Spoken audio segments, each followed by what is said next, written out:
ケー。よし。はい。さあ、準備します。もう一回もう一回あ、オッケー。なんでしょう。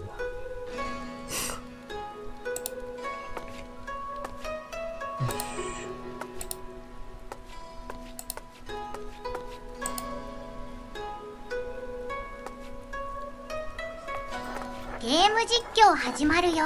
今回は24実況トマ編開始。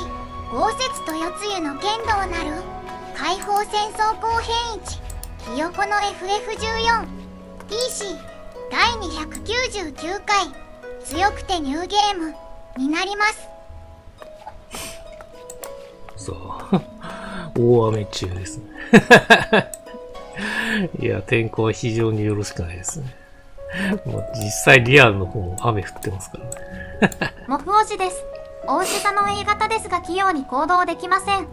不便だな。では始めたいと思います。おはようございます。起きました。もうフジェス、本日もよろしくお願いします。ひよこの FF14 やっていきます。よろしくお願いします。前回ですね、4.1 ですね、4.1 をやっていきまして、ですね、あれですね、強くてニューゲーム的には解放戦争後編1っていうのをやってる状態ですね。で、ですね、大きくあったのは、フォルドラの、過去を見たっていう件と、ですね。あとはフォルドラが最終的にですね、代表者会議で、ですね、なんだっけ、ラクシュミですね、攻められるんですけど、ラクシュミの、ですね、戦う一人としてね、活躍したっていう感じですね。一応、フォルダーの件はそんな感じで、もう一個が、ですね、ラウバーンとナナモ様の件ですね。その二人が、ですね、最終的にラウバーンが、ですね、ナナモ様に言われて、ですね、見事、サカスチはクビになったっていう話ですね。はい。で、ですね、最終的に、ですね、アラミゴに、帰還したっていう流れで終わったっていう感じですね。その後ね、このクエストの開始のところで、ですね、ラバー無人、ですね、解放者の、ですね、葬式者を取るっていう話になって終わった、ですね。なったってことですね。で、それで、アラミゴ編が終わって、今ドアに来てるっていう状態ですね。というわけで、早速、強くてニューゲームやっていきましょう。再開す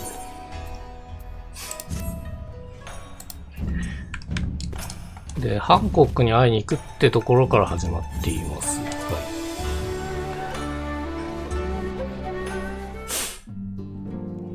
夕霧がいますね。タタルもいるね。あとはソロバンか。ソロバンですかね。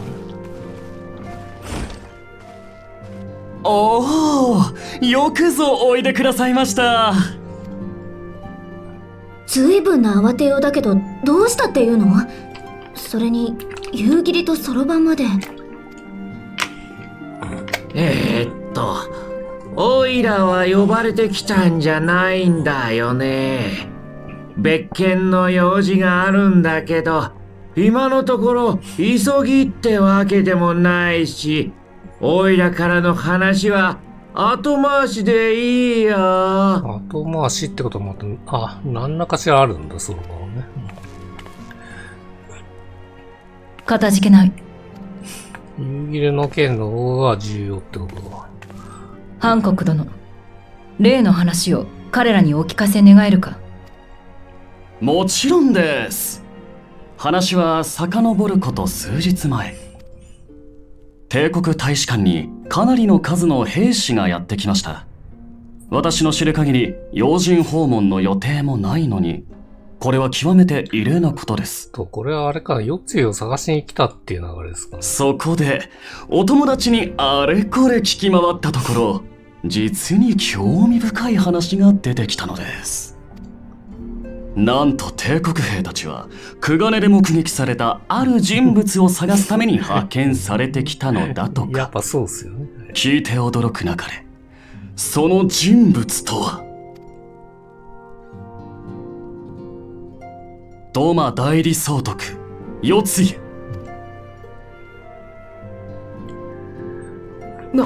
なんだって？にわかには信じがたいと私も思う。飛燕様が世継ぎを切り伏せるところをこの目でしかと見たのだからな。そうであろう。切ったのにもかかわらず普通に生きてるっていうのはあれですよね。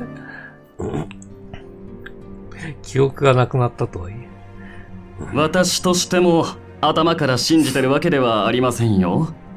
帝国軍は土間城天守閣での出来事を知らないはずですし、他人の空似に惑わされている可能性だって大いにあり得る。ただし話題の世継ぎらしき人物が年老いたルガディン族の侍に連れられていたとしたらどうです？まさか豪雪ってこと？確証はありませんが気にはなる情報でしょう。ですからこうして皆さんにお集まりいただいたのです。どっちかってこっちは朗報ですよね。豪雪が生きてたってなるよ。その話、飛燕にはしたの？まあ、そうよね。あの頑丈な豪雪ならって思いたいところではあるけど。今のところ噂程度ってことか。ああ、根拠のない楽観論にすがりたくはないが、生きていてくれとそう祈り続けてきたのも事実。何より帝国軍が本腰を上げて捜索しているのなら、こちらとしても手をこまねいているわけにはいくまい。私は事の真偽を確かめるためにも探りを入れてみるつもりだが、貴殿らはどうする？世継ぎを助けたくはない。豪雪を探さなければ。そんな世継ぎが嫌なんですか？その気持ちは私とて同じ。あくまでも豪雪が生きているのだとしたら、帝国兵の手から守りたいというだけだ。豪雪殿は大切な仲間。再会の可能性があるというのに放ってはおけない。我々も協力しようじゃないか。そうだね。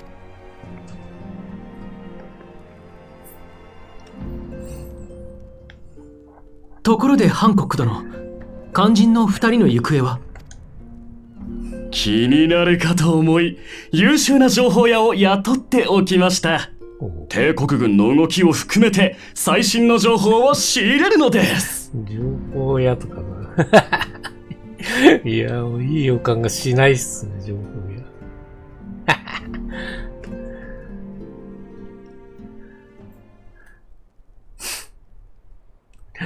ナマズを思い浮かべますね。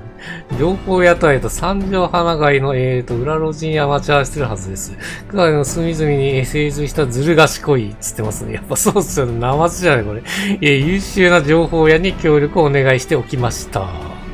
クガネのずる賢くて優秀な情報屋で、しかもアリスがちゃんと反応してますね。どうもいつであったナマズ王が頭に浮かぶんだけど、まあとにかく向かってみましょうか。それじゃあ、オイラも協力するよ。カーズに頼み事があったんだけど、まずはそっちの話を片付けた方が良さそうだからね。もしも尋ね人がクガネの外に出ていた場合、移動のための足が必要だろう。港へ用意しておくからいつでも声をかけてね。それなら私もトルマンさんのお手伝いをするです。出港準備を整えておくので、情報収集が終わったらひとまず第二波場で合流です。ありがたい。では、船のことは二人に任せるとして、私たちは情報屋に会いに三条花街へ向かうとしよう。OK。ダンダンダン。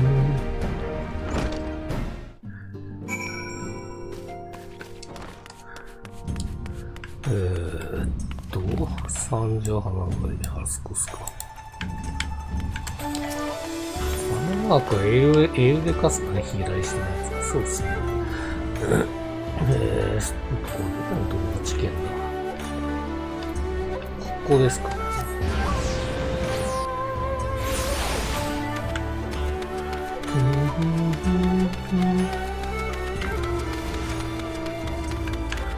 上ですか。こっちか。違うな。もう一個奥。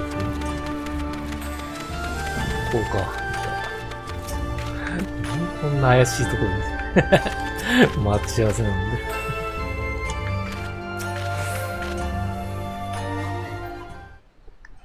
情報屋と落ち合うのはここでいいのよね。さて一体どんな相手がやってくるんだよ。キュッキュッとかなったらもう間違いなくそうですね。足跡で。ぺっぺっぺ、来た。旦那たちお久しぶりだっぺな。到着は首を長くしてお待ちしていたっぺよ。やっぱり来やがったな、まずだ。キッキッキッキッ。金太郎なまず。その短い首がどう長くなるのはさておき、情報をやってやっぱりあんただったのね、業務。今日のところはリセが一緒じゃないけど、また嘘の情報を教えたりしたらどうなるか分かってるわよね。リセの代わりが有意義です。いやいや、そんなことしないっぺ。この足で、仕入れた確かな情報をお届けするっぺな。ただし、払うものは払ってもらうっぺよ。しっかり金飛んだ。まったくどうせそんなこと言ってハンコックからもしっかり代金を受け取ってるんでしょ。せっこいことしてるんじゃないわよ。べっべ、その冷たい目で見られただけで急にお腹がムキムキしたっぺな。特別にタダで教えてやるから勘弁してほしいっぺ。やっぱ金もらってんじゃねえか。帝国人は夜露のことを血まんこで探してるっぺな。俺にも二人組の行方を掴んだら賞金を差し出すと頭を下げて頼んできたっぺよ。そもそもだが、目撃された二人組が豪雪殿と夜露だという証拠はあるのかい？あいにく俺は二人を見てないっぺよ。ただ賞金を、額や市中を走り回る兵隊の数からして、帝国人たちはそう確信してると思うっぺな。そしてここからとびっきりの情報っぺよ。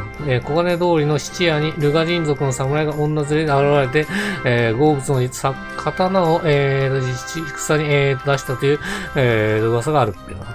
刀売りつけたんだ。金がまあやっぱないってことですね。いい情報じゃない。でもその噂、ちゃんと裏を取ったんでしょうね。あの質屋、笑福質屋店と、の主と俺は運命的に相性が悪いっぺよ。悪いのかよ。どうせ借金踏み倒してとかなんだとかで顔合わせるのも暴かれるってだけでしょ。とにかく質屋の件は任せるっぺよ。その間俺も帝国人に接触して新しい情報がないか探ってみることにするっぺな。質屋に行って刀を見分すれば豪物の、豪雪のものかどうかはわかるだろう。だからこうやつを帝国人のところへ向かわしていいものか。裏切りそうだ。信じてほしいっぺよ。いくら俺でも二つの情報を同時には追えないっぺな。素早く情報をつかむために俺と旦那たちで連携するっぺ。状況は状況だし分担することには私も賛成よ。ただ、私は漁道に、同行することにするわ。目付け役がいた方がよく働いてくれそうだし。もちろんだっぺよ。姉子がついてきているなら100人力だっぺよな。じゃあそういうところは、質屋の調査を任せるな。後で第二鳩場で合流しましょう。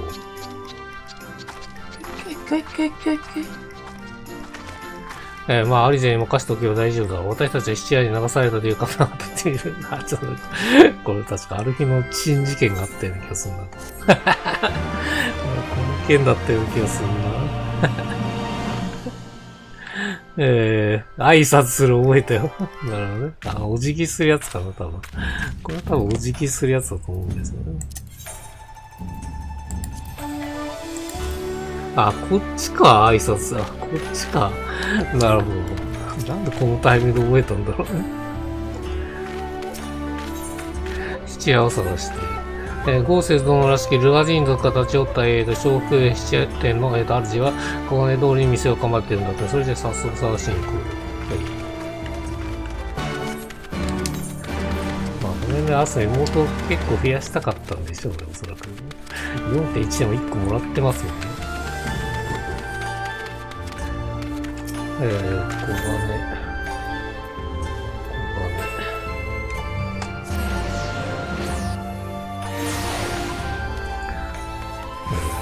そこっす。まあ、この辺もざっと見ときますか。そんな客がいたようにいなかった気がする。あなたはうちで何か買っていただければ思い出すかも。その他渡すては信じていませんね。違うんですね。うまい商売してますよね。人を探していて相手がそんな客は知らないのに、さあ商売の邪魔かよこそ言ってくるんだよ。これは違う。あとはこれか。作り笑いの質屋。いらっしゃいませ。本日は七入れでしょうか？それとも、お買い物？ルガディン族のおさすめ様が七入れしたい、刀を見たいと。いやいや、ミニザと、お客様ですね。用意いたしますね。少々お待ちくださいませ。いいですね。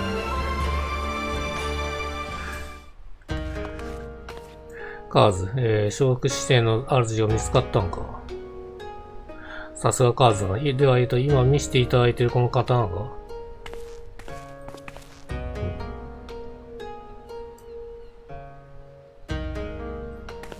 これは間違いない。豪雪の愛刀だ。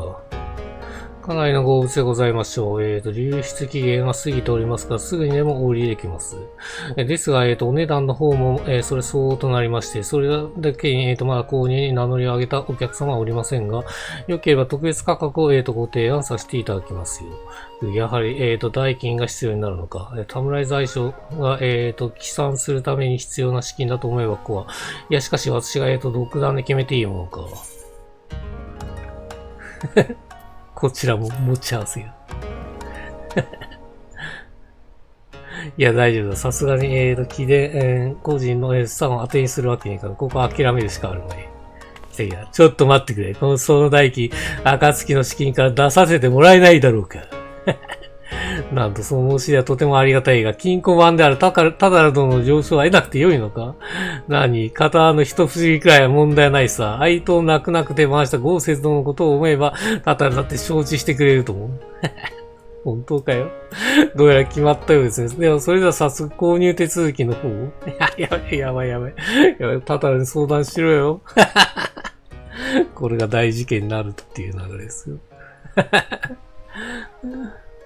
ところでご主人、刀を指令した侍その後どこへ？彼は豪雪は我々の仲間でして、すぐにでも追いかけ取り戻した刀を貸してあげたいのです。そういうことでしたらお客様に話をしても問題ないでしょう。確か付き添っていたご婦人に団子をねだられて、その足で海猫茶屋に向かって行かれましたよ。団子、付き添いが四ついだとすると豪雪との相手にそんなものをねだるとも思えないが、二人で示し合わせて何かの不調かもしれん。ともかく、海猫茶屋の、店主、梅のところへ行き、二人が訪れてないか聞いてみよう。入り口に立っ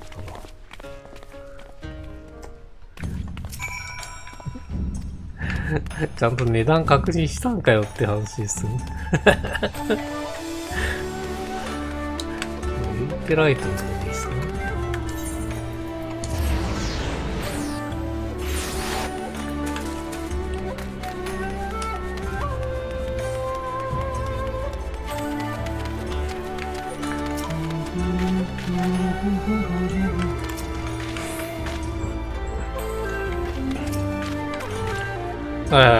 その二人組なら覚えているよ。偉い美人さんが子供のように団子を頬張っていて、随分と不思議な光景だったから。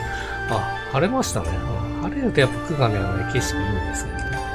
確か紅玉会へ向かうと言ってたので、団子を食べ終えたら、潮風亭の方へ向かっていったよ。紅玉会、どうやら豪雪は土間を目指しているようだが、しかし子供のように団子を頬張る四ついとは私にはどうも想像できないが、豪雪と行動を共にしているのは本当にあの四ついなのか。そういう疑問を抱きますよね。性格がガラッと違うような感じですよね。前回から再会を信じ紅玉会。四ついらしき女の言動に疑問が残るもの、彼らが紅玉会を目指していることに判明したのが大きい。ここは急ぎ紅玉会へ向かうべきだろう。港の合流地点である第二鳩場へ行こう。ソロバン殿とタダル殿が船を用意してくれているはずだ。さあ、ここでタタルに会いますけどね。さあ、ここですね。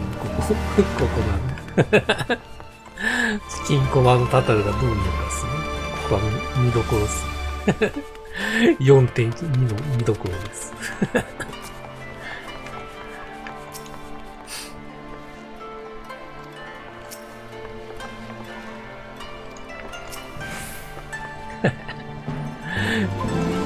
さあ、タタルと話してますね。まだこの辺話してねえのか。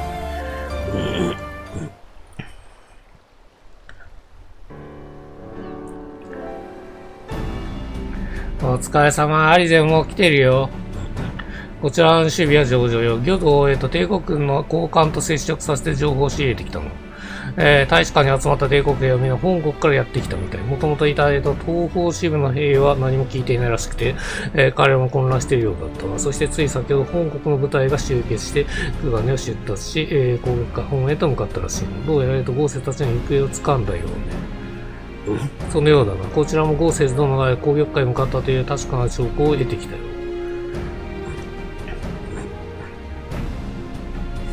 さあ、ここで知る感じだ。いや、タタルが。アルヒノさん、ゴーセスさんの刀を購入するために暁の資金で、しかもいいねで払ったのですかいいねで払った。ああ、急いでいたからね。刀の一くれどうとでもなるだろう。俺が取引手形だ。後で支払いの方を頼むよ。高えね。めちゃくちゃ高えね。アルヒノさん、よりにもよっていいねでポンと大金を支払うなんて。ああ、今、ゴーセスさんの捜索が先決ですね。ああ、さあ、アルヒさん、ウユギさん、急いで出発するです。後が怖いっすね。怒ってる。ただ、アルヒノさんに後で大切な話があるです。帰ってきたらすぐ私のところへいいですね。大切な話？ああ、分かったよ。ともかく後で話そう。そんならまずは攻撃台場まで向かおうか。攻撃会に向かったのはまずあそこを通るはずだからね。ゴーセスたちを目撃した人もいると思うよ。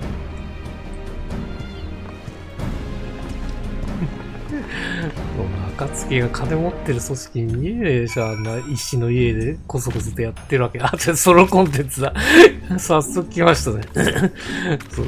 そう、コソコソやってるぐらいですからね。石の家でね。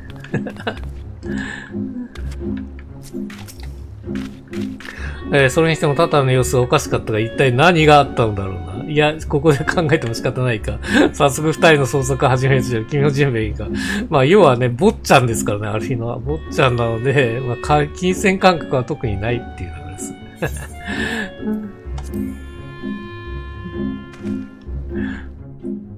だからタタルに怒られて、ちゃんとあれですね、その辺を覚えていくって流れになるかな。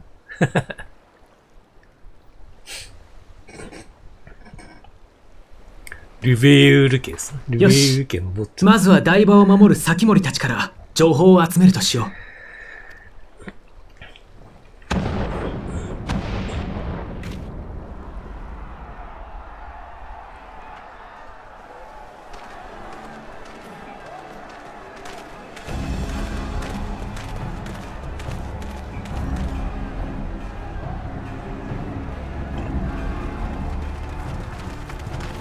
一体何が？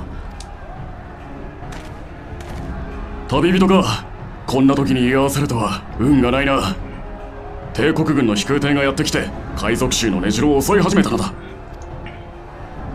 今のところこちらに仕掛けてくる様子はないが、巻き込まれたくなければクガネに引き返すことだな。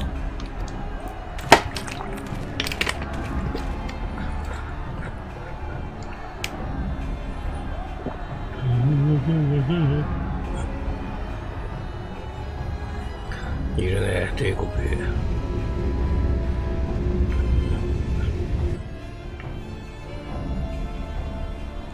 もうわんさく来てるやん。いかに海賊衆が帝国と対立したと言っても、ドマを手放した現状で攻撃を行わねばならない理由はない。わざわざ奇襲をかけるからには。あの島に帝国軍が追う夜露がいると。なるほど。どうあれ海賊衆は一緒に戦った仲間よ。黙って見てる手はないわ。火星に向かいましょう。待ってくれ。生還できないという点には同意するが、アリ勢はソロバンと共に船で待機するんだ。議論している暇はない。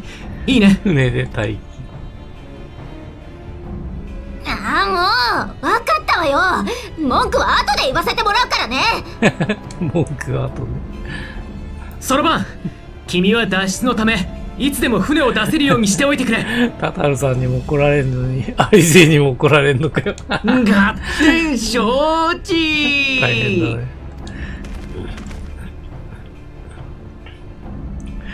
またある日のちょっとある日のおごりが出てますね。まさか、泳いでいくつもり泳いでいくつもり。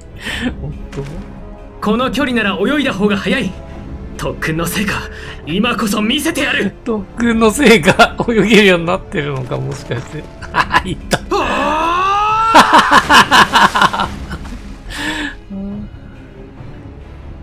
続くぞ。とても泳ぎが上手くなったように思えないと思いますけど、あの飛び込み方。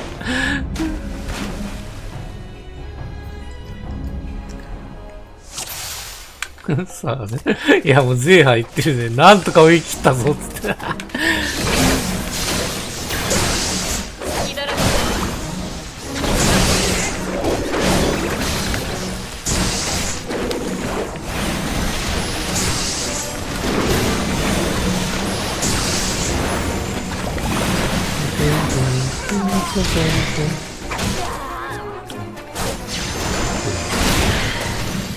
っちもいるか。すげえいいんじゃないけど。すげえいたよ。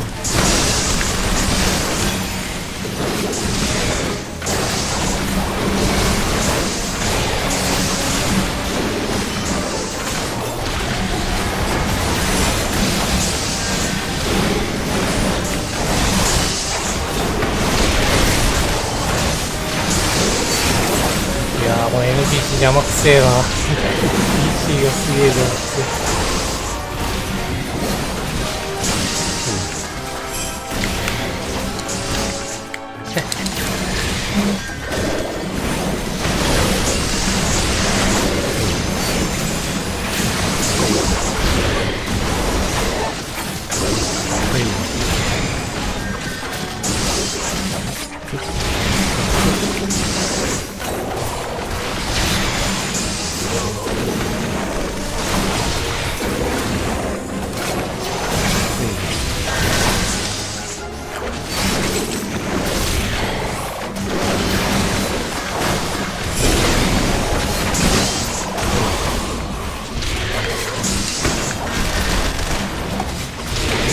だったらもうこいつのやったら楽ですよ。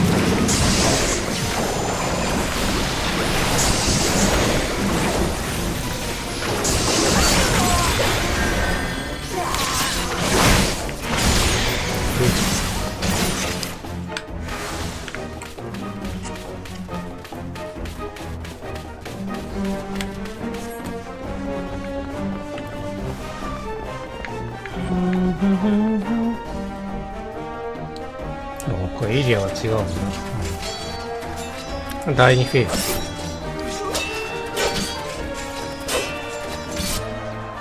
お、いるね、さすが。あの方は持ってんだ。もう見えてるよ、つゆが。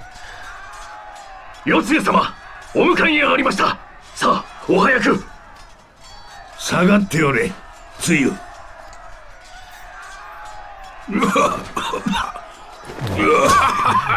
怪我はしてるんだ。おじいちおじいちゃんって呼ばれてるし。おじいちゃん。おじいちゃん。これは一体。豪雪、無事か。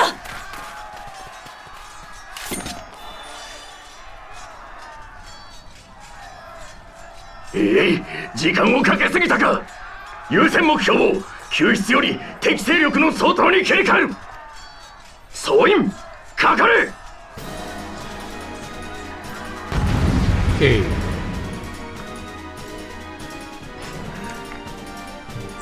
大将は強いと思えないですけどね。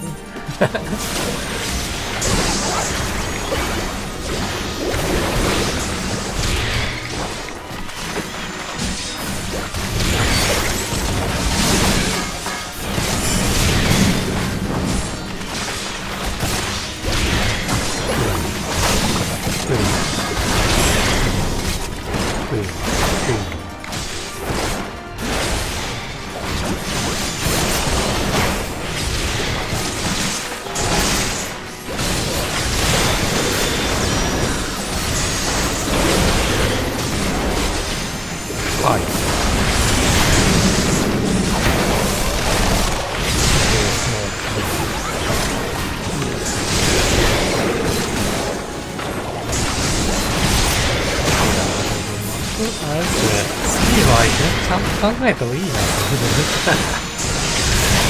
適当にセットされてる。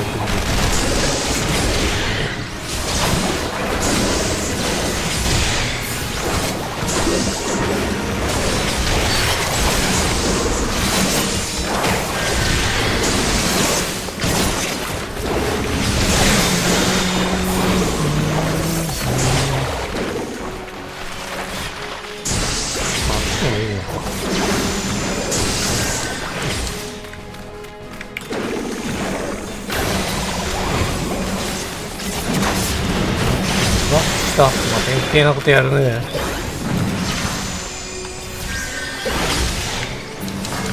あ、楽しかった。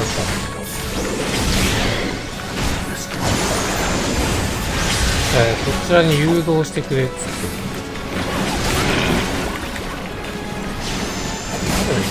夕霧が言ってんのか。ここにいる。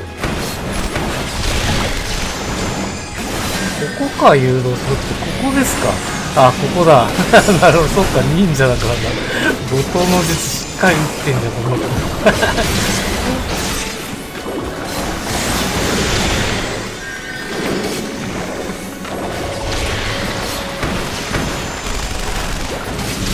あ、いいっすね。切れない怒涛の術って感じですね。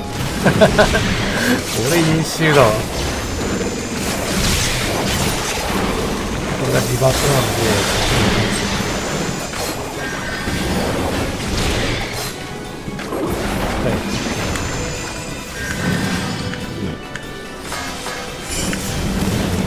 こいつもここにおびき寄せていくんですね。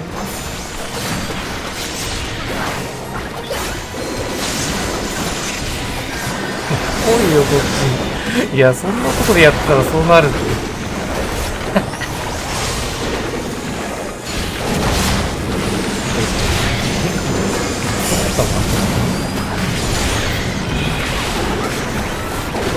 あー、消えやがった。2本目使ってくれよ、どこのやつ。まさかの切れて。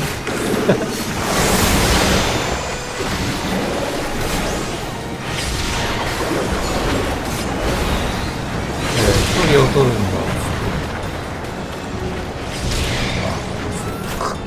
ダッシュ。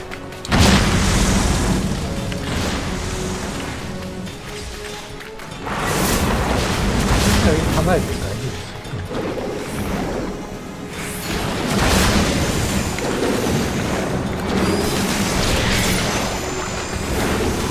コントローラーなんか無動作してるな。オッケーオッケー。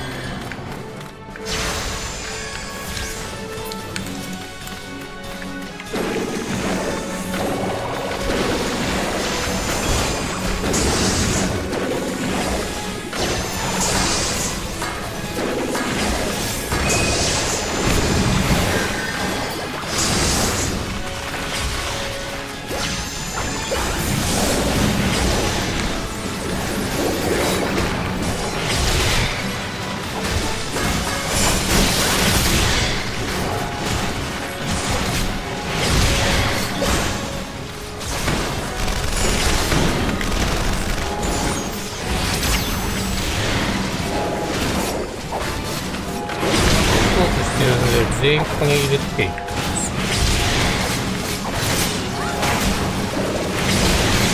歩きの口目で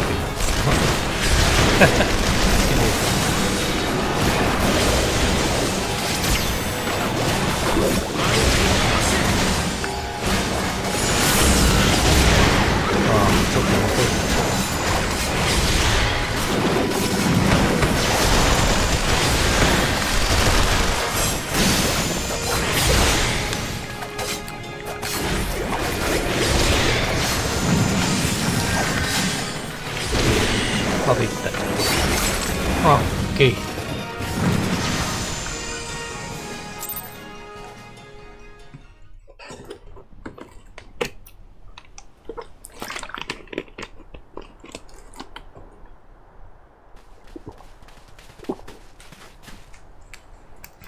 よくぞ無事でいてくれた、豪雪。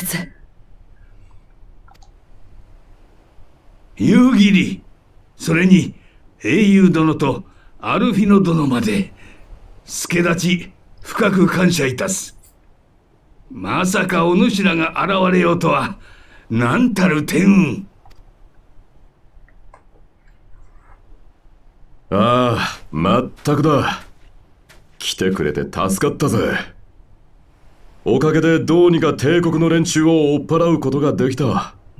それにしても豪雪の旦那がそいつを連れて現れた時には、とんだ疫病神を拾ってきたもんだと思ったがとんだ疫病神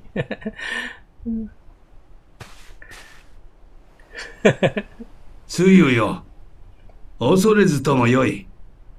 この者らは皆拙者の仲間でござる。そうなの？おじいちゃんの仲間？おじいちゃんの仲間すげえ睨みつけられてますけど、だいぶね、散々な目やってますけど。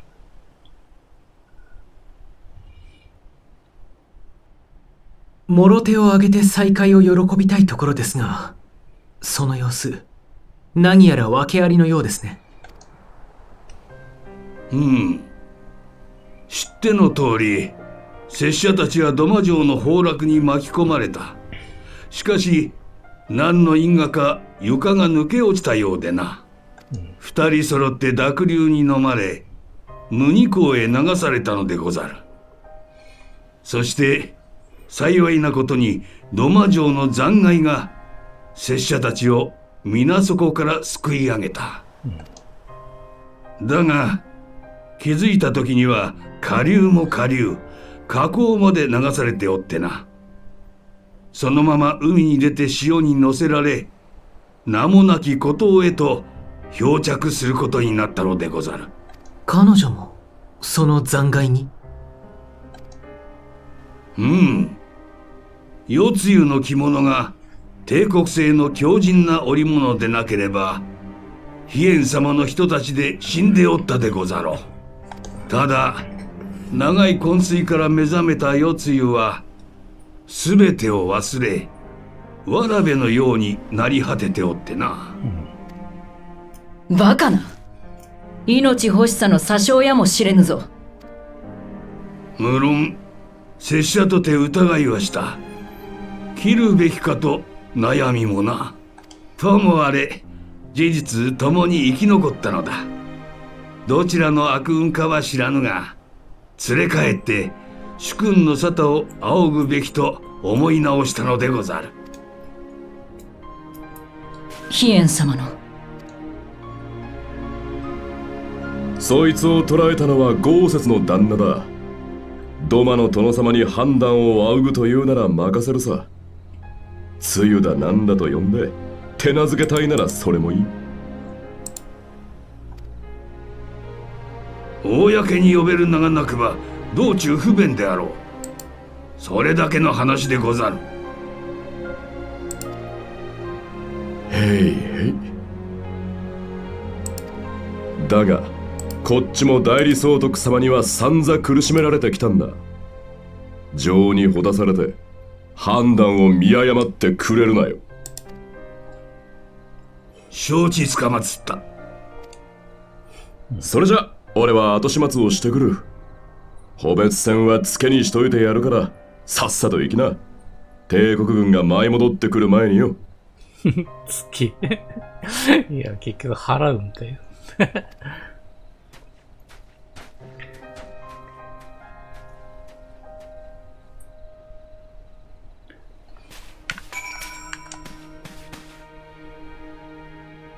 あなたについていけばいいのいや、すごいっすね、性格が。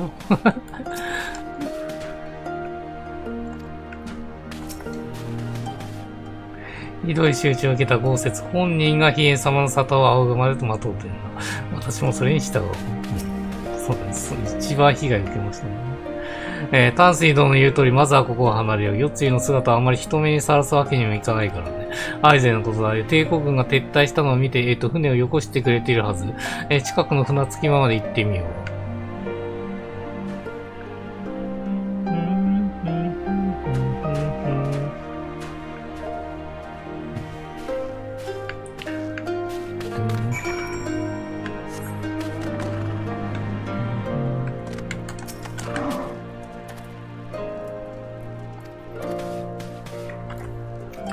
ああ、今、お頭はいねえのか。いないですね。そこに行けばいいのか。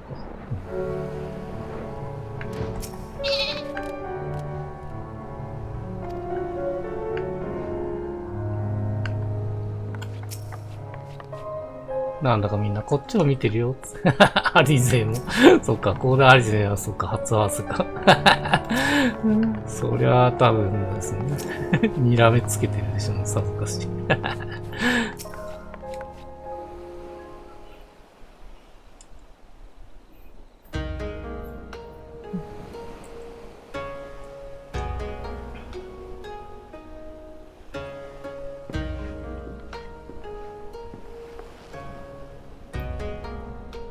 今節生きてくれて本当に良かった。戦闘を遠巻きに見ているのは辛かったけど、みんなも無事だったみたいで安心したわ。見ていたどころか何度も戦場へ飛び出していこうとしたさ。その度に止めるのが大変だったよ。うるさいわね。カーズがいくら強くたって、豪雪を守りながらの戦闘で心配しないわけじゃないじゃない。それでも今問題にすべきなのはまたこの件を話さないといけないのかよ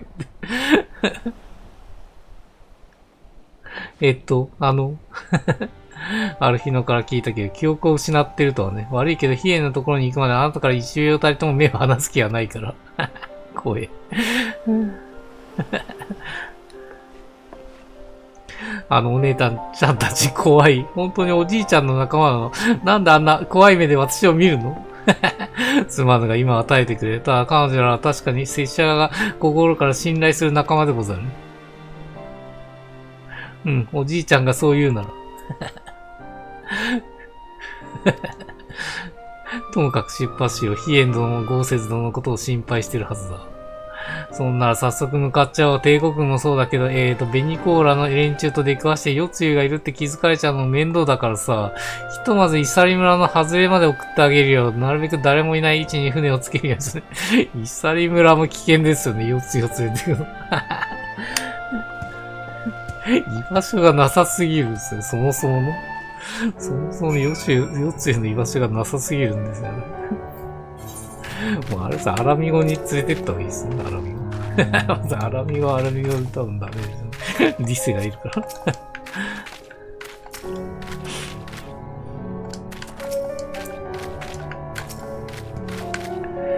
そんじゃ豪雪夜露を突き出したし、オイラはここでお別れだね。カーズには相談したこともあるから、またオイラに声をかけてくれると嬉しいな。ちなみにこっちの要件だけうまくすれば大金が手に入りそうなんだよね。あ、これは四天王の件ですかね。ああ、なるほどね。そっか、ソロバンですね。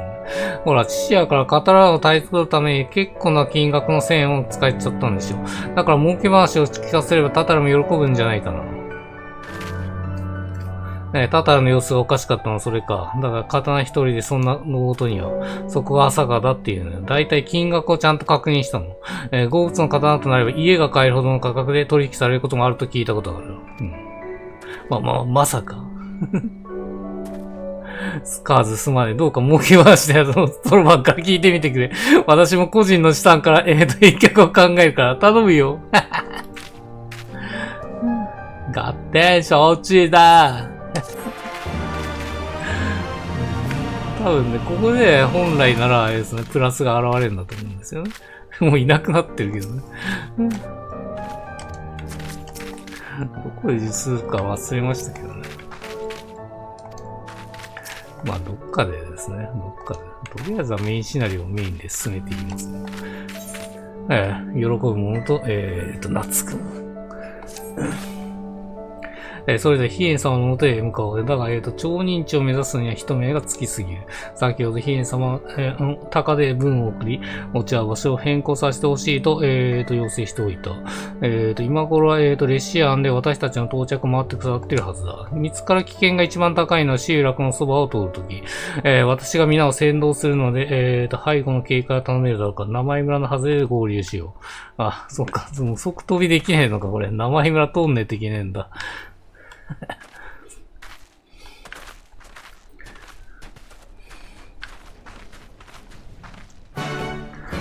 とは、飛ぶといいような気がするよね。あ、そこなんだ。じゃあ、普通に行くか。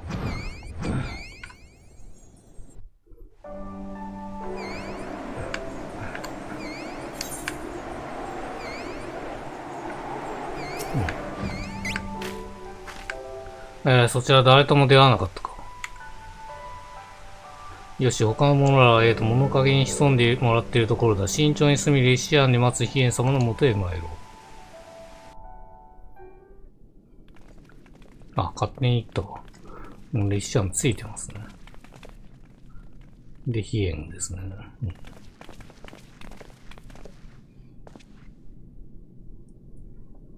若、いささか遅くなり申したが、豪雪、ただいま帰参つかまつりました。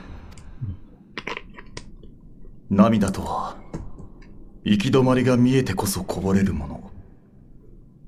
道半ばであるうちは、互いに笑っていよう。決戦前夜にそう語ったのは、他でもないわしだったな。泣いてんのか。そして、崩れゆく土間城にてそなたは笑った。それが答えで、希望であると、愚かにも信じておったぞ。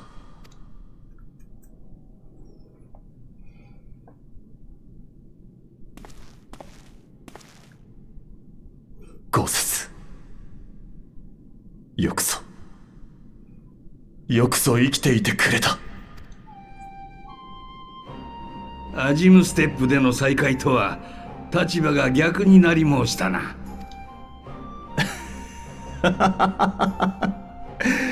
言ってくれるわ。だが故にこそこの胸の内も分かろう。まったく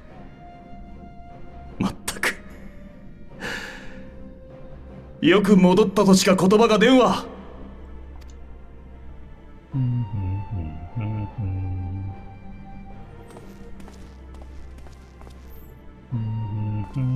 しかしな、豪雪。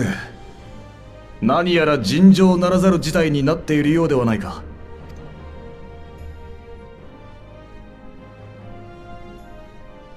さあ、立て。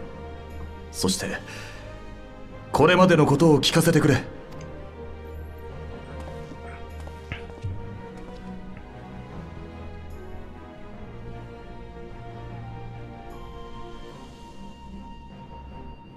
帝国軍め、堂々と紅玉会に部隊を送り込むとはやってくれるわ。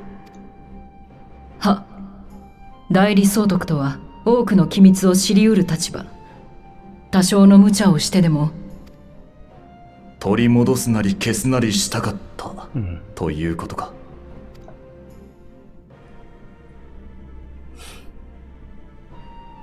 あなた、おじいちゃんのお友達？嘘か誠か、世継は記憶を失っております。いかにすべきか若の沙汰を仰ごうと連れ帰った次第。記憶をな。どうあれドマの民にとっては圧政の顔のようなもの。何の咎めもなく自由にさせるわけにもいくまいよ。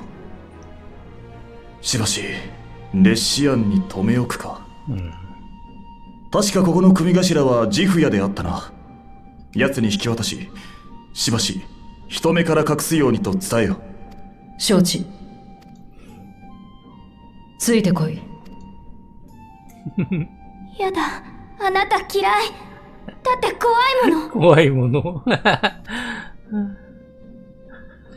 にらみつける。おじいちゃん。おじいちゃん。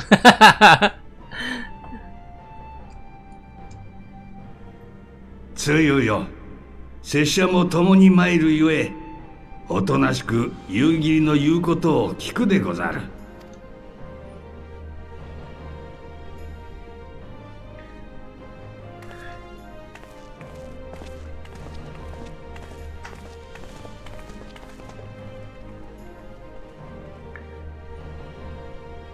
かつて小野が指で引き金を引き、打ってみせた男に寄り添い慕ってみせるか。芝居ならば大したものだが、さてな。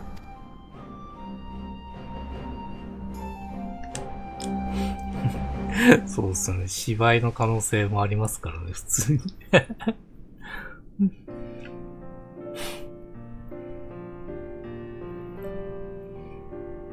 豪雪と四つ湯の救出と、護送、誠助かったぞ。こうした事態にも仲間がはるばる駆けつけてくれるというのは、実に頼もしいものよ。考えねばならんことは多いが、帝国についてはまず相手の出方を見るしかあるまい。それよりもだ、せっかく遠方まで来たのだ、超認知を除いていかんか。復興もだいぶ進んできたのだな。ようやく、ドマを離れた者たちを受け入れる余裕も出てきた。エウルザで開拓団なる組織に加わって、ドマの者たちも帰国を望んでくれないつでも受け入れるつもりだ。多分これ明治内容になってるから、ドマは復興しきれてない状態になってんじゃないかな、おそらくね。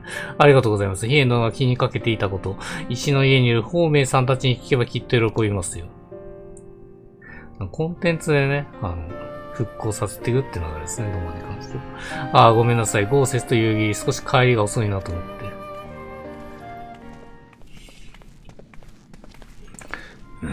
ヒエン様よろしいでしょうか。組頭である、ジフィアの姿はどこにも見えるんです。不能だな。わしが着いた時には確かにおったはずだが。ひとまず四つは別室に案内し、代わりの者に、見張りを頼んでおいたでござる。しかし、責任者不在というのはいかがなものか。確かにあまり好ましい状況ではありませんね。私たちも手分けしてジフィアという方を捜査しましょう。かたじけない。では私はレシアンの外に探ってこよう。キネンらは他の同志らの聞き込みを頼む。よし、それではわしも。キネン様はここにいらしてください。帝国の動きがあった場合、主君が不在となっては対応が遅れかねませんので。なんとまあ、ままならね、身分になったものよ。では、すまんが捜索と聞き込みはそのために任したぞ。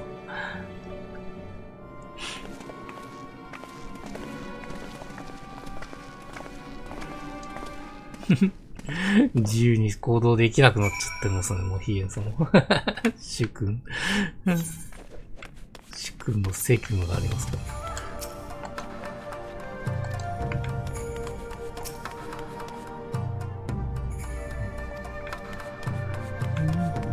花芽さん。ジフィアさん、そういえば青い顔をしてどっかへ歩いて行きましたよ。過去がいつまでも追いかけてくるとか、妙なことをつぶやいていましたね。この気になるところですね。過去って言ってますね。まあ、帝国の剣とか、腰椎の剣とかですかね。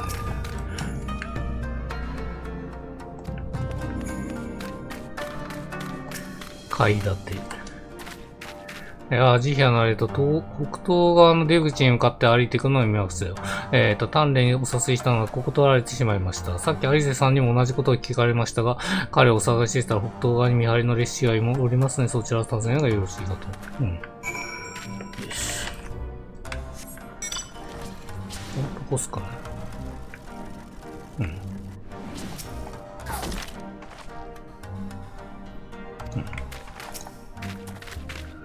ジフィアを見たかですって、ひどく青ざめた顔で外に出て行きましたよ。豪雪さんもその話を聞いて出て行かれましたが、豪雪まで遊戯も出払っているというのに、ここで私たちまで全員で捜索に行くのはまずいよね。帝国が四つを諦めたという保証もない状況で、彼女がいるレシアンを手術にするわけにもいかないもの。私とアフィンはここの警備に回るわ。カーズ、あなたはジフィアの捜索をお願い。面倒をかけて悪いけどよろしく頼むわね。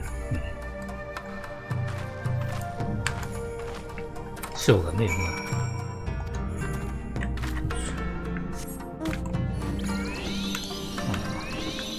な。あそこに行けばいるってことっすね。はい。まあ今のゲームは優しいっすよね。場所がわかるからね。昔のゲームはね、ノーヒントです。ノーヒントで探さないといけないですからね。ないですね。どこにいるんだ？いましたね、ジフィア。怯えてますね。あんたはヒエン様と一緒にいた。頼むから見逃してくれ。ここにいたか。夕霧殿に豪雪殿を。すまないことをした。急に姿を消したりして。一体全体どうしたのでござる。まずは訳を聞かせてはもらえぬか。俺は主だったんだ。義郎のな。ジフやお主。なんか四つ言うか。そうさ。四つ湯は俺の店で働いていたのさ。ある日、常連だった苗売りの旦那から相談されてな。娘をうちの店に売りたいと言うんだ。出戻りだが、まだ若く美しいってな。会ってみて驚いたよ。確かに美しかったが、何より全てを諦めたような、生気のない人形のような顔が印象的だった。とても客商売に向いているようには思えなかったが、どういうわけか、その冷たい瞳に引きつけられる客も多かった。あとは、あんた方も知っての通り、帝国の官庁になって、あっという間にのし上がっていった。気づけばドマの代理総督様と来たもんだ。ではお主が反乱軍に身を寄せたのも、四つ湯の悪逆非道な行いがドマのために対する意趣返しってんなら、俺もその原因だ。あんな恨みの権化を生む片棒を担いちまったんだからな。せめてもの罪滅ぼし。いや、取り繕えはしないな。今もこうして逃げ出してきたように。俺は怖かったんだ。四つより復讐されるのが。事情は分かった。飛燕様には拙者から良きように伝えておくでござる。追ってお主には別の役回りが与えられよう。夕霧もそれでよいな。この調子ではとても重要な捕虜の管理は任せられまい。お主の判断に任せよう、豪雪。ありがてえ。恩に切れよ。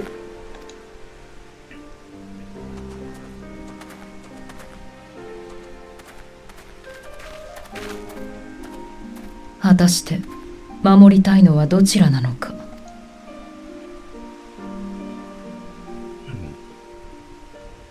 独り言だ。許されよ。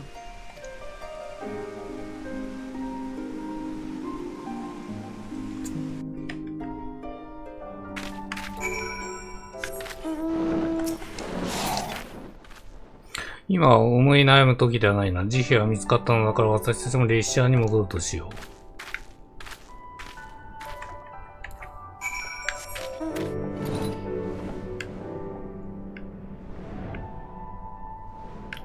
ああいう店がやっぱ存在してたってことですよね、昔のものは。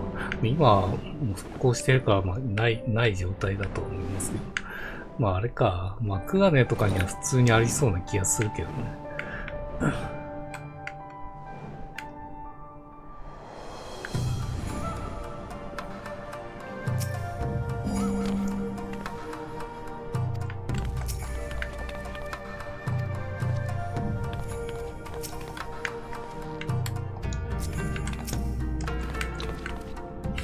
普通にあれ時代劇とかもあれですね、遊郭とかが出てくるぐらいですからね。面倒をかけてしまってのは助力に感謝するぞ。事の次第はあらかた豪雪から聞いた。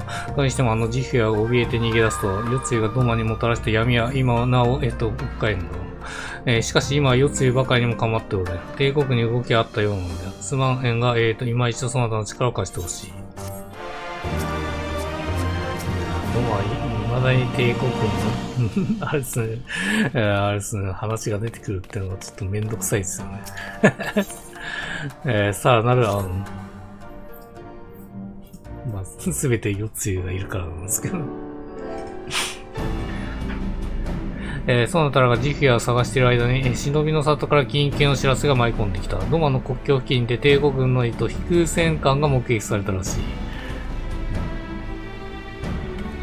四つ湯の奪還にさらなる部隊を差し目つけたか。はたまた本格的な再進行に先駆けた衛星偵察の類か。いずれにせよ随分と素早く動いてきたものよ。知らせによれば、九段の飛行戦艦はカストルム・フルミニスを目指しているようだ。急ぎ現地を向け帝国の出方を見極めたい。ただし相手を刺激せぬ手数は最小とする。遊戯そしてカーズよ。同行を頼めるか。承知。何があろうと恩義をお守りいたします。モフおじです。私とアリゼにも何か手伝わせてください。どうも危機が迫っているかもしれない状況でただ傍観していることはできません。では甘えさせてもらう。アルフィの人狼族の白露を知っておるな。あやつと協力して超認知を見回ってもらいたい。飛空戦艦の飛来に動揺するものがあれば沈めでやってくれ。そして万が一にも超認知が攻められるようなことがあれば民の避難誘導を頼む。わかりました。全力を持って当たらせていただきます。どうかお気をつけて。イエンソン、拙者。帝国の狙い四つ湯かもしれない。列車に残って襲撃に備えつつ四つ湯を見張れ。承知つかまつった。では拙者は四つ湯の元へ向かうでは。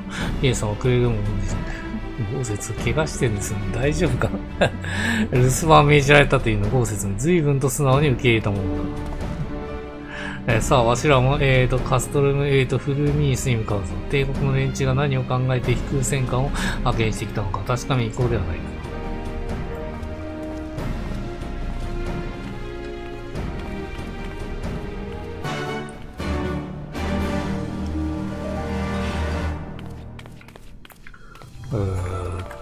カストルムってことはしたっすね。こっちから行った方が早いか。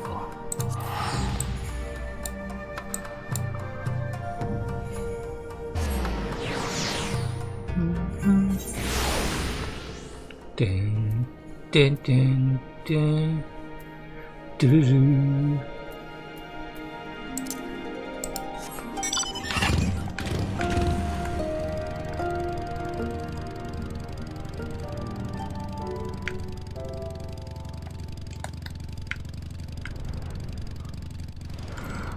ちょっとこうしづらいんで、こうしよっか。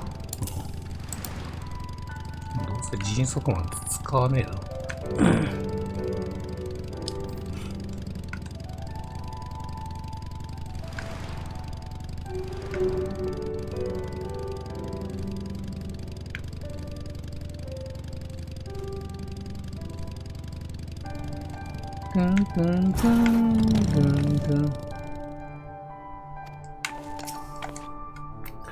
内部に帝国兵が潜んでいる、様子はなし。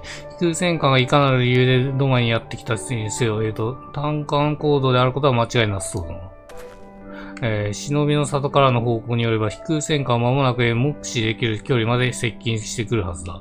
わしらも基地の中で連中の到着を待ち構えるとしよう。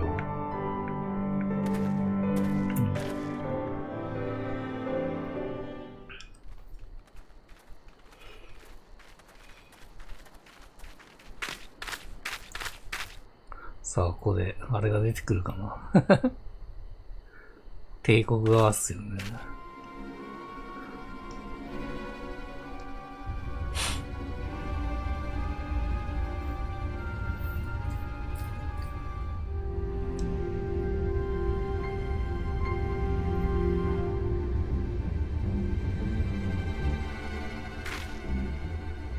あの煙、どう見る、ユギリ。ドマ古式ののろし信号と見て間違いないかと。自らを停戦の使者と示すものです。ですが、本気でしょうか。さて、わからんな。ともあれ、こちらの流儀で話そうという相手を問答無用で叩き落とすわけにもいくまい。ドマは礼節を知らん国ではないからな。ならば、私が応じて様子を伺いましょう。それには及ばん。あちらの望み通り、正々堂々相対すとしよう。それに、わしは興味がある。わざわざ古風にものろしを上げてみせた相手にな。は、出過ぎたことを申しました。では、受け入れる旨ののろしを上げましょう。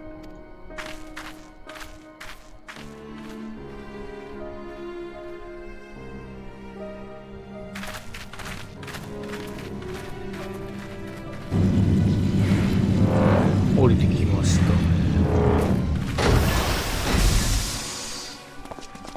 ね。来ましたね。すぐわかる。ミーキャラス。マキシムさんも。これはドマの若君御自らお出迎えいただけるとは。停戦の使者となれば、相応の礼節をもって応じるのが筋というもの。そうだろう、帝国の。失礼いたしました。私の名はアサヒサス・ブルテス。帝都より大使として派遣されてまいりました。大使。来たね、朝日。朝日。苗売家の嫡男、世露の弟です。世露の弟。おや、私のことをご存知とは。さすがは音に聞こえし、霧隠れの忍びさん。諜報員としても一流でいらっしゃる。確かに前代理総督の世露は私の姉です。ですが私は苛烈な圧政を敷いてきた彼女とは違う。戦うためではなく戦いを止めるために来たのです。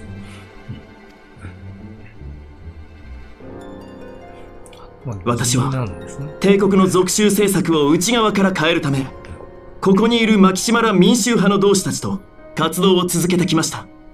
そしてその活動を認めてくださったバリス帝により全権大使の任を与えられ派遣されてきたのです。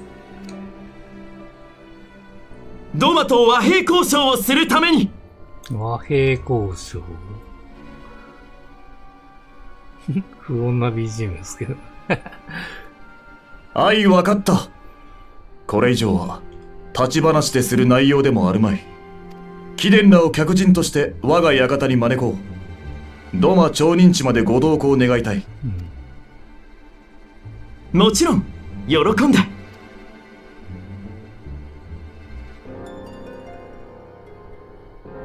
さあ、今のところは何の問題もなさそうですけど。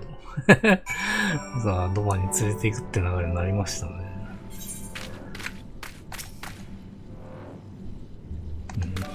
そうですよね。急に和平になるっていう流れ、かなり怪しさ満点ですね。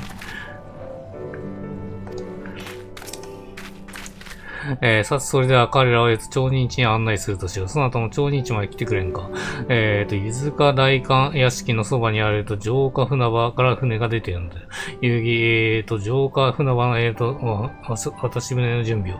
くれぐれも粗相ないよね。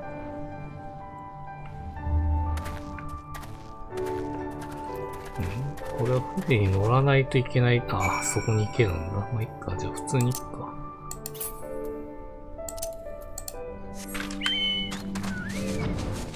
止まってますね。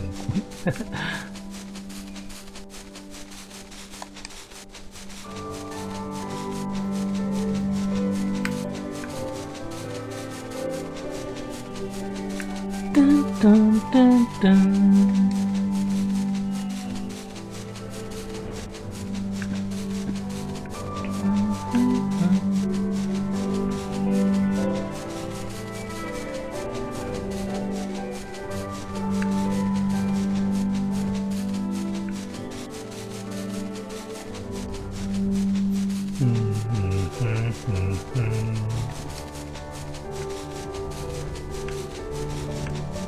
あ。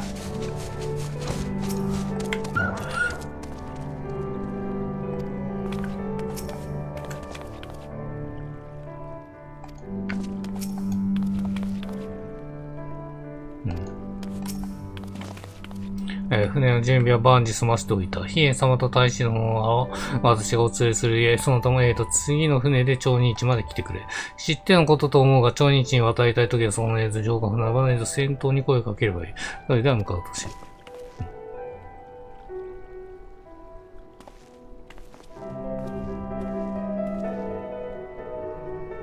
まあね。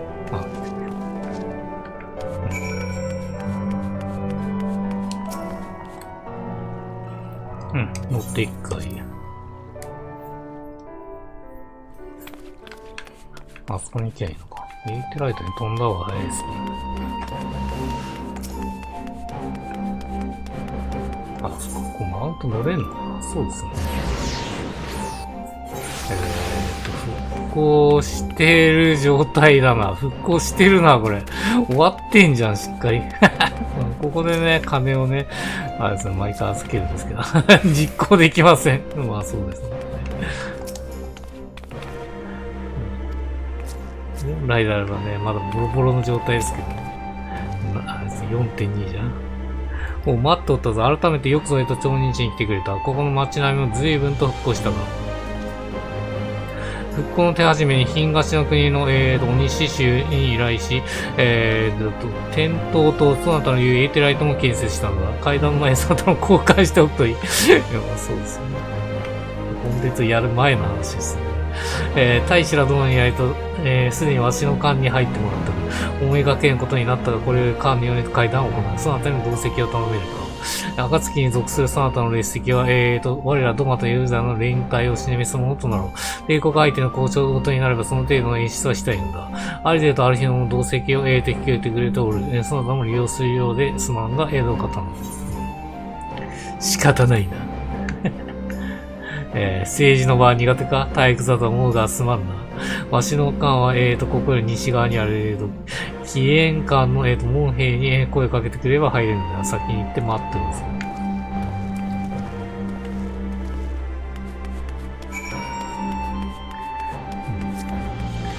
まあ、特にドマの復興のコンテンツとかやらないので、まあ、間違いなくやらないと思うので、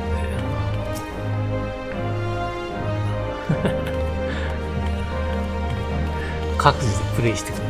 確認してください。階段の件、飛燕様に伺っております。飛燕様の間、紀元館に、入られますか。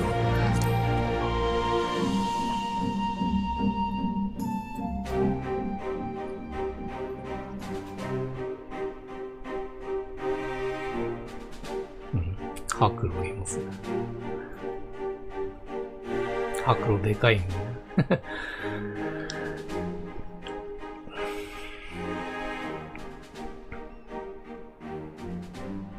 こたびはお招きに預かり恐悦至極。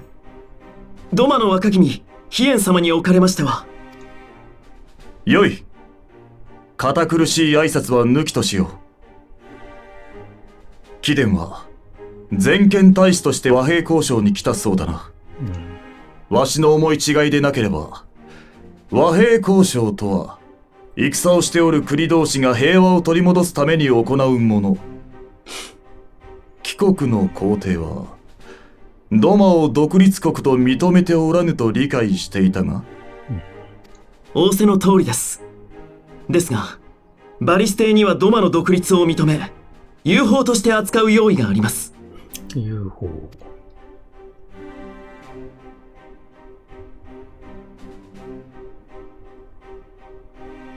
ガレマール帝国はこれまで国府たるソルテイの意志のもと領土を拡大し続けてきました。がその是非をここで論じても仕方がないでしょう。ただしソルテイが掲げた蛮神討滅という国是についてはいかがでしょうか。蛮神討滅。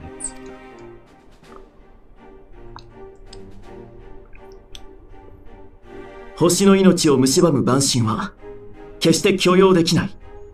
その共通項を持って手を取り合うことはできないか。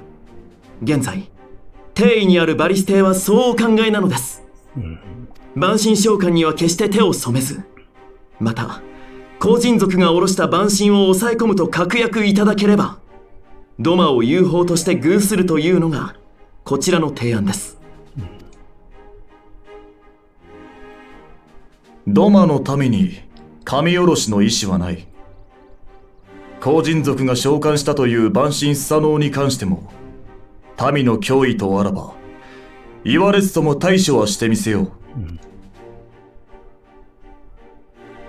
う。が後人族とて己が領域を侵される心配がなければ万神を呼びはせなんだろう。現に紅玉会が荒れるまで彼らは神下ろしを行ってこなかった。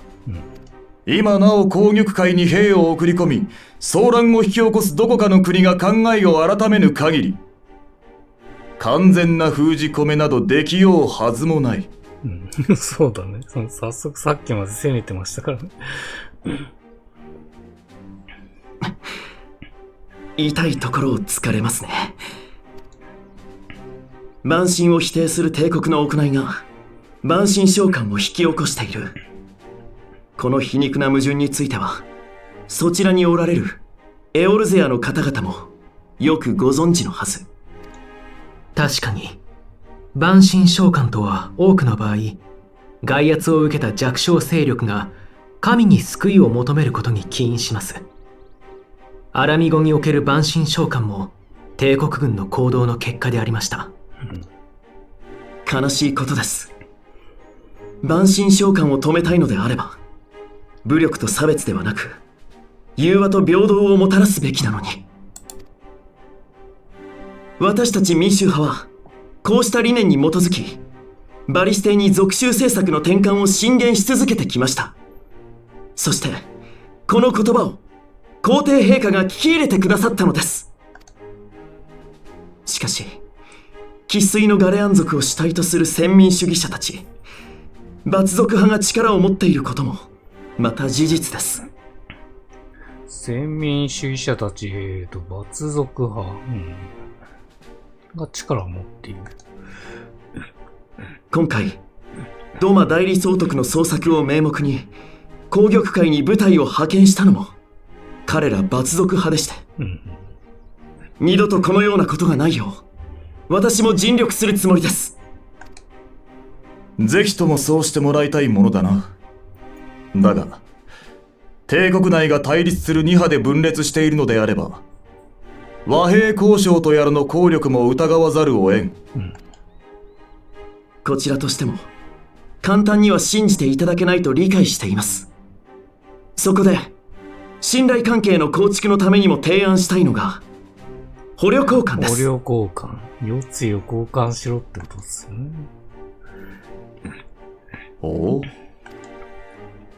こちら側からは帝国統治下で徴兵したドマ出身の徴用兵、そっちか、なるほど。ドマ側からは先の戦いで捕らえた帝国軍将兵をそれぞれ引き渡して交換するのです。なるほどね。ああ、そっかそっか。これそうだ。そうだ。捕らわれてるのいるってことですね。まあ、徴用兵っていうのがいるのか。もちろん、この捕虜交換については、代理総督であった姉も対象に含まれることになりますが。これで夜露も出てくると。夜露か。なぜわしらが彼女の身柄を確保していると？この件で馬鹿し合いをするつもりはありませんよ。交渉は素早く進めましょう。武力に頼ろうとする罰族派を黙らせるためにも、対話による姉の返還を実現したいというのが私の本音です。もちろん弟として姉を思う気持ちもありますが。率直に物を言う男だ。ならばこちらも本音を言うが、一向に値する提案だとわしも思うが、考える時間はもらいたいものだな。もちろんです。お答えが出るまでドマにとどまっても。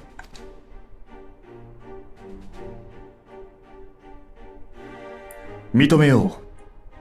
交渉の期間中、貴殿らはドマの客人だ。湯切、案内役として同行せよ。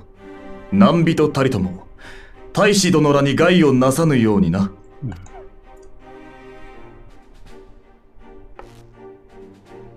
お心遣い感謝いたします、飛燕様。では、良き答えがいただけるのをお待ちしていますよ。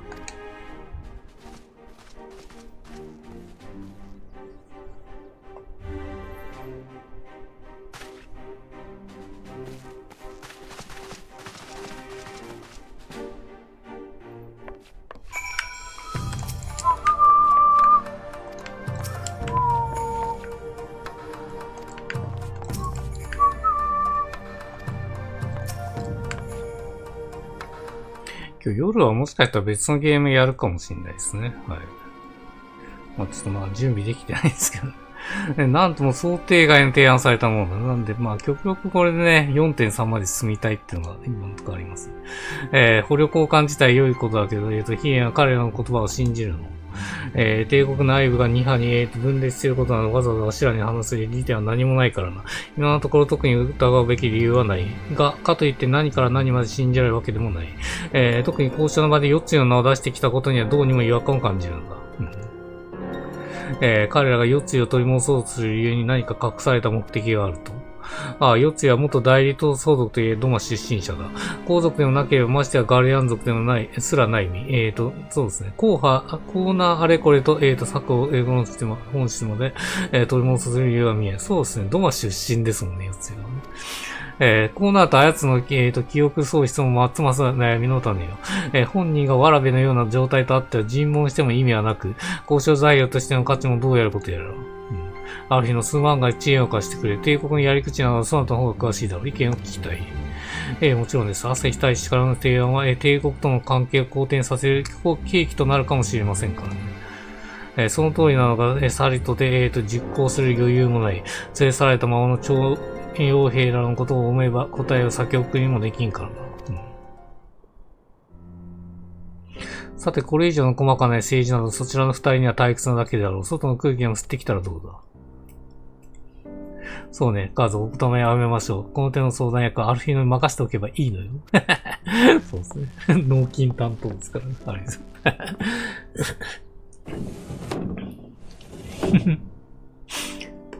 いやいや、杯島でのね、戦いに参加させなかったのまだ根に持っているようだね。わかった。こちら任せてくれていいそれもあんのかなるほどね。カーズすまないがありぜの相手をしてやってくれないかい。しばらく危険もないのだろうしね。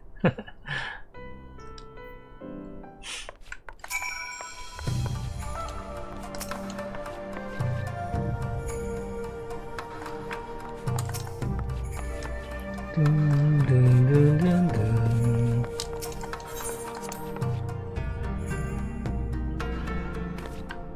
いるね。ようやく、人心地につけたね。人心地つけたのねか。今回の交渉は、ノアの未来の、徴傭兵の命がかかった重要なものだったことは分かっているつもり。だからこそ政治が苦手、感情が表に出やすい私としては、彼らの邪魔はしたくないのよ。これは、言葉を使った、静かだけど激しい戦いだもん。この時間を活用して私たちは英気を養っておきましょう。さて、どうやって過ごすことにしようかしら。朝日とドンが来たね。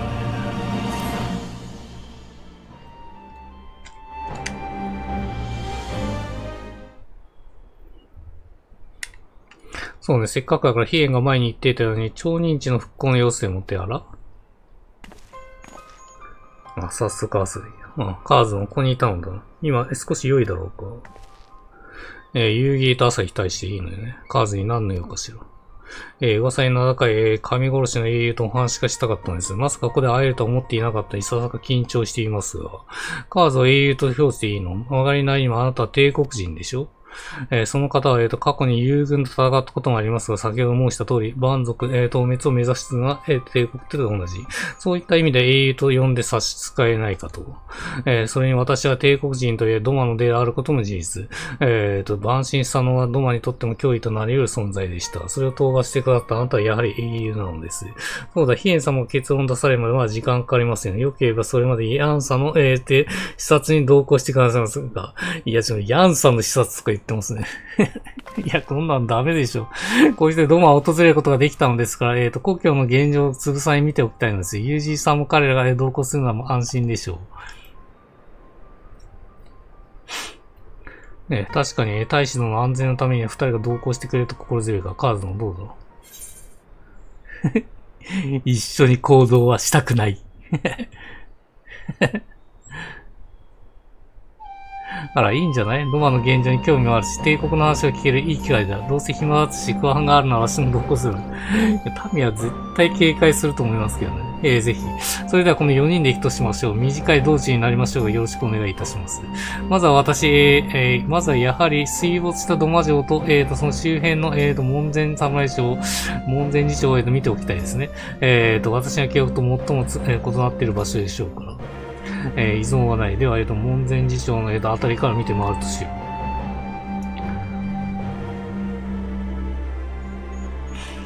ちょっとトイレ行ってきます。すいません。次行く場所だけチェックしておきましょうか。これ選べねえのかよ。めんどくせえな。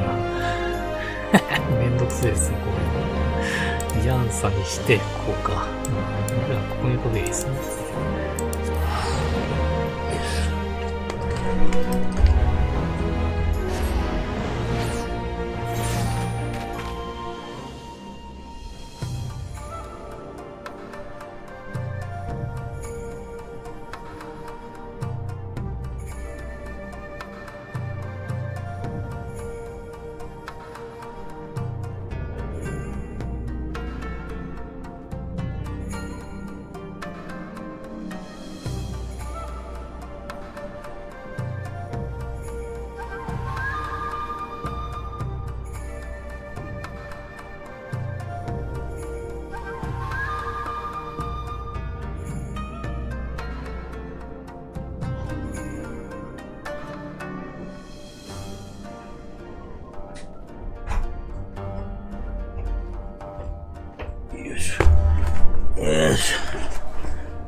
さあ、向かいます。そのまま外出て、北に向かってもよかったですね。まあいいか。地形から行ったわ。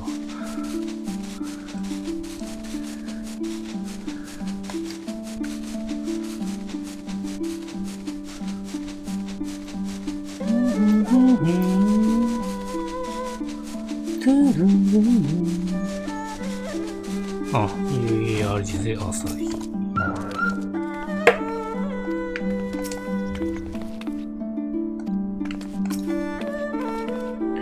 かつて、武家屋敷が、立ち並び、勇壮な街並びでしたが、姉の世露が化学兵を使って壊滅させたと聞きました。なんとも残念なことです。姉は見せしめのために行ったのでしょうが、民の不満を、増大させ、本気の、きっかけを、増やしただけでした。やはりこれまでの属州政策は間違っていたんですよ。和平が実現すれば帝国から物資を送り、ロマの再建を支援することも可能となりましょう。やはり早く元の街並みを取り戻してほしいものですね。ここをまっすぐ北に進めば、土間城を一望できる場所がある。城と、眺めたいならそこに向かうがいいから。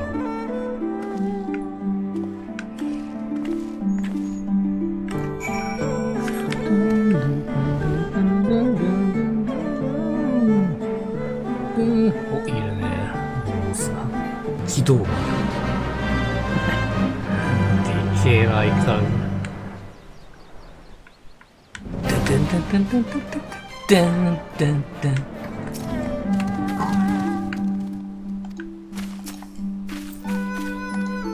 制限時間何分でしょう。あ、無理だ。倒せないですね。足りなさすぎる。かつて土間城を訪れた時はその美しさに見惚れたものです。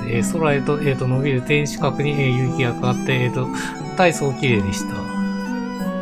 いつか再建してみせる。今は民の暮らしを、立て直すことを優先して、無残な姿を晒してしまっているが、いつの日か必ず。そんな日が来るといいですね。さて、次は土間に暮らす民の様子を見せていただけますか。確か近くに名前村という集落がありましたよね。名前村まで重くなると家屋だった方がいい。南西の、城下船場へ向かい、船を用意してもらうとしよう。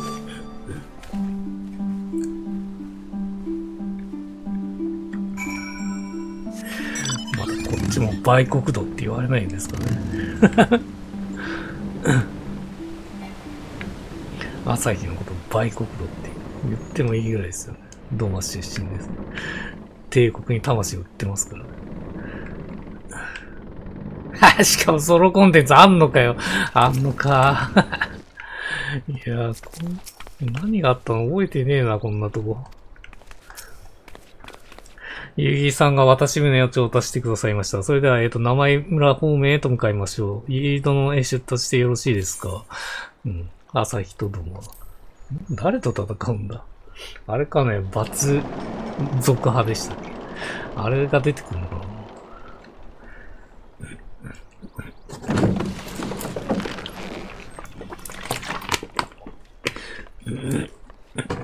やめろ！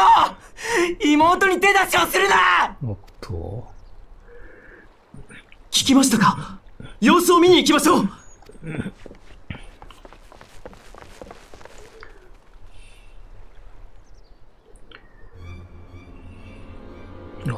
懐かしいですね。あ、亀か。なるほどね。ベニコーラの方だ。大丈夫ですか？ああ。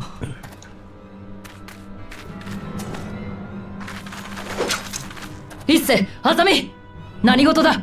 夕霧、それにあんたたちは。なんか理由があった。商人地からの帰りに急にあいつらが現れて襲ってきたんだ。俺にも何が何だか。いや、僕に喋るわけだね。どうやら引く気はないよね。ここは私も助立ちしますよ。彼らの安全が最優先ですから。怪しさ満点なんですけどね。帝国家とも一芝居打ってる可能性あるもんな、こんなの。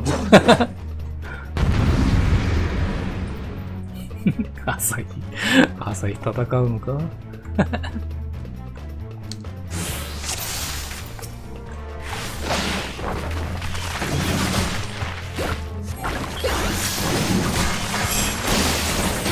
そこどけ！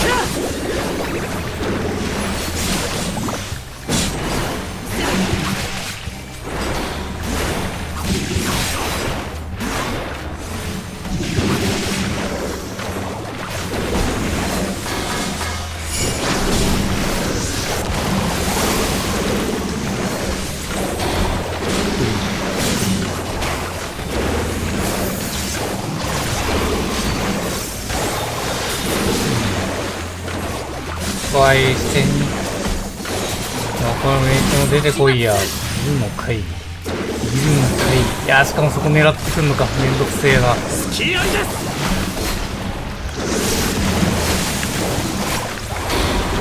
やらざるを得ないです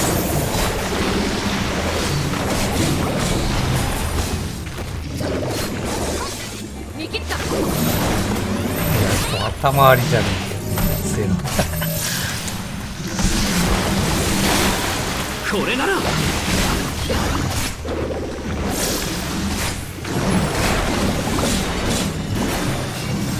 れは離れると思います。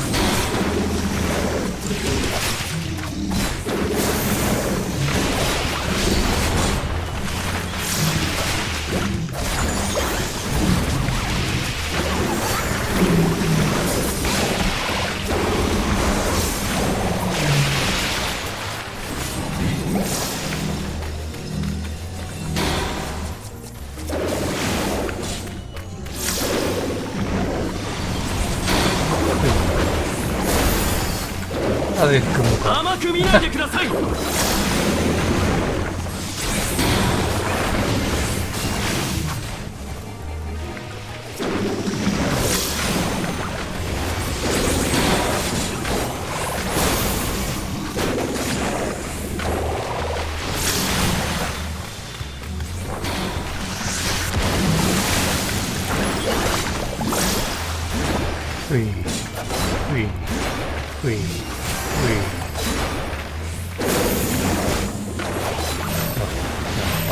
かよ。いや、全身やってくんじゃねえ。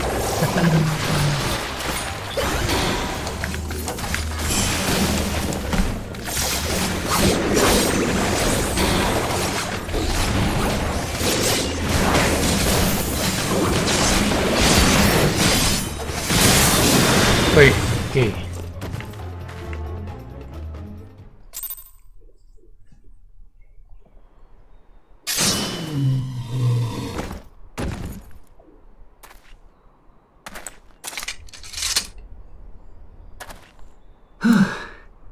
どうにかしのげましたね。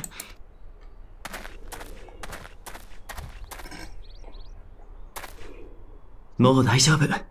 怖くはありませんよ。さあ、お家に帰りなさい。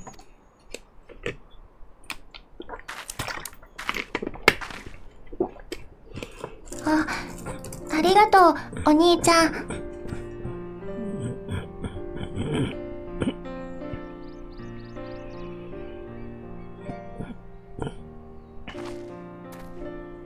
本当に助かった。感謝するよ。よかったら生井村まで寄ってくれ。あんたたちならいつでも歓迎だから。それじゃあ。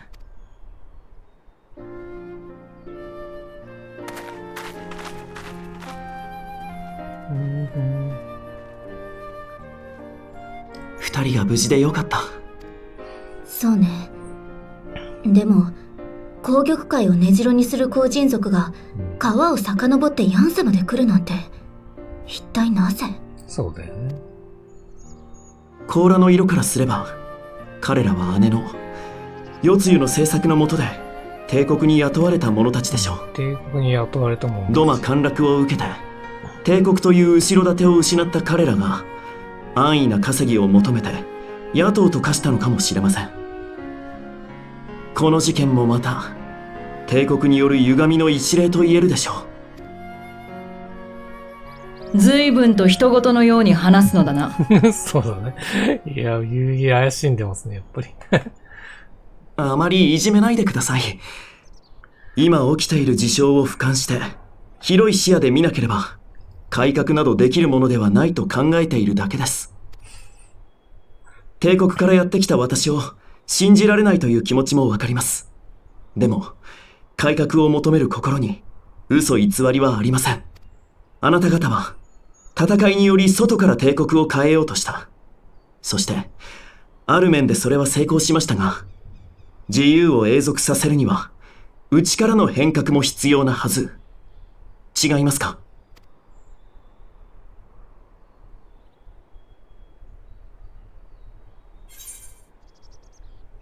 やはり外から変えるしかない。イシュガルドという国を変えてみせたあなたがそんな悲しいことを口にするなんて。でも私は決して諦めませんよ。単純にお前を信用してねえだけですけど。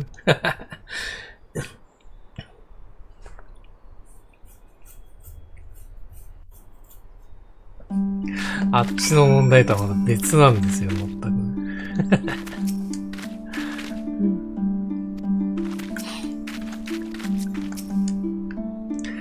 急にすいません。つい熱くなってしまって。でもあなたには私の考えを聞いてほしかったんです。ともかく子供たちが無事で本当に良かった。私もあなたの戦いを間近に見られたのは幸運でしたよ。さすが素晴らしい戦いぶりでしたね。罪がいずる場所。さて、いささかケチがついてしまいましたが、ヤーさんの視察はこれでしまいといたしましょうか。長井村に行かなくていいの？ドマの民の暮らしを見たいとか言ってたけど。そうしたかったのですかね。帝国の軍服を身につけた者が血の匂いをまとわせ現れたら、いくら皆さんと一緒でも動揺を与えかねないでしょう。いや、ここに出てくるのがもう作戦になってるんでしょうね、それね。皆さんも協力もあって、ここまででも十分に有意義な時間を過ごすことにはできました。残念でありますが、これでね、ドマ町に戻りましょう。だって、もともと入りたいっていう流れだったのに。急に変えましたよ。急に変えてますね。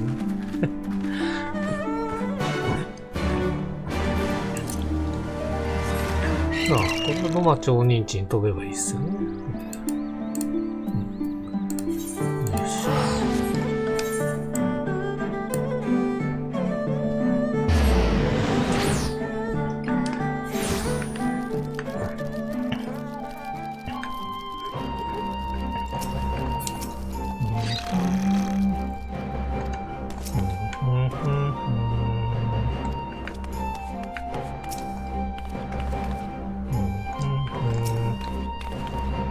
大使殿の視察で同行してくれたことを感謝する。貴殿たちのおかげで、ベニコーラの襲撃も退けられた。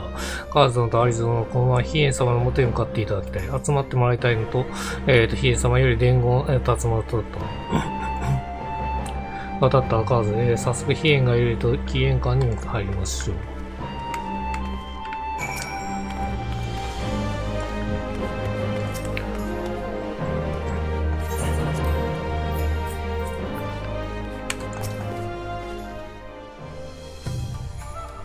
アルヒの目がギラギラしてるの。マジか。そんなギラギラしてるの。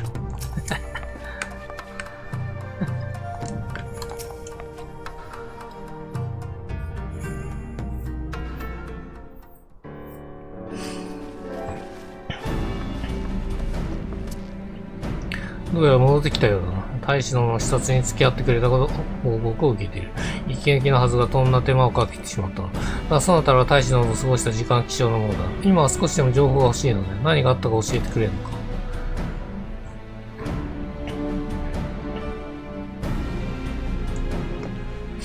ベニコーラによる襲撃とは、世津への失脚後、ベニコーラはこうした野党行為を働くのは頻繁にあることなんですか？いや、わしの知る限り一度だけだ。しかし今後奴らの蛮行が活発化せんとも限らん。懲戒の者たちに、警戒を強めるよう命じておく。そのあたりにはまた一つ借りが増えたな。しかし、大使殿もまた、生井殿の民を救うために戦ったとは。私どうにも朝日の言動を完全には信じられないんだけど、その心に秘めている強い決意は本物だと感じた。ただ理想を口にしているだけの男ではないと思う。そなたにも尋ねたい。大使との戦う姿、決意を述べる様は、その目にどう映った？偽善者だと感じた。あくまで否定する。なるほど。大使の言動が心からの発言ではないと感じたか。その場合、あやつの真意がどこにあるかが問題になってくるな。そなたの意見、しかと心に刻んでおこう。だが、いずれにせよ、帝国との交渉は続けていくつもりだ。帝国側が提示した条件に対する答えが出たの。神下ろしに手を染めないこと、後人族の蛮神に対抗すること、それに捕虜交換の実現について。ある日のように知恵を貸してもらってな。神下ろしは言うには及ばずだが、後進族の蛮神召喚に対しても、備えることができそうだと感じている。合神下のあえた3つの神義が揃ったことが機に召喚された。この時に神義を宿っていた魔力がかなり消耗したはずだ。となれば再召喚には、別途永定の、供給源が必要となる。つまり新たな、神義が、大量のクリスタルを集積させないように警戒を強めていけば、カリオモン症状を防げるはずなんだ。ドリラクシンは呼ばれましたからね。ドマ奪還以来と、青コーラの、後人族との交流もに深まっておる。彼らと連携を当たれば、不可能なことはないだろう。じゃあ、帝国からの提案を受け入れるつもりなの？ああ、徴用兵を取り戻せる後期だからな。さらに言えば、大使殿に花を持たせてやることで、帝国内の労者を後押しできるのはそうすべきだろう。だがそのために一つ片付けねばならん問題がある。もうしばらくは死に付き合ってくれるか。私たちいいならもちろん。でも一体何に付き合えばいいの？どのような結果に終わるか見届けてほしいのだ。かの者が眠る、罪が果たしてどこへ行き着くのかな。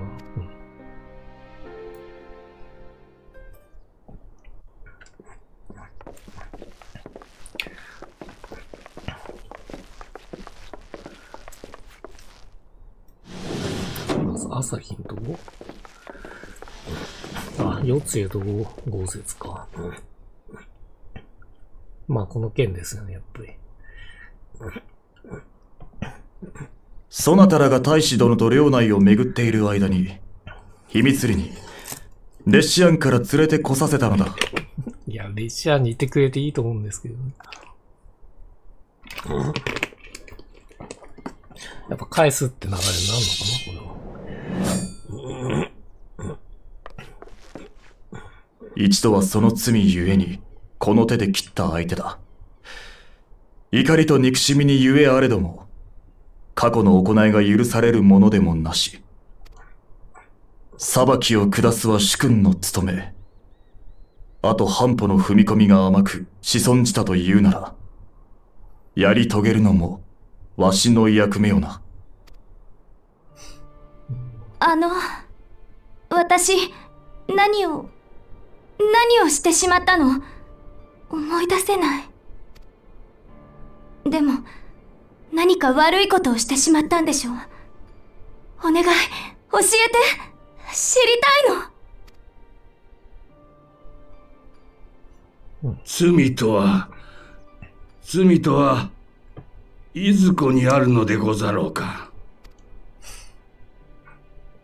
悪事をなした人の体にこそ罪があるのだとすれば、手下に命じて罪を犯させた黒幕を裁くことはできません。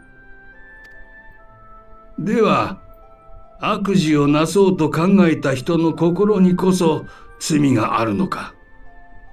だとすれば、すでに砕け散り、己もわからぬ心に罪はありやなしや。情が湧いたか、豪雪。拙者にもわかりません。ただ、ようやく得たと思った死に場さえ失った身なれば、なぜ生き残ったのかと天命を問いたくもなりましてな。そしてなぜ天は露を夜露を生かし記憶を奪ったのか、拙者には皆目わかりません。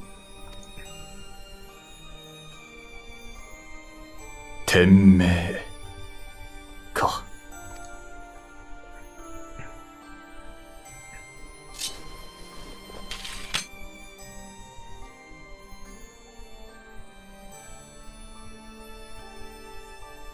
ならば命を天に問うとしよう。豪雪よ、そなたがしばし夜露の面倒を見よ。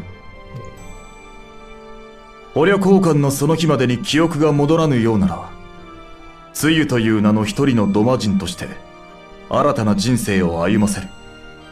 なるほどね。記憶が戻らなければ。しかし記憶が戻ったならば、代理総督夜露として捕虜の列に加え帝国に差し出す。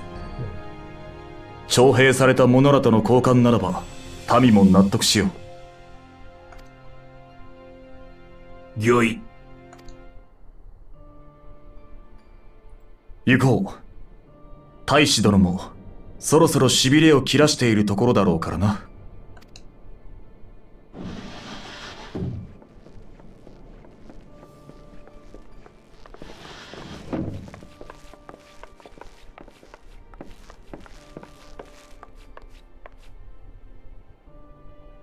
気づいておるやもしれんが、豪雪の様子がおかしい。夜露への肩入れのことではない。体のことだ。土魔城崩落に巻き込まれ、九死に一生を得てからの旅路。無理に無理を重ねた上に、気合一つで包み込むような生き方をしてきた男だからな。心配させまいとしているようだが、どうやら刀すらまともに握れんようだ。少し気にかけてやってくれ。豪雪が余生を露と共に静かに暮らすというなら、それも悪くないとわしは思っておる。あの男が再び戦場に立たずともよい国を作らねばな。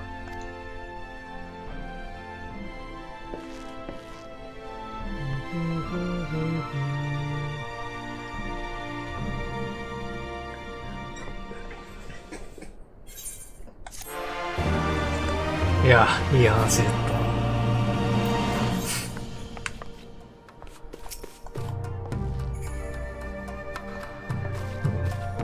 だからもうやっぱ豪雪は体がボロボロになってて、もう戦えない状態まで来てるってことですよね。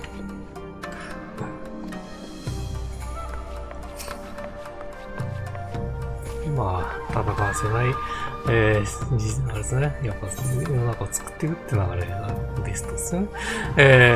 行幸の時。さあ、これで4つへの処分も決まった。あとはわしの決定を大使のに伝えるものだ。すまぬが引き続きそなたらも同席してくれ。さあ、まあ、これ納得するかどうかっすよね。朝日がね。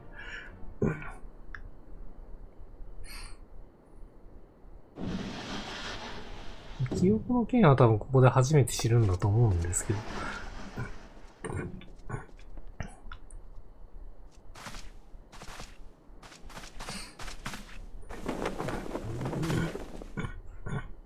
待たせたな、大使殿。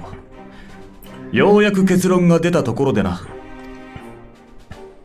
いえ、とんでもございません。おかげでヤンサ領内の現状を見学することもでき、有意義な時間となりました。それでお答えは？慢心対策への協力と捕虜交換の件、共に受け入れよう。ただし条件がある。代理総督世露の件だが、確かに彼女はわしらが保護しておるが、少しばかり問題があってな。問題ですか？土間城崩落に巻き込まれながらもどうにか生き延びたものの、記憶を失っておってな。自分の名前すら覚えておらんのだ。先ほど保護と言ったのもそれゆえよ。わしらは今のところ捕虜としてではなく、土間の民の一人として扱っておる。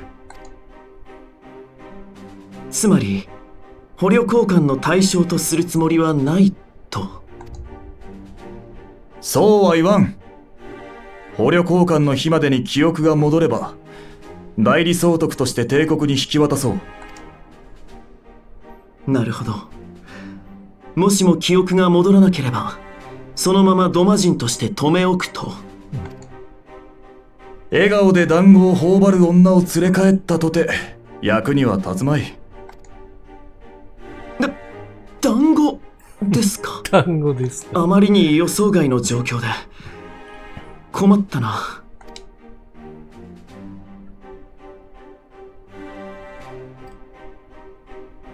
わかりました。こちらも紅玉会に部隊を送り込んでしまった負い目があります。姉の処遇については合意しましょう。ただ彼女は代理総督である以前に、義理とはいえ私の姉でもある人です。帰国する前に一度二人きりで面会させていただいても。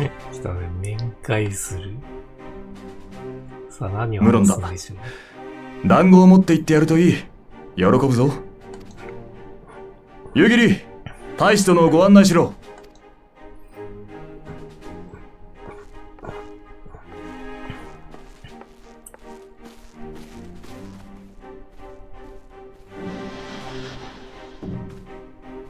いや、警戒はした方がいいと思いますけどね。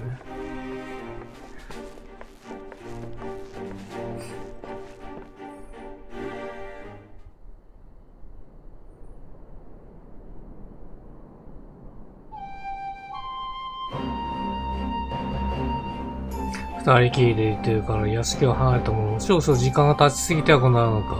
やはり拙者が様子を落ち着けこうせず、二人きりというのが大使の望み。募る気持ちはわかるが、今できるのは待つことのみよ。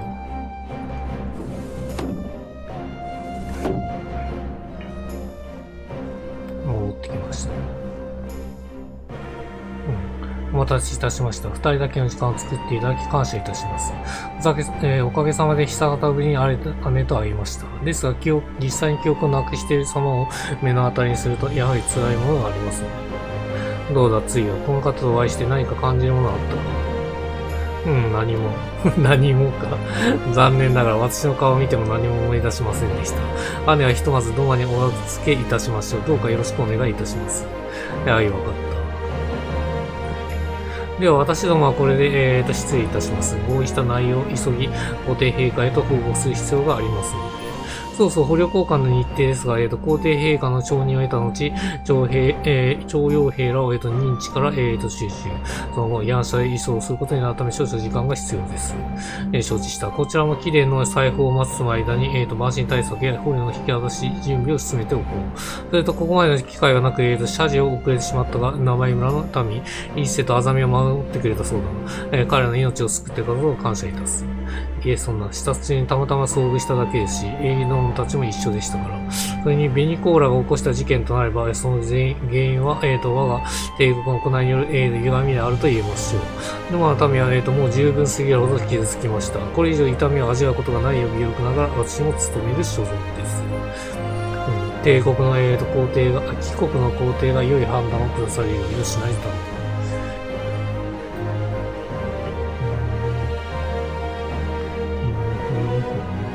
それじゃあ姉さんまた会いましょう。しばらく待つってことで、ここで 4.2 が終わる感じかな。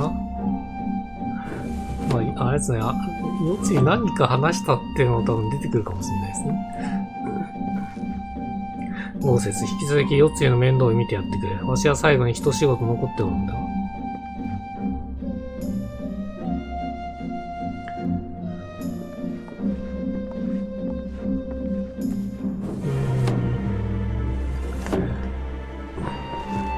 ユーギーとカーズたちはわしと一緒に外まで付き合ってくれ。最後の大仕事を大使のらの見送りと行くぞ。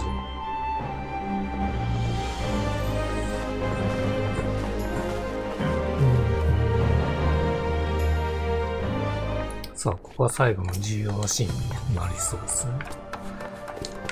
両方の時ってのは俺あれですね、多分これがね 4.2 のタイトルだと思うんですよね。だからこれで終わりだと思う。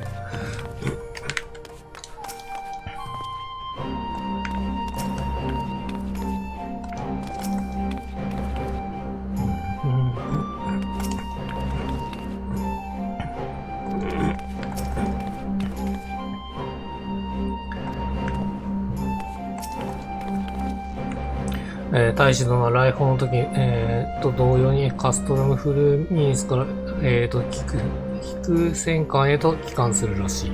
それじゃあわしらも向かおうぞ。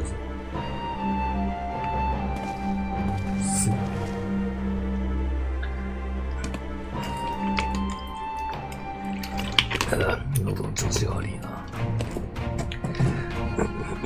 腹が減ってきたし。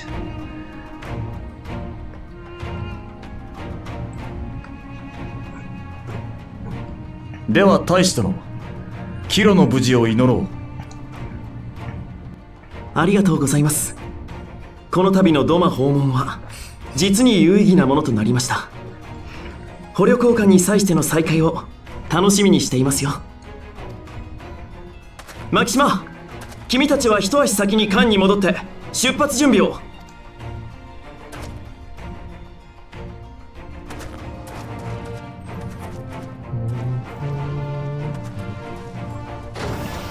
最後にヤンサ領内での視察に同行してくれた英雄殿にお礼をしたいのですが。お礼ですか。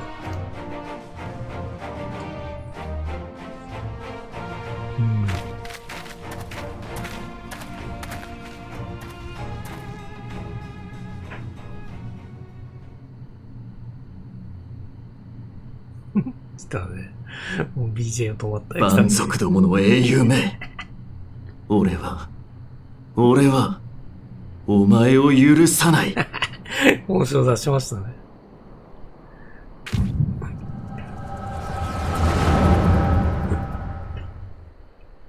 しかも見れますからね、過去。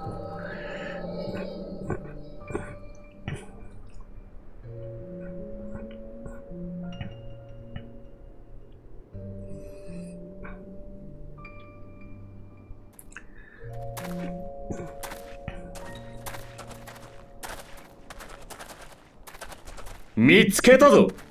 手間をかけさせてくれたな。反乱軍の侍。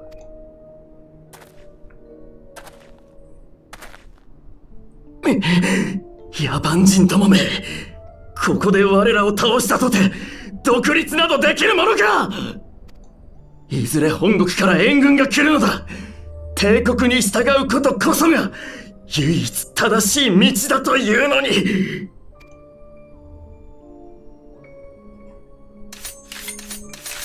ドマ人の誇りを失った犬畜生が正道を説くとは。これで終わりにしてやる。この状態から生きてる。おっと、これでゼノスが来たって流れか。なるほどね。ブオーンは多分そうでしょうね。一発、一周ですね。一周。何やつ来たげ、来ました。モフ王子です。PC エンジンスーパー CD ロムロムのボイスとかアニメーションとかレトロゲーム好きにはちょうどいいですよね。とはいえ最近のも好きなんですがね。だが一人で何ができよう。囲んで叩き切れ。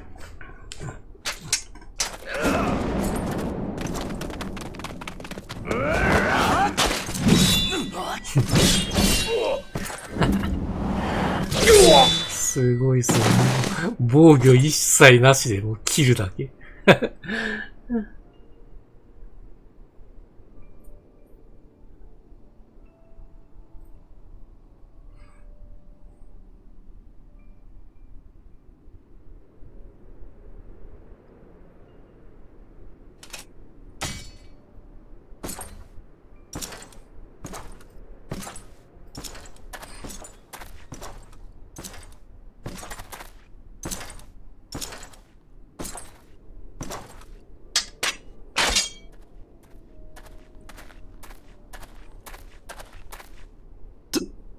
助かりました。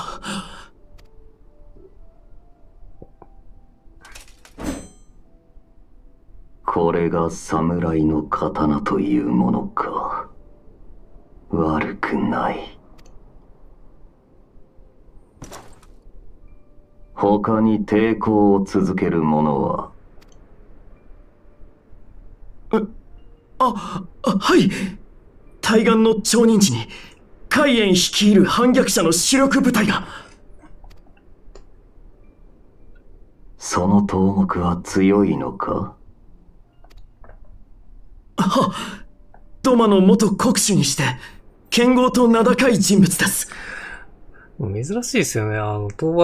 ゼノス討伐した後でもちゃんと声優さんがね、こう活動してるっていうね。まあ、ちゃんとした理由があるんですけどね。狩りにふさわしい獲物であればよいが。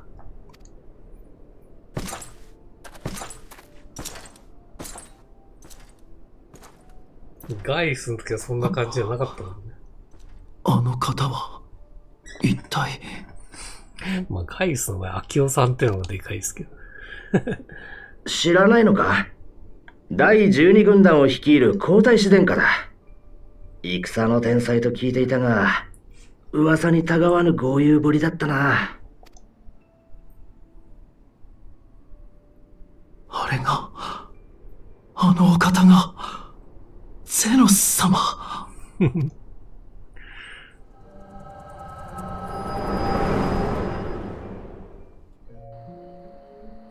完全にもうドマの心一切なくなってますね。怒ってる。その顔、その力、すべてが忌々しい。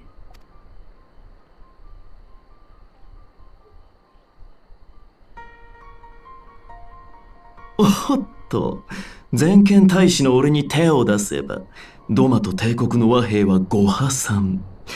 それがわからないほど愚かではないのだろう。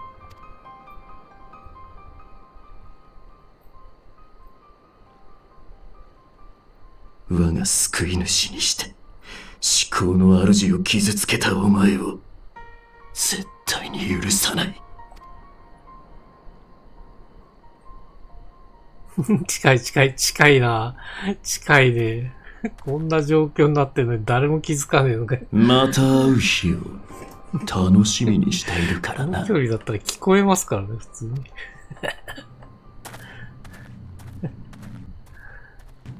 まあこの状況を話すぐらいしてもいいと思うんですよね。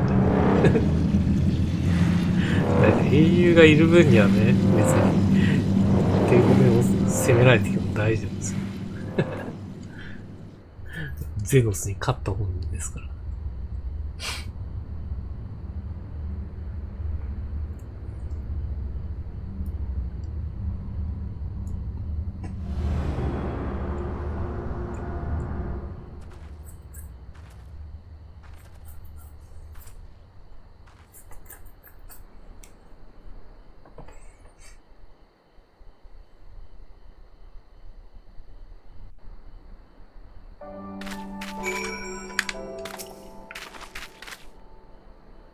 顔をしかめてるって感じですね。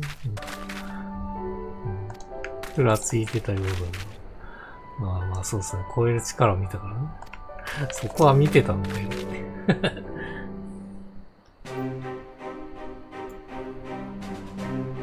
この件は伝えるのかな？とりあえず。どうした？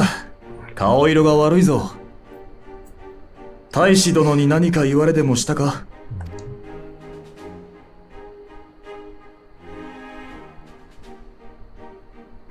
まあ、ちゃんと話すんだ。話すっぽいね。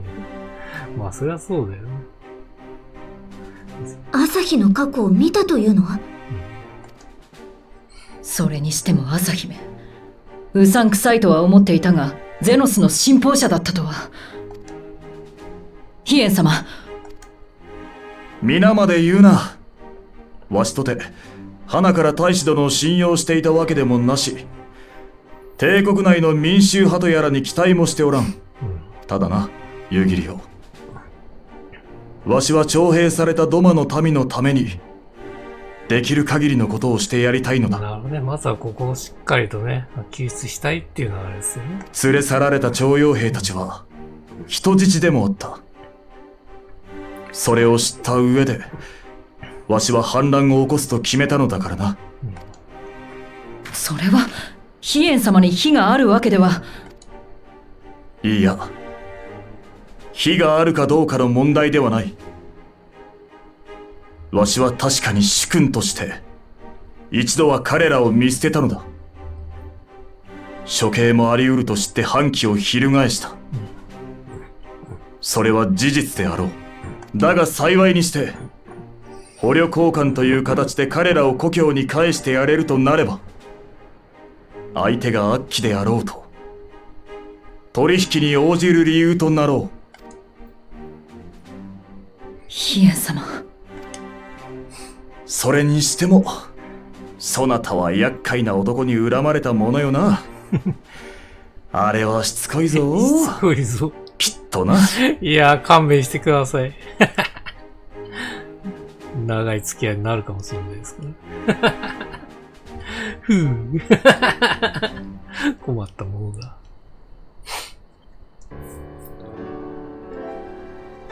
でもなぜ朝日はこのタイミングで本性を表したのかしら。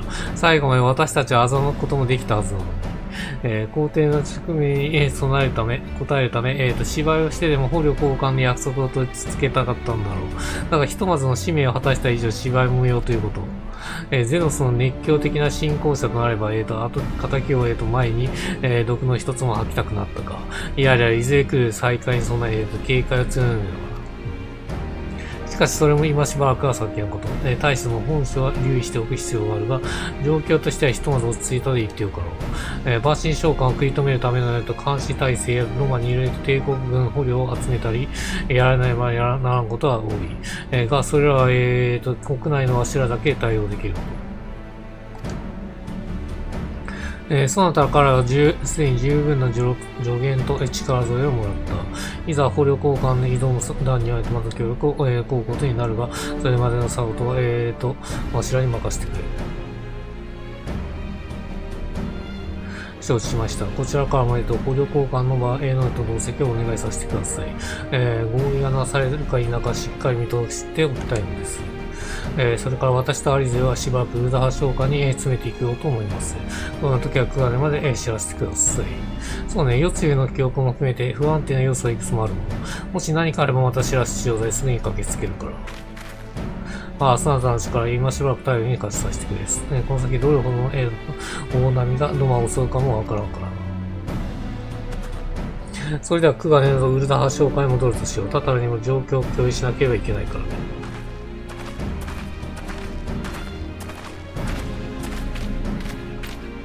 一旦クガネに戻る感じだ。まあ、クガネからバージョン、4.3 が始まるっていう流れですよね。まあ、とりあえず帰りましょう。たっけえな。なんで480を持ってくんだよ。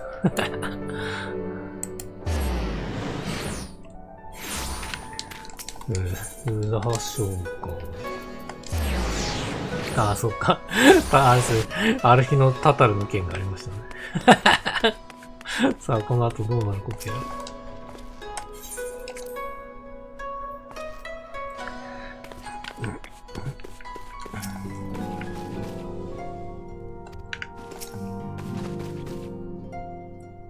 タタリの謝罪も必要だな。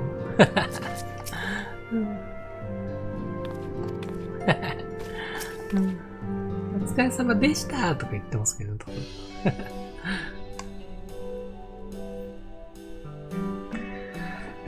なるほど、承知いたしました。タタルさんと私もドマからの連絡に備えておきますので、任せておいてください。失われた資金を補填する、メドも、ある程度経ちましたし、ドマとの、連絡役バッチリ両立してみせますよ。失われた資金。ああ、それがあれですよね。四天王の件か。はい、そうだね。タタルには世話をかける。使った資金は私の個人資産からまで返却させてもらうので、何ら召喚にいる間私にできることがあれば。お気持ちはありがたいのですが、今は結構です。アリヒノさんも自分がしてしまったことの重みを分かってくださったようですし。いや、それにカーンさんならソロバンさんの儲け話をうまくこなしてくれるでしょう。そうすればホルジンどころか一気に黒字化も、いや、くどいな。くどいな。いや、ちょっとこっちを利用させようとしてますからね。すまないカーズ。私の不手際で君に迷惑をかける結果になってしまってるな。この借りは必ず返させてもらうよ。だが私たちで役には立ってみせる。リオルたちと連携しつつ、帝国の、内情を探ってみるつもりだ。ため元ばかりで済まないが、君も俺を見て様子を見てくれると助かる。捕虜交換の場にはぜひとも同席してもらいたいからね。朝日の君の恨み方、聞くに、ノアの民の思い語った言葉は全て偽りだった可能性が高い。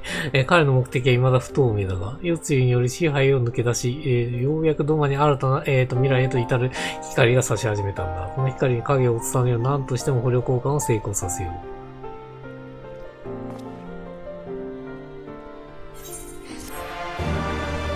最後になんかエピソードっぽいの出てくる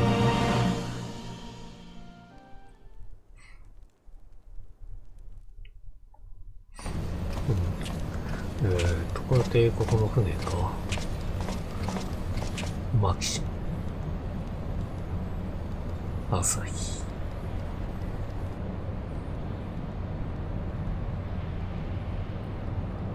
バリス邸からの直命である和平交渉が取り付けた。信頼を得るために猿芝居まで演じてない。やっぱ猿芝居なんだ。しっかりと。だが我が誠の映像主やあのお方のみ、殿下の大半はすでに始まっているのだ。体系か。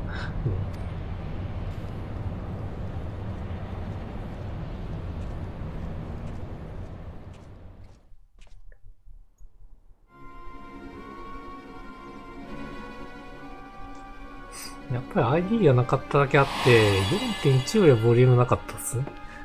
2時間ちょい。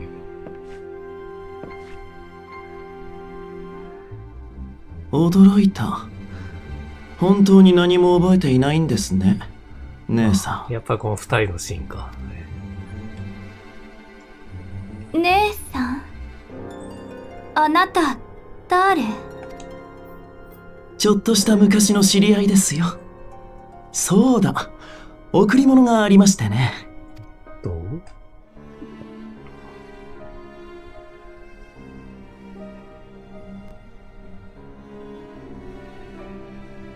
古い鏡です。それでも眺めて、自分が何者であったのか、よくよく考えて思い出してください。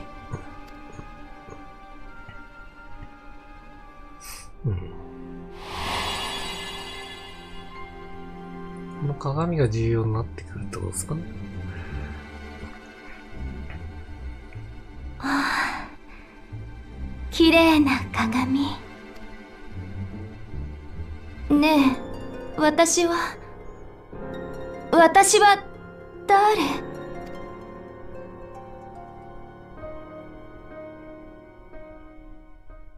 一方、誰もある渓谷へと低等医療施設。医療施設？ほうほうほう。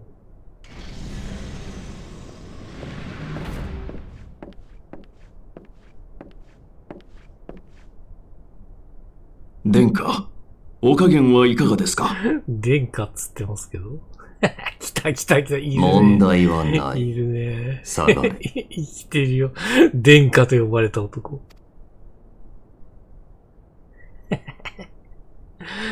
そりゃ声優さんも継続っすよね。普通に出てきとるやんけっていう。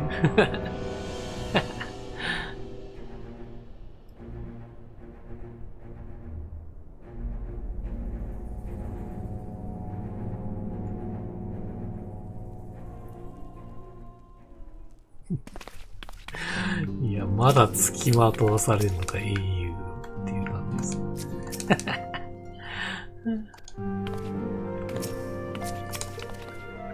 あ、これでもう終わってるって状態か。で、これがもう 4.3 に入るってことですね。来た。豪雪と梅雨。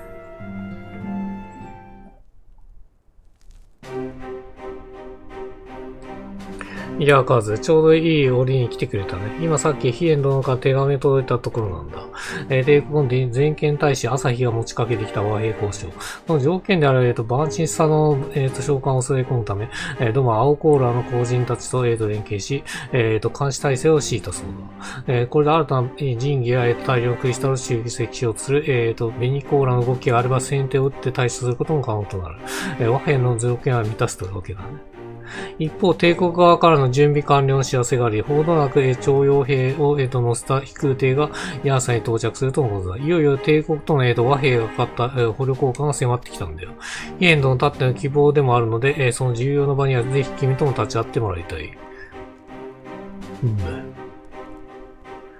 それと四井の記憶なんだけど相変わらず戻っていないみたい。さっきの取り決めに従うなら帝国に引き渡すことなくドマ人として生きさせてもらうことになるわ。その前に私たちの目でも、真偽を確かめておきたいところね。もし、記憶が戻っているのにドマに置いておいたら、何を知り尽くすか分かったものじゃないの。それでは、ドマ町認知の起源館へ向かおう。ヒエンドを待っているはずだ。ただ、我々しばらくここを開けることになる。君も何かと忙しいだろうが、留守を頼んでもいいかい？もちろんです。皆さんお気をつけていってらっしゃいませ。よ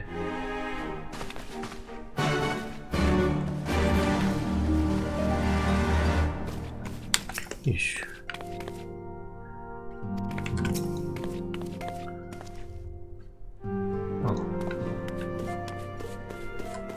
さあ、起源館か。起源館だ。ここだから、超認知に飛んだ方がいいですね。超認知しちゃった。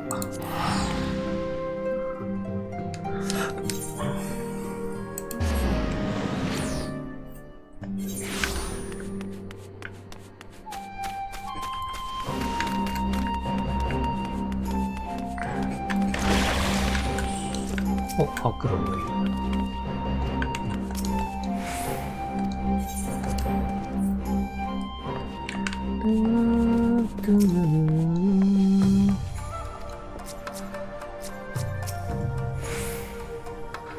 4.3 までがおそらく解放戦争戦後、編の1ですかね。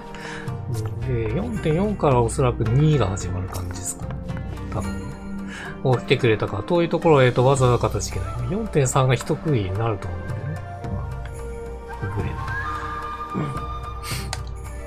グレー。捕虜交換の立ち会いを含め、同型のことは文に従うためた通りだ。が、一つだけ知らせていなかったことがあって。噛んでより体調が思わしくなかった豪雪が少し前に倒れてしまい床に落ちてるのだ。あ、そうなんだ。なんですって。それで、彼の容体を。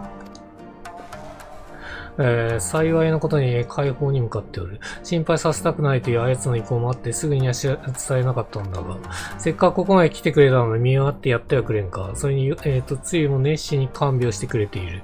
彼女の様子も気になるところであろう。もちろんです。カーズ、アリゼ、豪雪を元気づけてあげようではないか。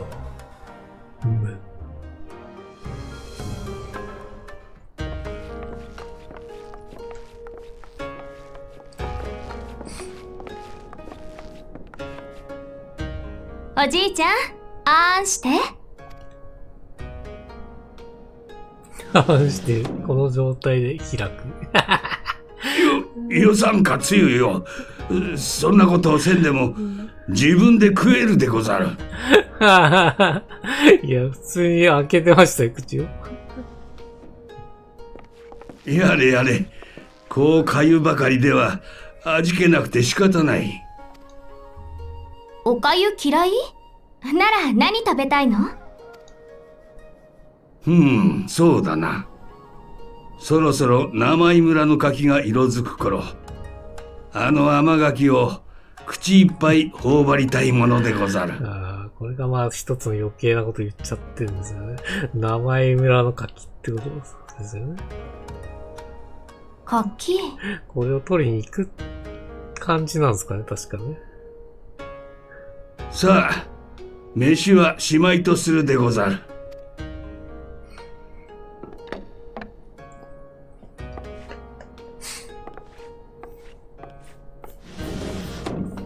体調を崩したって聞いて寂しくしてるんじゃないかとお見舞いに来たのだけれど、お邪魔だったみたいね、おじいちゃん。いじってますね。何を申すか。それに少しばかり疲れが出ただけのこと。気合ですぐにでも元通りにしてみせるわ。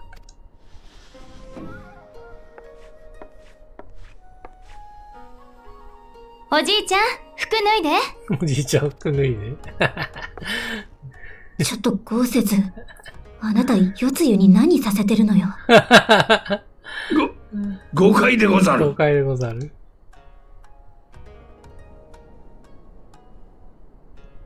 早く脱いで。汗拭かないとおじいちゃん、臭い。臭い。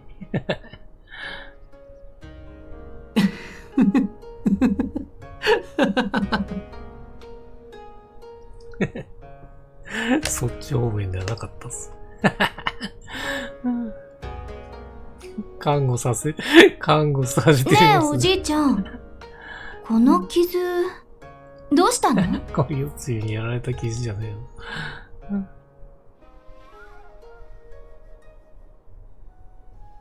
戦ばかりの人生ゆえな、傷跡など珍しくもない。ああ、これ銃撃った時のやつか。そうだね。そうだ。どうしたつゆよ。ロマ城の件ですね。なんでもない。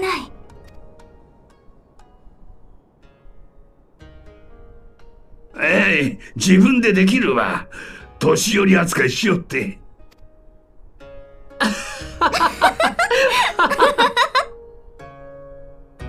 年寄り扱い。まあ、年寄りですけど。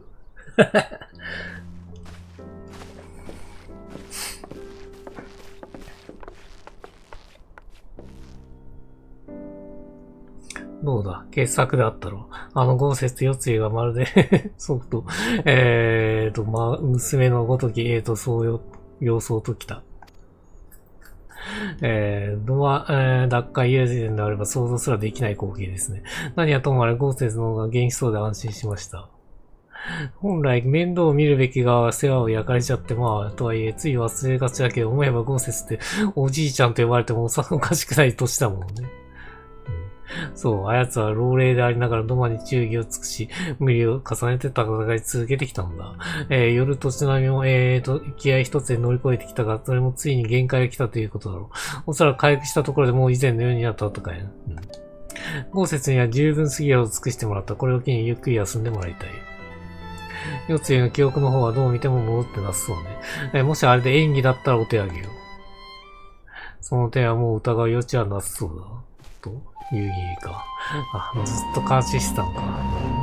遊戯、慎重なあなたにしては珍しいよね。そう思うに至った経緯聞かせてくれるね。あれから私は四つのことをずっと彼から監視していた。もし記憶喪失を、装っているのであれば、そのうち必ずあらが出るはずだと。だから彼女は一瞬たりともあの調子を崩すことはなかった。さらに、座敷で一人になった時のこと。四つは、戸棚にあった食器を見つめると、棚に、並べ立てて、無邪気に物事を遊びを始めたのだ。侵入工作をする忍びであってもあれほどの芝居を打ってまい。よって本当に記憶を失っていると見つめざるを得ない。あなたがそういうなら確証が持てる。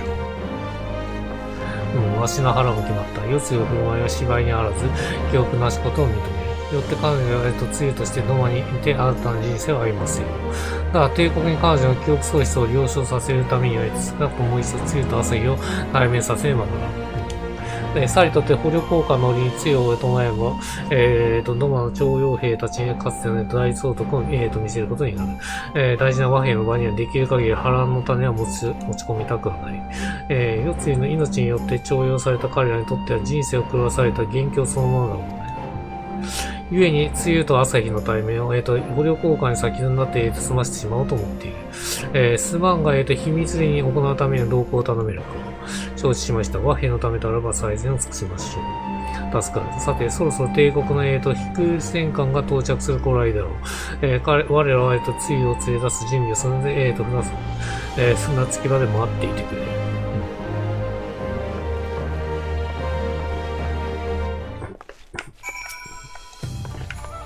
さあ、朝日が帰ってきますよ。第一声は何でしょうね。もう超認知だからね、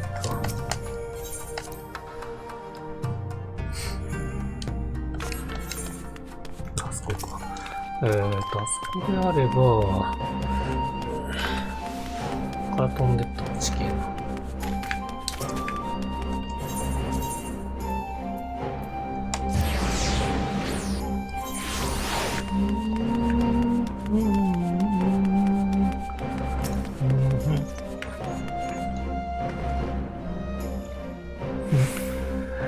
彼女はもはやつゆというのは別人なので。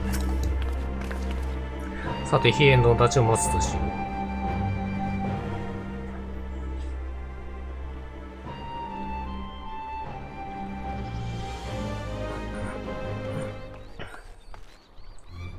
う。大変だ、つゆが館から姿を消してしまった。来ましたね。なんてことだ。一大事ではありませんか。まさか記憶が戻って逃げた。わからん。今、遊戯が街中を探し回っていたことによって超認知から出てしまったんやもしれん。やっぱり名前村の件ですかね。名前村に行っちゃったんですかね。牡蠣を求めて。銭湯、その後に聞きたい。見慣れる、色白の娘は、船に乗せなんだか。これは姫様。そういえば先ほど、渡した客に見慣れる娘がおりました。来たね。傘をかぶっていたので、顔はあまり見えませんでしたが、乗船の際に、掴んだ手は雪のように冷たかったです。あれ一体どなたでしょう。いや、ちょっとした客人な気にせんでくれ。そうか、娘は大臣と渡ったことということなの。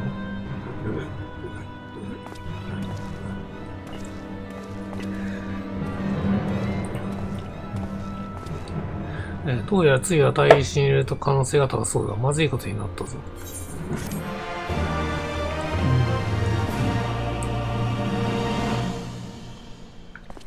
いや、まんじょすんなりはいかないよ。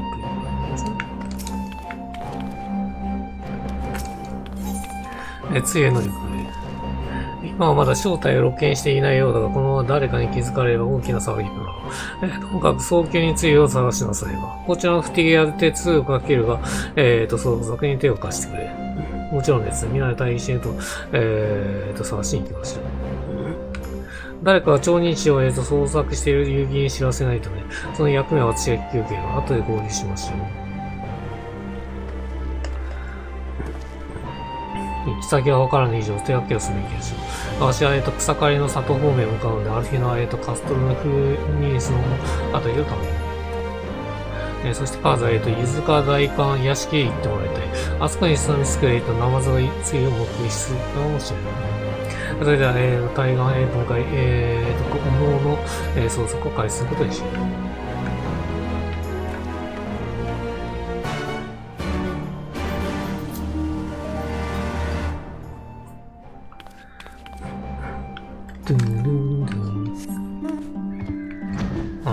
じゃあ、ナマズのとこ行きましょうか。ペペ金取るとか言い出しそうであれですけど。みんな、行さん。安塚大官屋敷へようこそっぺよ。知りたいことがあるよったらこの魚さんが、何々色白の人の女を見かけてないかだってか。せっかく訪ねてくださったのに、あいにくそれらしきお客さんは見てないっぺな。ぬめぬめのナマズ女ならいるっぺよ。いらねえ。なんでナマズ女って。どこにいんだよ。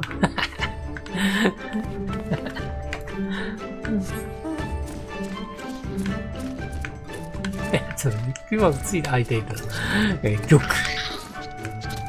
色白の人の女っぺか。そういえばついさっき、寮の会議にしてそれらしい人を見かけたっぺよ。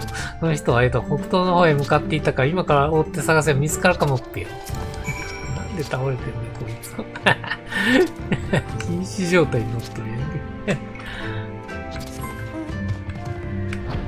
あそこってことですか。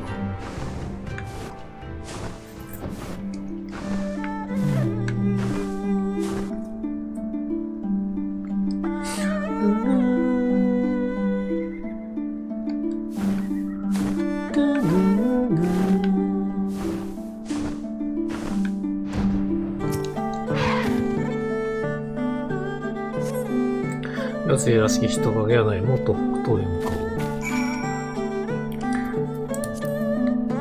おう。あ、いや、BGM 変えるか。結局これを適用するっていう。もちろんテーマはデブチョコ。こ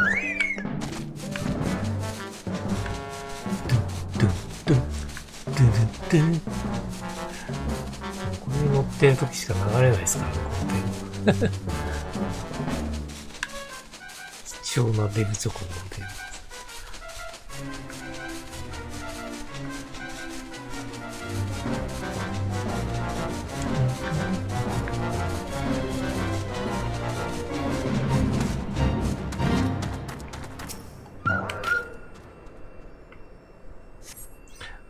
さらに北東へ向こう。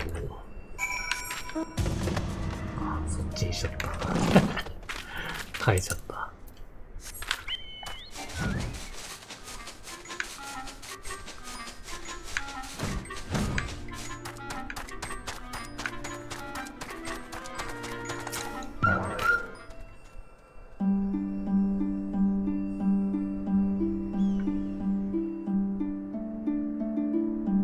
今回長いっすね。傘らしきものが落ちているのを見つけた。おっと、傘が落ちている。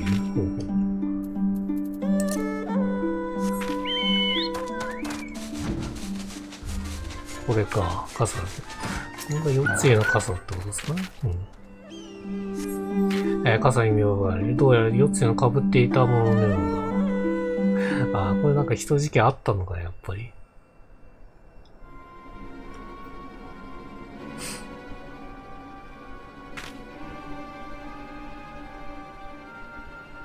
傘を持ってった方が良さそうですね。やはりカズだったか。草刈りの里に水泳の姿はなかった。その正しき姿が見かけたので、かけてきたところだ。私はアリゼ殿から報告を受け、ヒエネ様と合流した。彼女にアルフィオノが捜索している。カストルム・フルミースの方へ向かってもらった。そなたの方はどうだ？伊豆か、大観屋敷で何か手がかりがあったか？北東に行ったっつって来てますよ。なんと、名前村に向かったようだと。いかん、村の人に見つかればどうなることか。村中、手分けして捜索し見つけ出すと。わしら、水田の方を探すので、その後はこの先の広場を当たってくれ。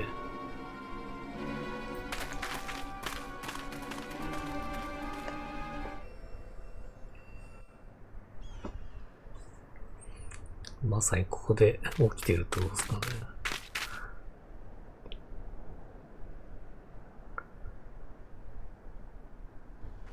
いや、もう普通に言ってますよ。いや、この状態で言ってる、この状態で。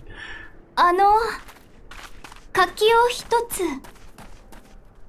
待って。なんで逃げるの？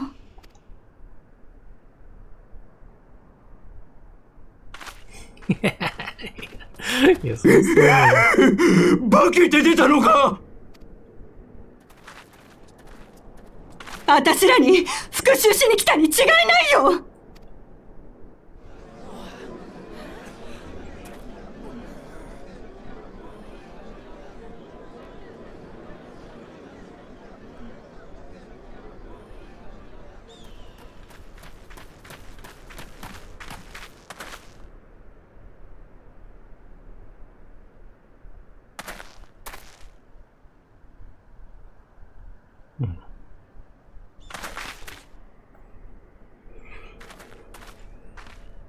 あいつは、夜露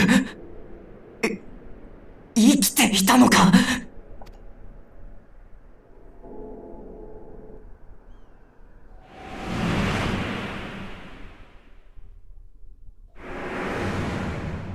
ここは思い出すんだ。私、何をしたの？何をだって。騒がせてすまん。どうか皆心を静めてくれ。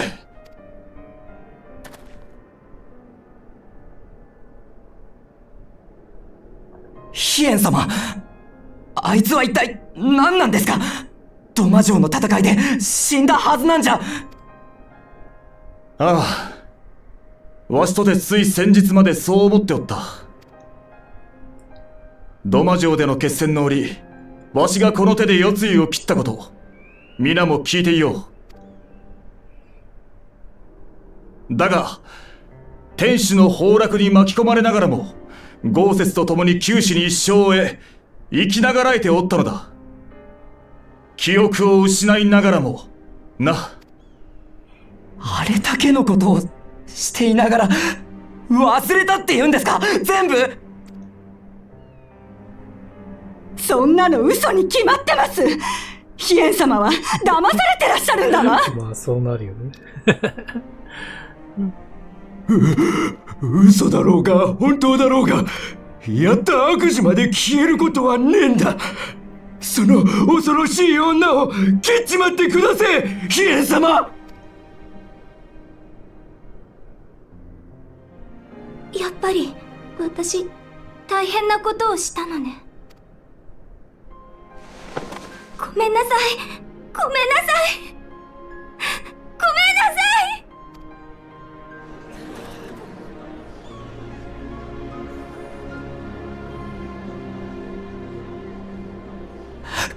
ごめんって、それで。お、子供の方あざみちゃんでした。もう泣かないで、お姉ちゃん。柿だ。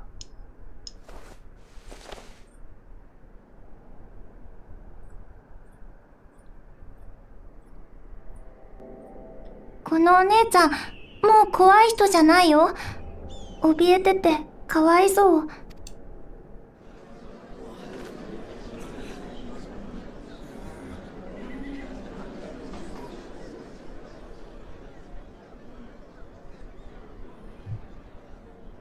記憶が戻らぬ限り、夜露、いや、露は、傷を負ったドマの民の一人として扱う。無論監視をつけ、今後無断で村にも立ち入らせん。わしに免じて、今しばらくこの者の命を預からせてくれ。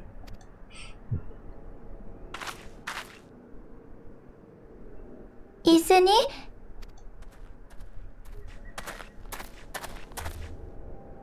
わかったよ、あざみ。お前が納得するなら、俺は、それでいい。もうお前が怖い思いをしないのなら、俺は、それだけでいいんだ。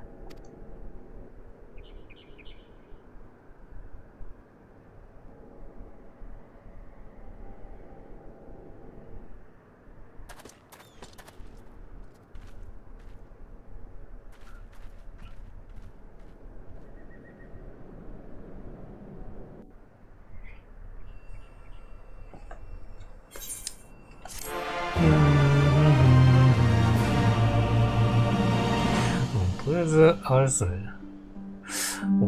騒ぎ終わったっぽいっすね。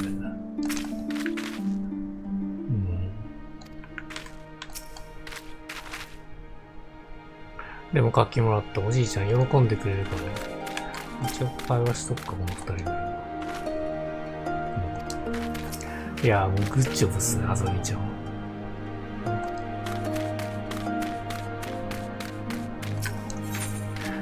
柿と、白、白道橋。一時はどうなるかと思ったがなんとかなったが、ついの様子からすると記憶が戻ったわけでもなさそうだ。どうやら彼女は柿が欲しくて、名前村まで来たようです。おそらく豪雪に渡すものだと。柿一つに随分と振り回されたものだな。前より豪雪も喜ぶことだろう。だって思わぬ遠回りとなったが目的のカストロムフルミニスに向かうとするか。アルフィーノたちもそちらで捜索しているはずだ。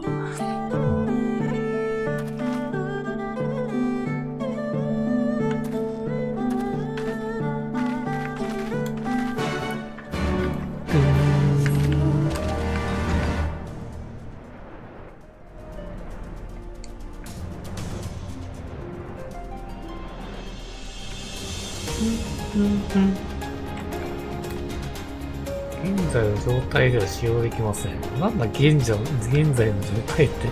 強くてニューゲームだからってことだ。使えねえんだ、この状態は。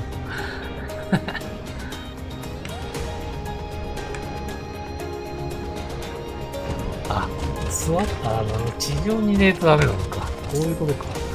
なるほど。そうです。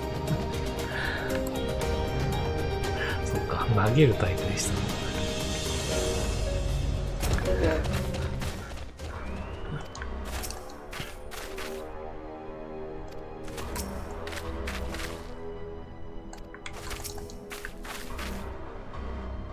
柿を渡したい。すでに帝国の連中はついているようだ。さて、厄介な大使殿との再会だ。あ、そっか。これであれですよね。一回あれですよね。朝日と面会しねえといけねえもんな。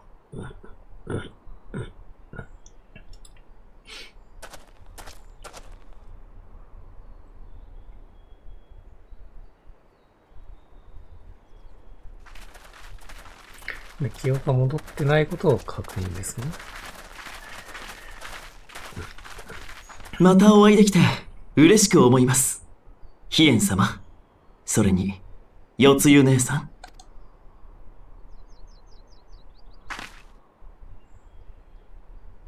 出迎えが遅くなってすまない。大使殿も壮健なようで何よりだ。徴用兵たちは飛空艇に？もちろんです。土間川の準備も順調なようですね。今日、彼女を連れてきたのも、その一環とお見受けしますが。なあ、捕虜交換に先立ち、様子を見てもらおうと思ってな。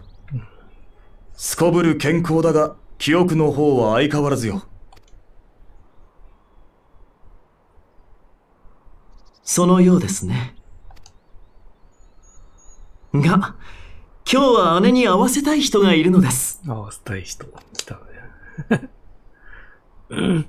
しっかり作戦立ててきてるな、こっちも。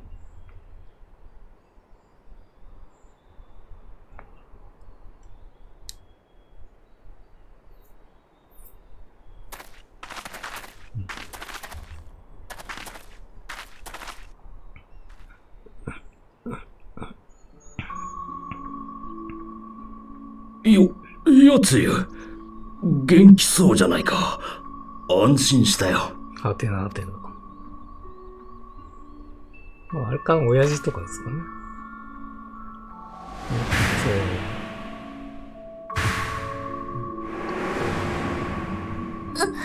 あれが朝日か。確か弟の出世に書きかけてあれですよね。四つ売り払ったっていう流れでしたっけ？嫁がせたって流れか。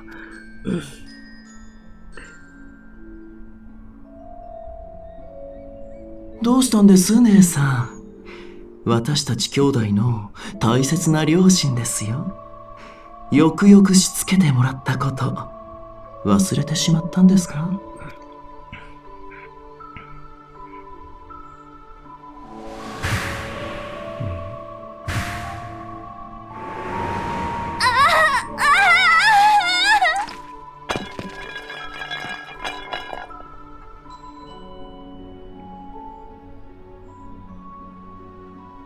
柿、おじいちゃんに渡さなきゃ。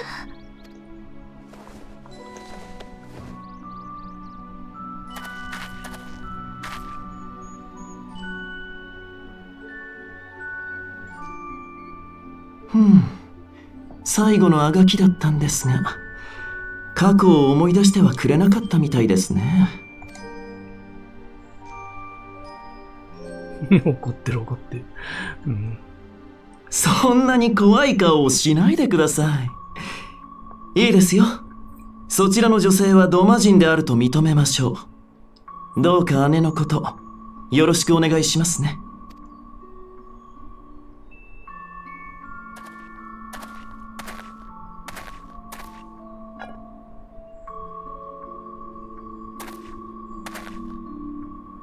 でも姉さん、私は戻ってきてくれると信じていますよ。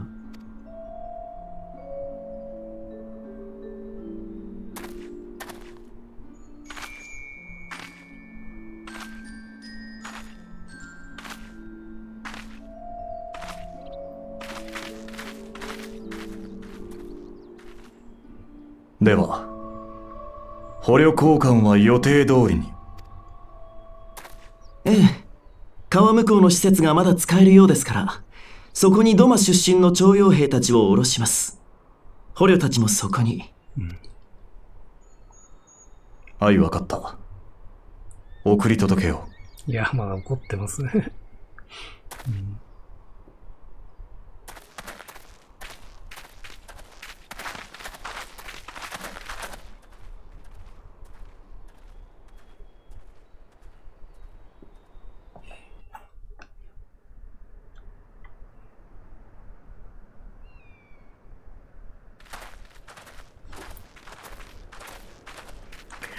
記憶を戻させようとしてるって感じですね。もう連れて帰るって流れですか。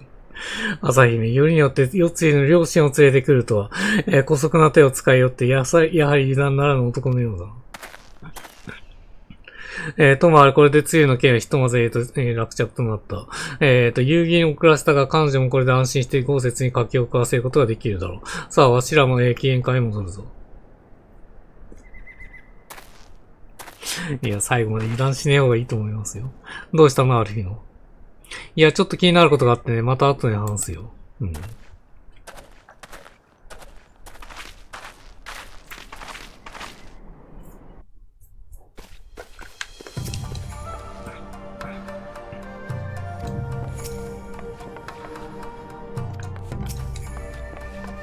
さて、豪雪に報告して安心させてやるとするか。もっとも、つゆが先に戻っているので承知のこととは思うがな。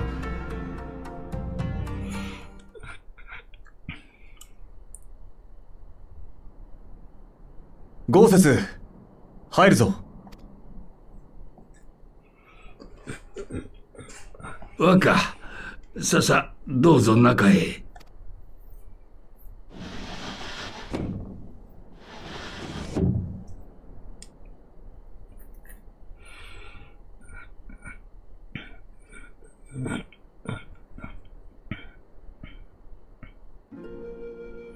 泣き晴らした様子でつゆが帰ってきましてな。拙者に柿を一つ剥いてくれたのでござるが、その間何一つ話そうとはしませなんだ。今は疲れたので寝ると別室に。一体何があったのでござるか。世継ぎの記憶を蘇らせようと大使殿が策を弄したのだ。連れてきた両親と引き合わせてな。頭を抱えて苦しんでおった。結局それでも過去を思い出しはしなかったようだが。世継ぎって養父母から冷たい仕打ちを受けていたんでしょ。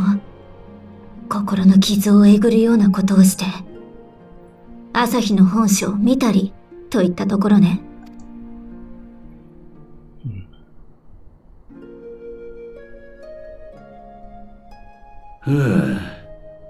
それで特進が言ったでござる。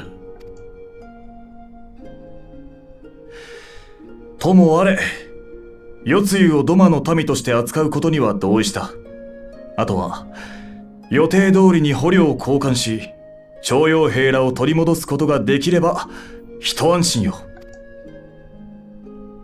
ところで、その捕虜交換ですが、一つ気になることがあります。先ほど、カストルム・フルーミニスで朝日と対面した折に、怪しげなコンテナを見かけました。ほどなく、帝国軍に回収されたようですが。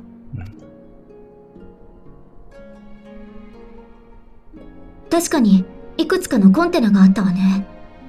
爆弾やら魔導兵器やらが隠してあるとでも言いたいの？わしの命を狙っておるなら、これまでいくらでも機会はあったはず。そのような単純な策とも思えんが、警戒はしておこう。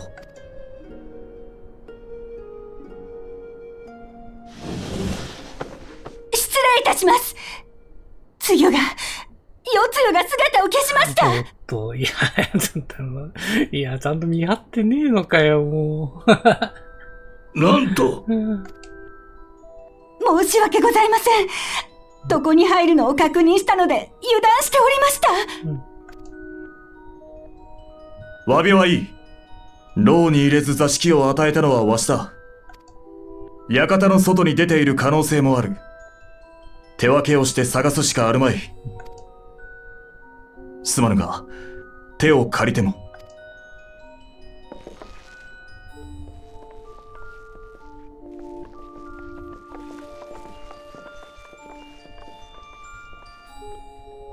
さあ、これで夜露はどうなることでしょう。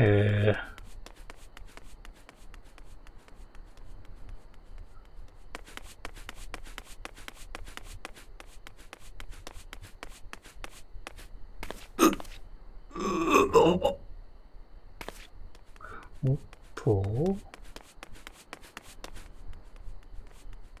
もうやられてる、すでに。おっと。いや、もう記憶戻ってんのかな、もしかしてこの時点で。これあれか、過去見れますかね。そうだね。助けて。回想シーン見れますね。多分、夜露にやられたってことですよね、この中では。出てった時にすれ違ったんか。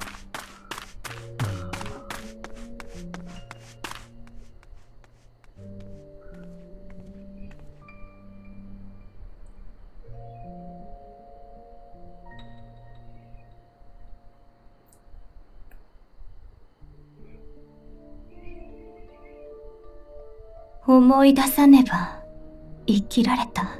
あ、もうすでに思い出してるわ。うん。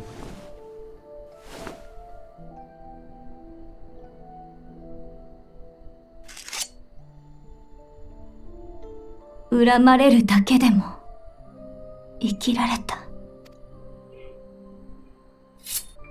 自害しようとしてる。でも引き金引いた男に優しくされちゃもう生きてやいられない。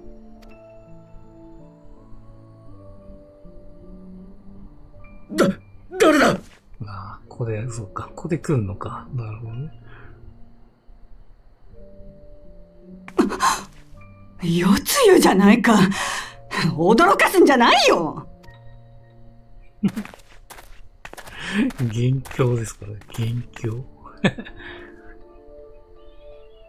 ここは町人地か？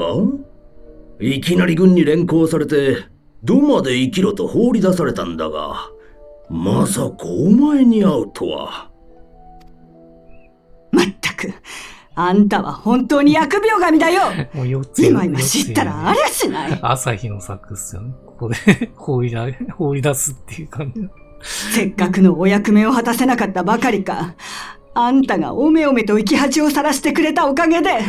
いや、性格全く変わってねえもん、こいつら。私らは帝都での優雅な暮らしを奪われて、こんな泥だらけの廃墟に連れてこられて、一体どうしろって言うんだい。よさないか。その子はもう何も覚えてはいないのだから。それに、こうなった以上、今後の暮らしを考えてゆかねば。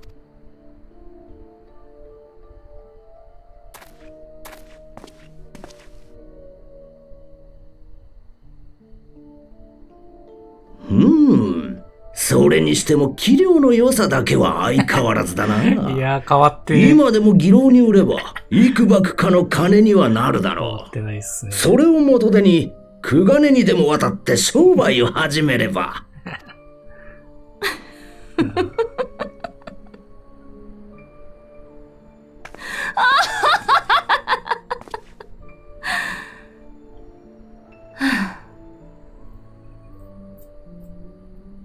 養い親はこのありさま。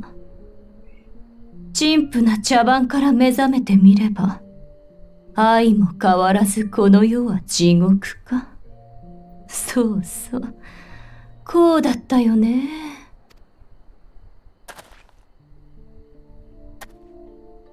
いいよ。こんな私に、世がまだ悪と酒という。なら、幕引きまで期待に応えてやろうじゃないか。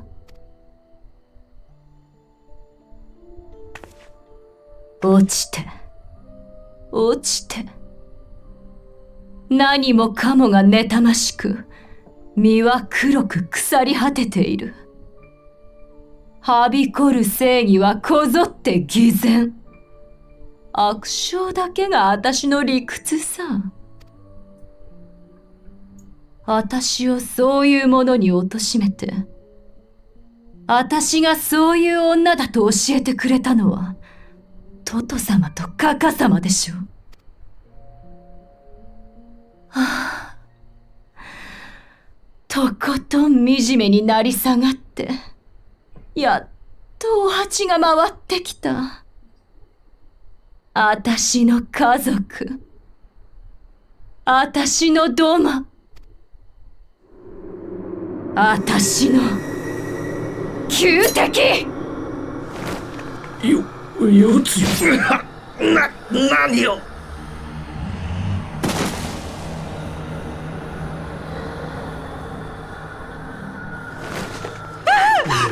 どうやでも両方刺しましたね。うわ。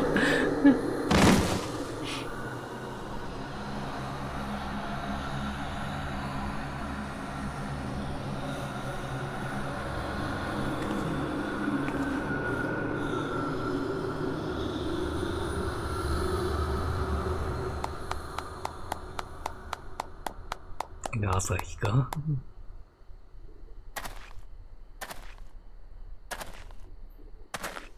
お帰りなさい、姉さん。戻ってきてくれると信じていましたよ。やっぱりかい。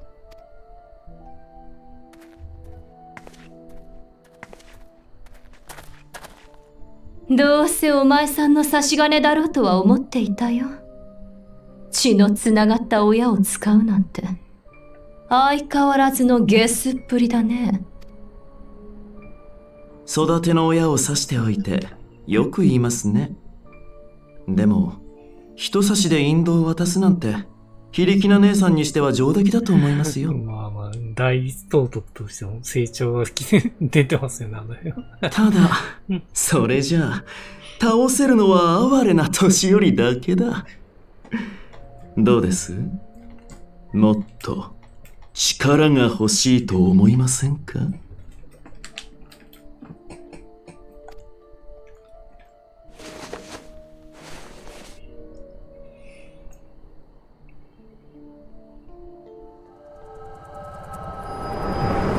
鏡が出てくるのか。で、あとまあコンテナに入ってるのもワードになってるってことですかね。死にたくないい。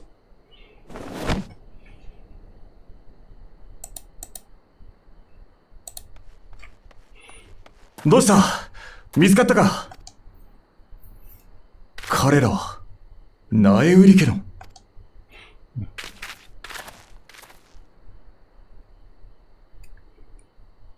記憶を取り戻した世つゆが両親を殺害。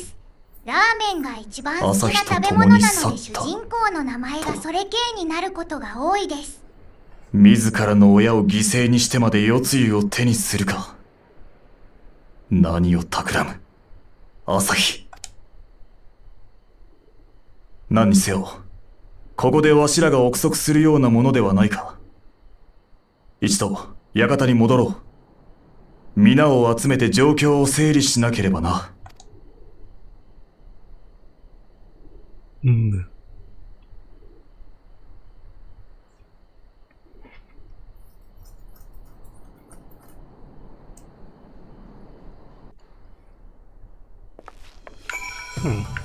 ちょっとトイレ行ってきます。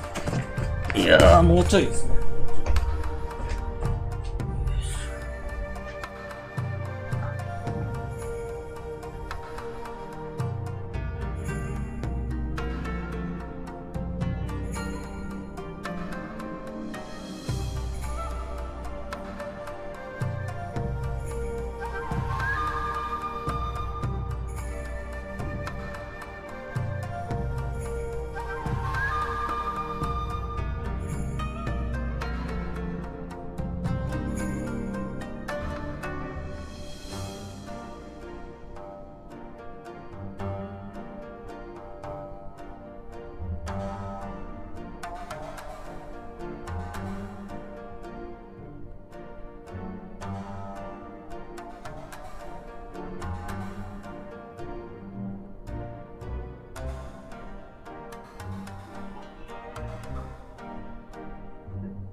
さあ、これで朝日と、四つを追って探すって流れになるのかな。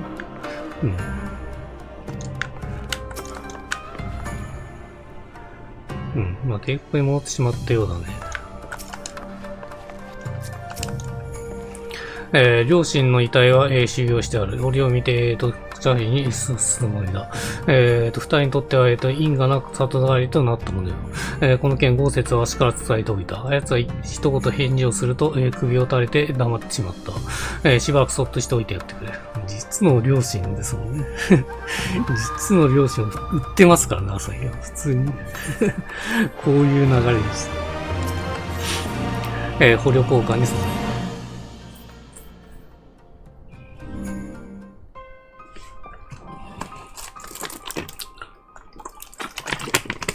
あんだけ朝日の方が両親によくしてもらってたのに。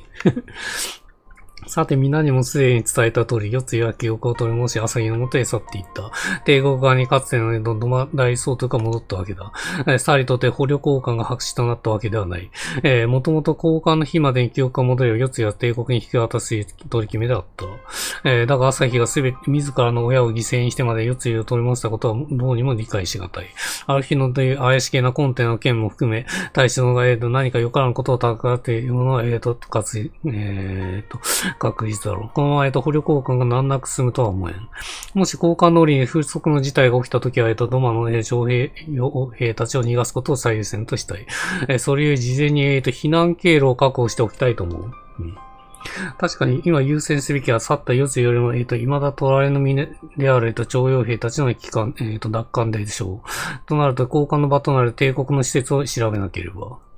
あの施設はドマへ侵略後に打ち知られた以来無人の状態だ。朝日開かれて何らかの細工を仕掛けている可能性はある。私が島向こうへ避難経路を調べておこう。先にこれが出てくるのか。なるほどね。私も同行しよう。帝国の基地なら侵入経験があるし、何かあった時のために二人の方がいい。よし、そちらへ遊戯とある日のに任せた。そしてもう一つ。川向こうにある施設から捕虜を逃がすには船がいる。しかし、ドマ中から小舟を寄せ集めたところで大勢の船を運ぶには何億もせねばならん。ここは大船の大型の船で一気に逃がすのが即殺。となれば海賊士の力を借りない手はないだろう。彼らの持つ艦船ならば一度捕虜を運べるはずだ。海賊士との、交渉事だったら、彼らと渡り合った経験がある私に任せてよ。カーズも一緒に来てくれる。また行くのかい、工業界に。めんどくさい。めんどくさい。そんなこと言いながらも、あなたのことだからきっと来てくれるんでしょうね。もしかしてあれになって一緒に来たんで。いや、めんどくせえよ、普通に。プレイヤーの誰しも思ってますね。早く夜露と行かせるっていうありがたい。真っ赤と頼もしい。だが交渉にはわしも思うことにするぞ。ヒエン様はドマの主君ともあろうお方が、族との交渉に出向くというのはいかがなものかと。遊戯王海賊衆にはドマ城の絵で戦で世話になっている。またも力を借りるとなればこちらも誠意を見せねばならん。わし自ら出向くことでそれを示したいのだ。出しすぎたことを申しました。それでは私はある日のノートで帝国施設で調査に参ります。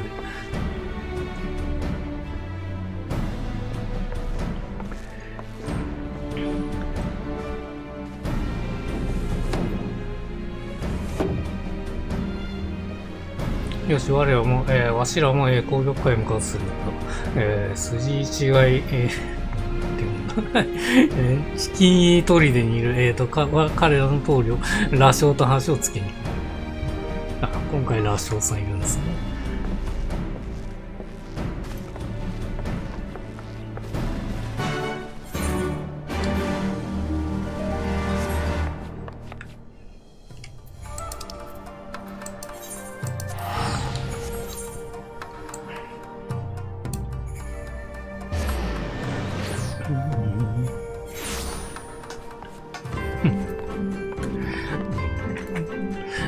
ずっと優雅な生活してたのかな。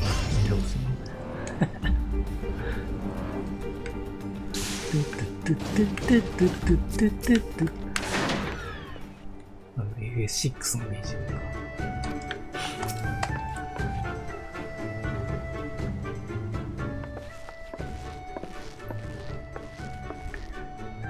これはまた思わぬ客人が来たものだ。ドマの殿様が俺たちのような輩に何用だ。帝国に代わって服従勧告でも言い渡しに来たってのをお断りさせてもらうぜ。それはいい。海賊衆がドマの傘下になれば、復興も大助かりだ。ザーコとはさておいてここに参ったの他でもない。そなたに折り合って頼みたいことがあってな。これはまあ苦慮するっしょ。捕虜が帰ってくるって流れですもんね。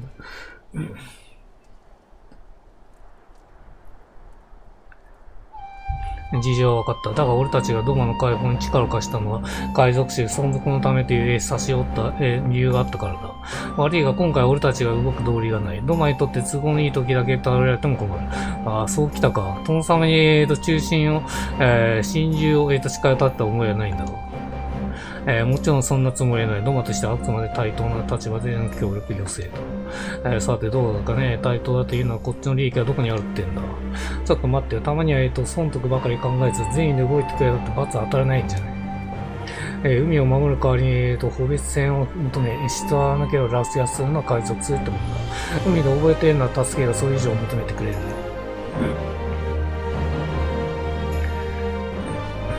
スケありぜ。ラショドの言っていることは最ものことだ。それについてはきちんと答えねばならない。徴用兵の中にはドマ出身の海賊士の援者もいるだろう。また戻ってきた彼らの中にすでに故郷の援者が死んでいて、行き場をなくす者もいるかもしれない。海賊士にはそんな彼らを受け入れ先になってもらいたい。新たな仲間を迎えに行くと思って力を貸してほしいのだ。海賊衆としても人手が不足しているように見受けるがどうか。そこをついてくるのか。なるほどね。人手不足は確かに深刻ですね。さすがドマの殿様。よく見ているものだ。俺たち海賊士の条件までお見通しのようだ。ドマから、帝国が去って航空界が活気づいてきたもんで、行き交う船も多くなり俺たちは大忙ししたもんだ。それに帝国軍の内情を知る兵というのも悪くはないか。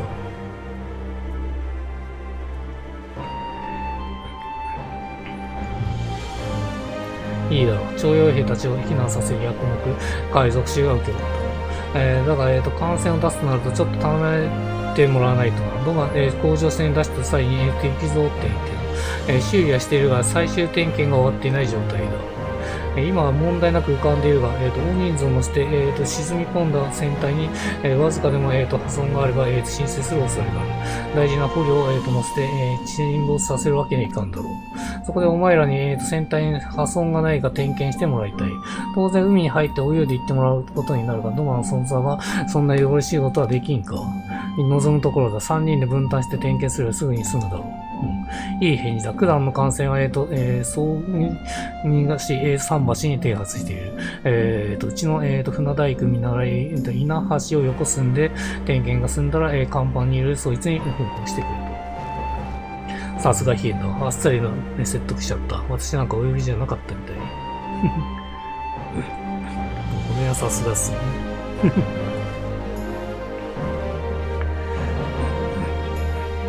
いやいや、器のでかさもさすがとか。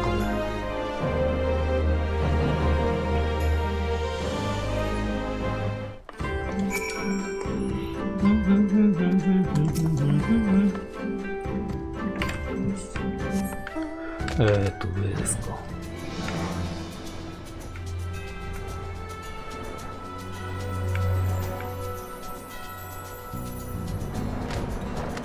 ああ、もう分ね、ダメなのね。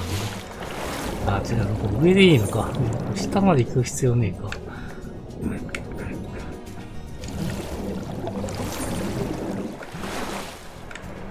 いいもんです。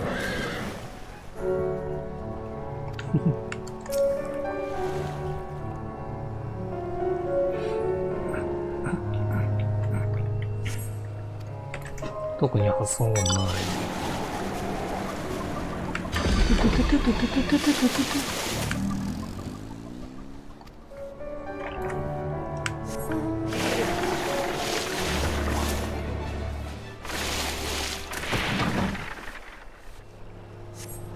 よく見たら小さな傷の店がおっと来ましたね。ここを修理してもらうってことですね。稲橋。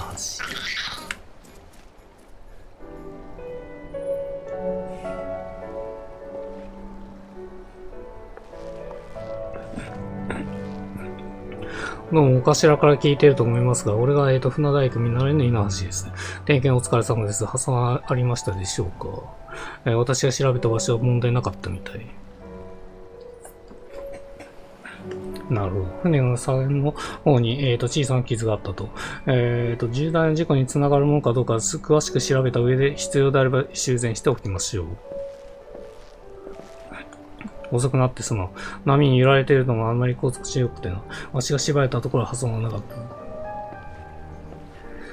た。あなたもしやヒエン様ではありませんか。まさかお殿様に船の点検をさせてたなんて申し訳ございませんでした。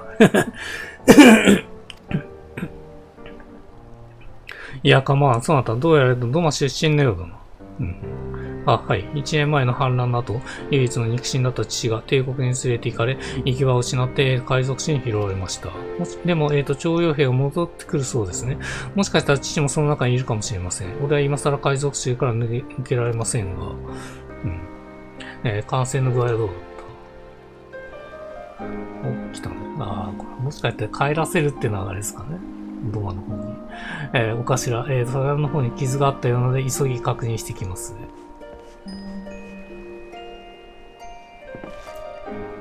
点検ご苦労だった。本人から聞いているだろうが、稲橋はドマ出身だ。1年前に親父を徴兵されてここに転がり込んできたんだ。その親父が生きて戻ってきたなら、あいつを海賊衆から足を洗わせるつもりだ。やっぱそうですね。協力の見返りとしてその場合は面倒を見てやってくれ。海賊衆に入る者は、故郷と家族の因縁を捨てると聞く。そう簡単に抜けられるものなのか？棟梁の俺が許せばな。あいつを見ていると25年前の自分を思い出してしまう。掟といえど故郷へと未練を捨てきれなかったもんだ。俺は家族を皆殺しにされ、随分と年月も経ってしまったが、稲橋はまだ海賊史に入って日が浅い。ドマに未来があるなら戻らせてやりたいんだ。引き受けよ。帝国に人生を狂わされた者は多い。イアンサであれ、攻撃会であれ、これからは望んだ場所へ生きられるよう協力しようではないか。ああ、異論はない。それでは俺は出航準備に取り掛かる。これで捕虜たちの船を逃がすことができる。さあ、駅縁海へ戻ろう。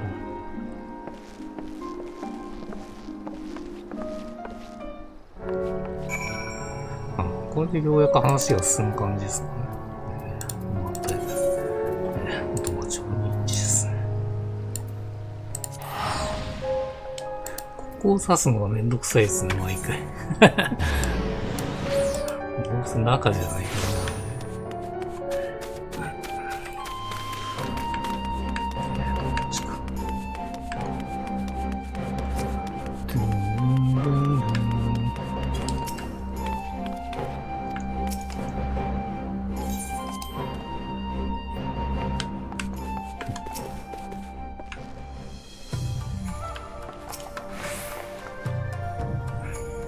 アルキノの月がない。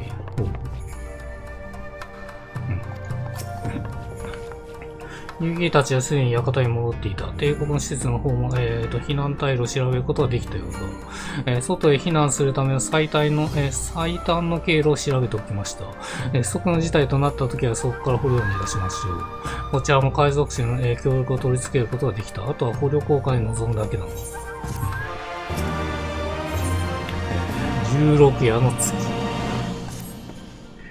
さて、これでやるべきことは分かった。こちら引き渡す帝国軍将兵の、移送についても、白狼が指揮してくれてるんだよ。わしらは先行して出発しよう。カストロのフルミース近くの川岸にて、海賊士の小舟と合流するんだ。さあ、来ましたね、ついに。これね、一番盛り上がるところですね。4.3 で。拡張パッケージの見せ場と言ってもいいですね。拡張パッケージのバージョンアップ。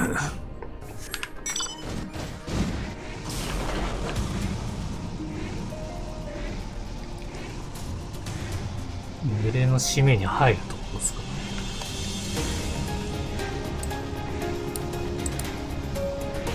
4.4 以降はね、漆黒に向けて話が進んでいく感じになると思いますね。まあ、そっちはそっちで面白いですけどね。また特別ゲストが出てきますから。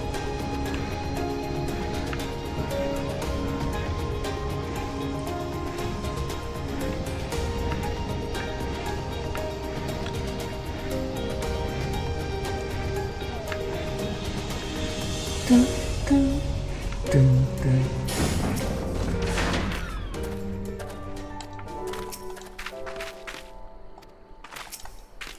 4.4 と 4.5 はそこそこボリュームあるでしょうね。この2つは短かったですけどね。まああれですよね。エーレカっていうでかいコンテンツを入れてたんで、多分そのあれもあると思うんですよね。お待ちしておりました。これで皆さん恐れぬようですね。では、改めて最後の確認といこう。捕虜交換は川向こうに見える施設で行われる。おそらく大使の何らかの企てをしているだろう。だが、ドマの徴用兵たちは何としても全員無事に連れ戻したい。もちろんの時は避難誘導を任せるぞ。承知。私たち暁も全力で支援させていただきます。施設の、搬出口に、艦船を、停泊させて待っている。何があろうと徴用兵たちをドーマ町人地を送り届けてみせよう。頼りにしている。それでは、おのおの抜かれなく行くぞ。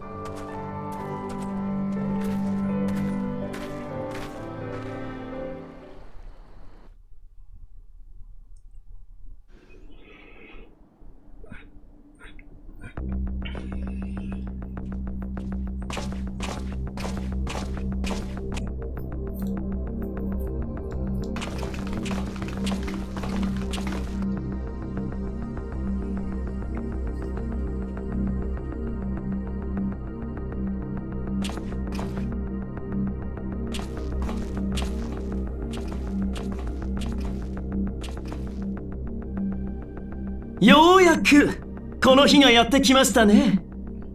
本日行われる捕虜交換はドマとガレマール帝国との和解と共存に向けた最初の一歩。実に喜ばしい。わしとしても平穏無事に捕虜交換が終わることを願っている。ところでそちらのコンテナの中身について伺ってもどうにも気になるものでな。ああ、これですか。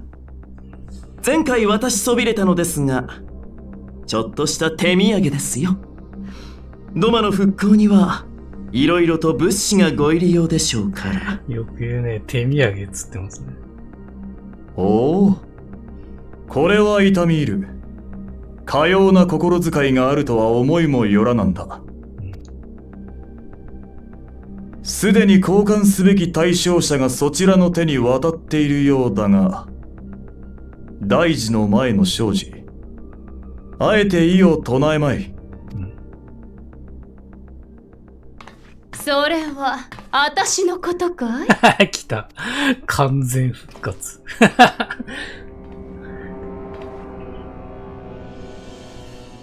よつゆ。そう。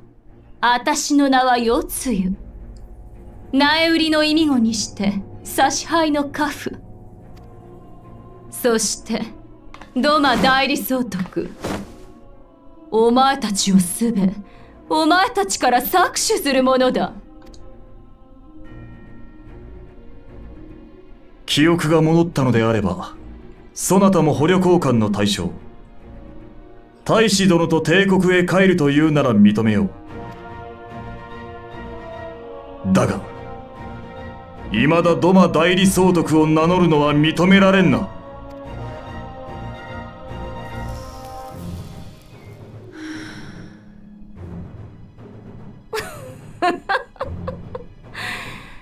反乱軍の頭目風情が生きがるんじゃないよ。帝国の支配に抗うものあればことごとく粛清せよ。これがゼノス様から与えられたただ一つの役目。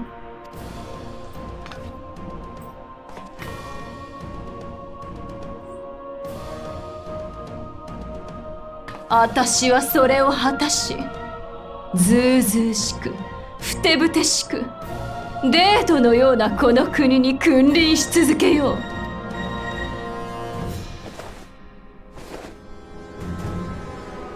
さあ、鏡来ましたね。これよりこの地に明けは来たらず、我が腹より満ちる闇に飲まれ、とこしえに黄泉の国となろう。そこに私は輝く。冷え冷えとした月のごとく。黄泉の国。ああ、書いて黄泉の国。クリスタルでした。いやー、そうですね。クリスタルですよね。万神ですよね。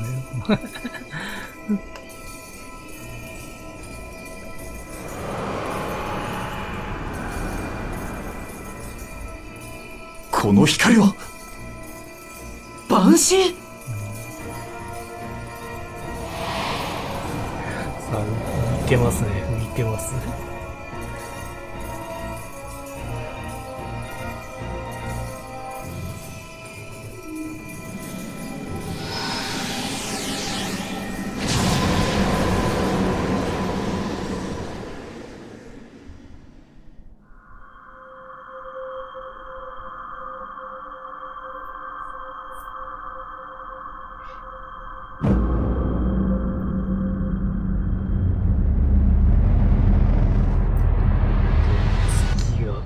消えました。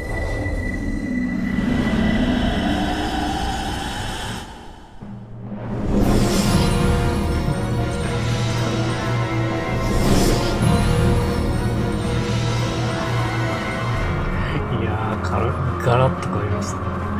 で、服装が変わるのかもそうですね。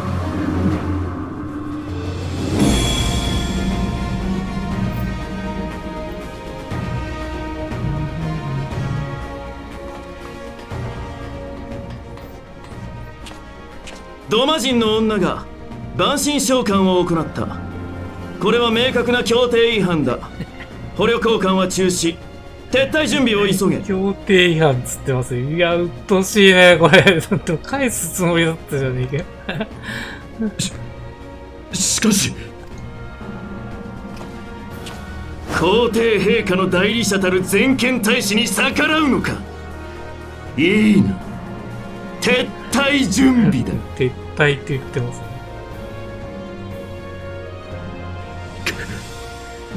了解であります。捕虜を返す気がないって言ってるんですかね、これ。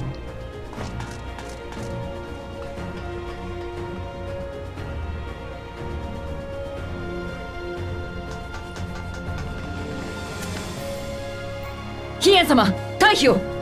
万神だから、だが一人でやるしかないですよね。ええ、今は引くべきだ。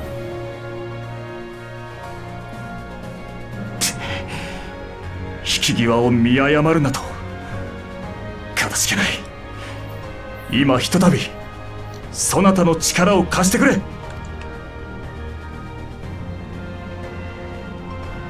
わしらは撤退するが、徴用兵たちの脱出を導くのを忘れるな。今度こそ誰一人として見捨てるわけにはいかんぞ。承知。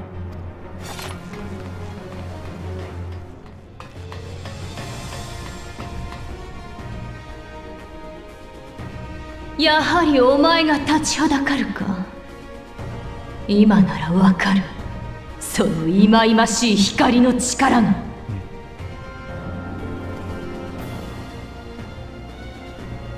だけどね、今や私は夜の神、白道峡から生まれ出た夜と月を滑る月読みなのさ。この力を持ってあと一つ、憎くて憎くてたまらないものを葬り去る。お前にだって止められやしないよ。さあ、賭けの続きといこうじゃないか。土間に夜明けがあるのか否か、未来とやらを占うのさ。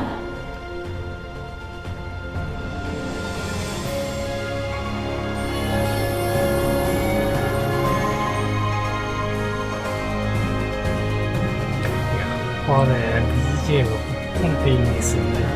これ前半の曲とあと後半の曲があるんで、後半の曲は歌うものですよね。これの楽しみですね。さあ、これはあれか、コンデンサポートなさそうな感じですかね。いや、そうですよね。いや、どうしよっか、じゃあ。もうサブタンクで行きましょうか、サブタンク。すぐ来ると思うんだよ。行きましょう。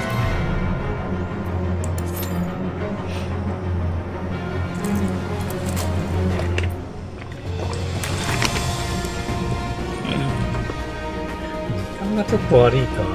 時間が悪いっすね。16時前、18時前ですね。18時前だね。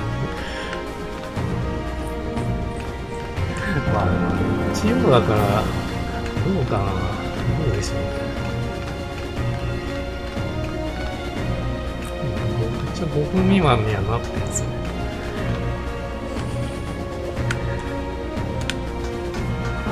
近くに行きましょうか。これ以上いけねえわ。いけないっす。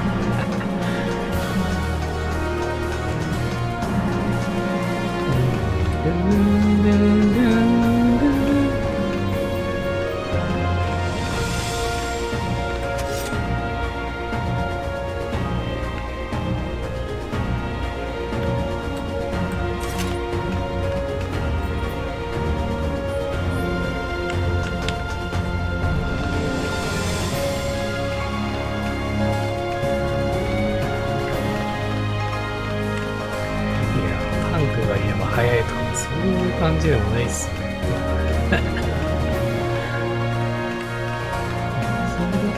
ヒーラーが不足してるとかね、分かればね、そっちに入れ替えできるんですけど、そういう仕様にしてほしいですね。不足しているジョブに変えて、すぐ申請、あれですね、と感じの仕様にしてほしいですね。昔からの仕様に今更変えようがないと思いますけどね。悪いその5分待ちがね。まあ一応この BGM も聞いてますね、とりあえず。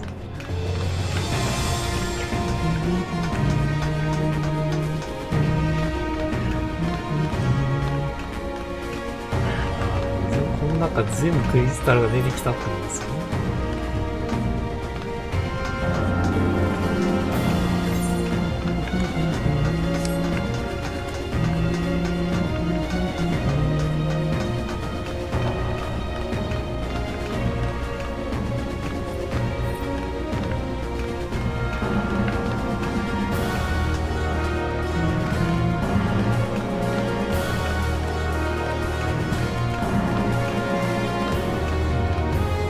せえな、せえな。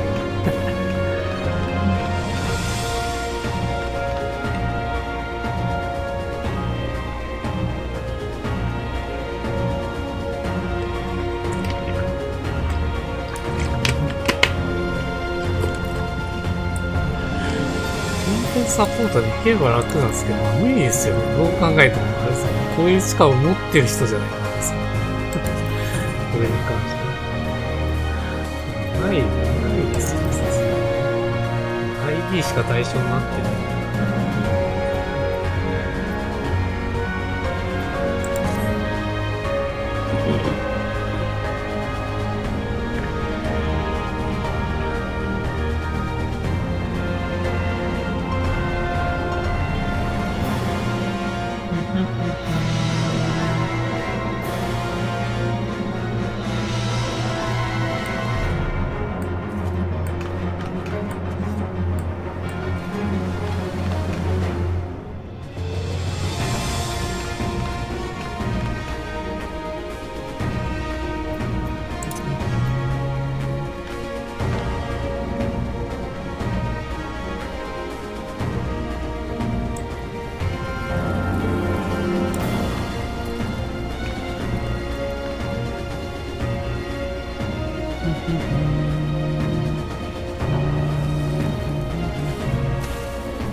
時間帯がやっぱしくってますね。時間帯が悪いです。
やればすぐ終わるんだからさ。集まってくんねえかな。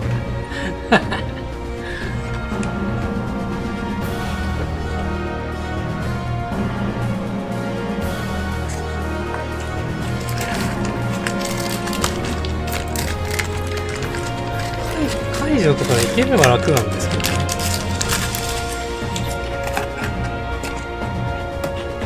解除は対象に入ってねえだろうな。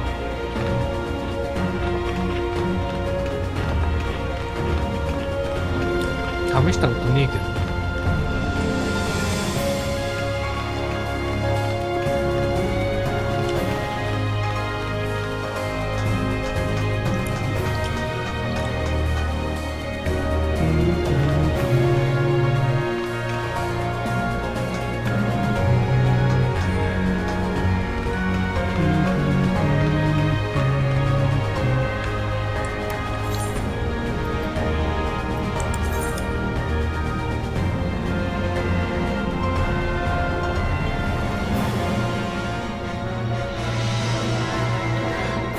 シナリオはすみませんみたいなこと書いてないから、まあもしかしたら解除でもいいのかもしれないですね。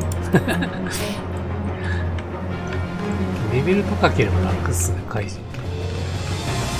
普通にここに来るときはまあこんなレベルになってないと思うんであれですけど。ついてニューゲームだったら可能ですよね。解除に関して。いや、バツすぎでしょ、これ。8分経つじゃねえよ。全然5分以内じゃなかったですね。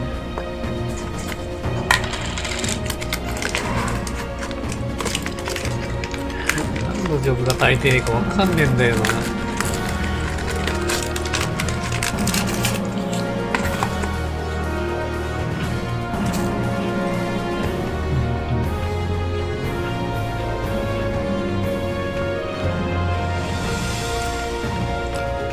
ルーレットだと何パーティーマッチとか出るから分かりやすいですね。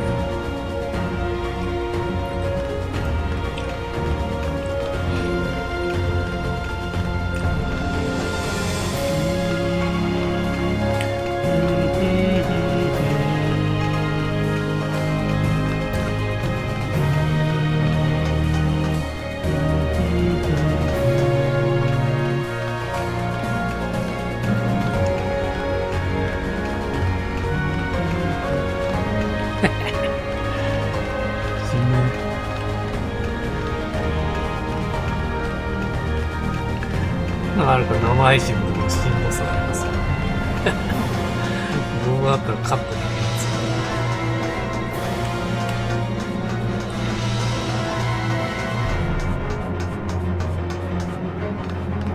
よ。言っとるやんね。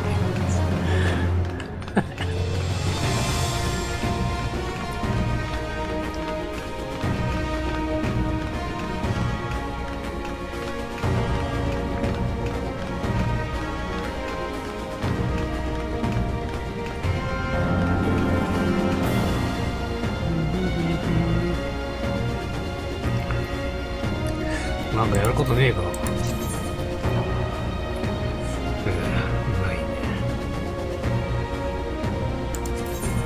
ないね。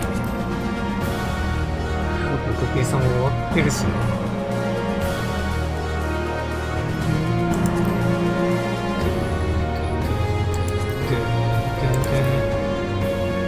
ああ、そう、こっちのキャラあれやってねえよ。ハーデス。ハーデスやってねえよ。ハーデスじゃねえんだ、こっちは。ゼーメルなんだ。うわ、めんどくせえ。ゼーメルかよ。いやー、ハーデスの方がよかったわ。サブキャラハーデスだったんですけど。今日か明日にやんねえとダメじゃねえか、時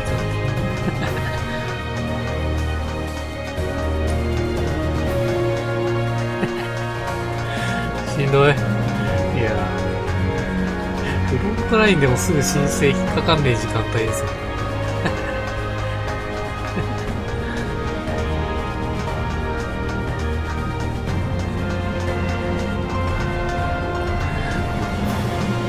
あれなんですよね。ついに入っちゃってるんですよ。次のバージョンアップ待ちになっちゃってるんですよ。ほとんどわけで。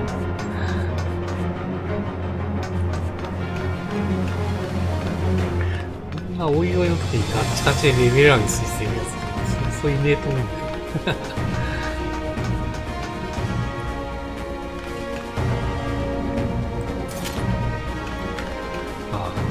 ちょっとですね。ソリューションライン、ちょっと持っていきますね。ですね。ちょっと制御したいんですよ。まあ、このネタバレですね。まあ、いつか来れると。まあ、この辺は本編を見てください。ち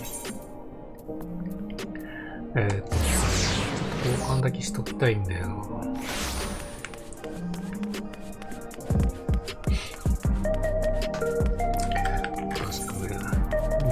になっちゃってんだよね。1個交換しとけ、1個とりあえず。あれちょっといいね。強くてニューゲームだからだ。うわー、いや、そんな縛りあんのか。そうですか。そんなやつでなんか交換できるのねえかな。いや、ないっすよね。ないよね。いや、めんどくせえ。いや、戻せないっすね。しょうがねえな。これ諦めますね。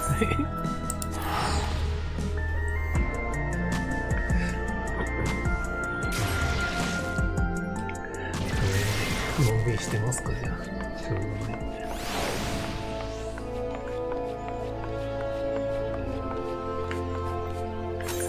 あれか、106溜まってんね。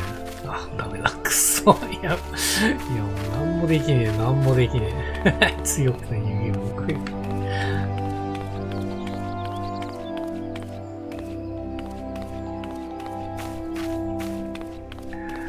ージョンアップは確かね、来週かな？来週なんで、そこまでに交換しとけばいいですね、これに関しては。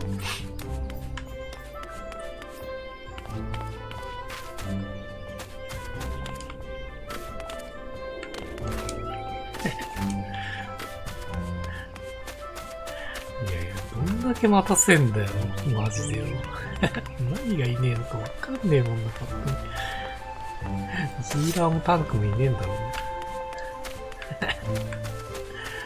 いや、きついね、これ。いや、解除で一回試してみるか。解除でいけんだったらもうそれでいいっすよね。全然来ねえもん。だから解除だと楽ができちゃうんで、できれば普通にやりたいんですよ。まあ、放置してみましょうか。のんびりと。しょうがないんで。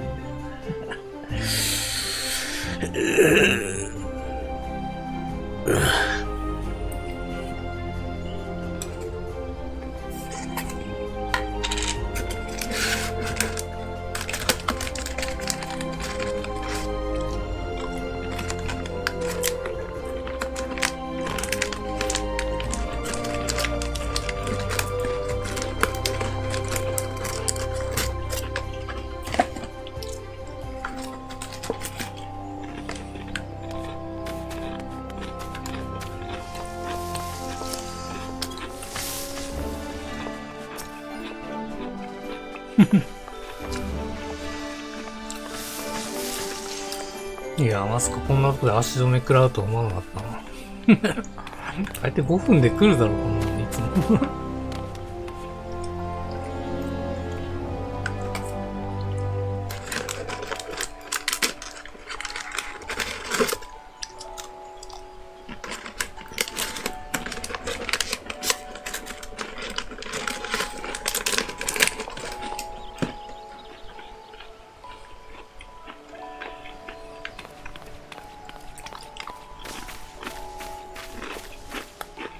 いや、勘弁してくれよ。もう15分経ってるで。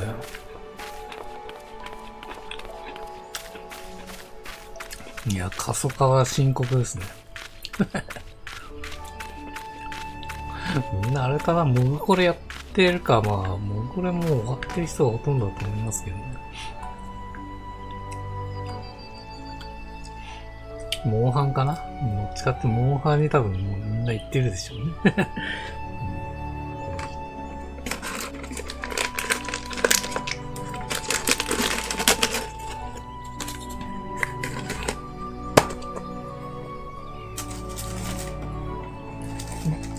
こんな時期に強くてニューゲームやってるやつも相当の物好きぐらいしかいないです。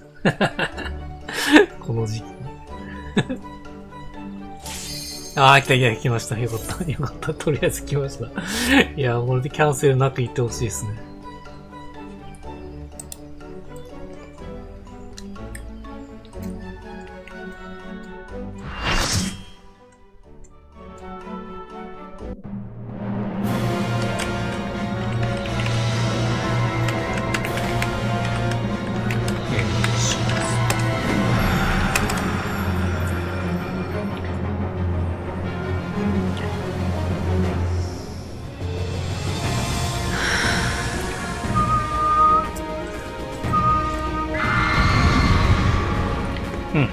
そう。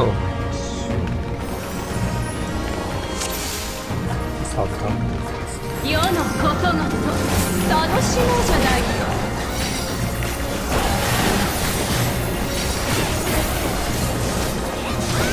いないまし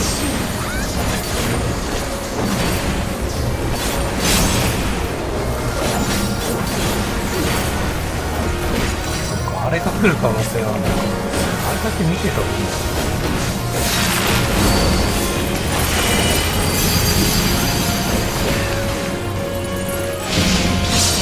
いつまで持つかね。そうきたか。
火だ。多分文字はあったと思うんだけ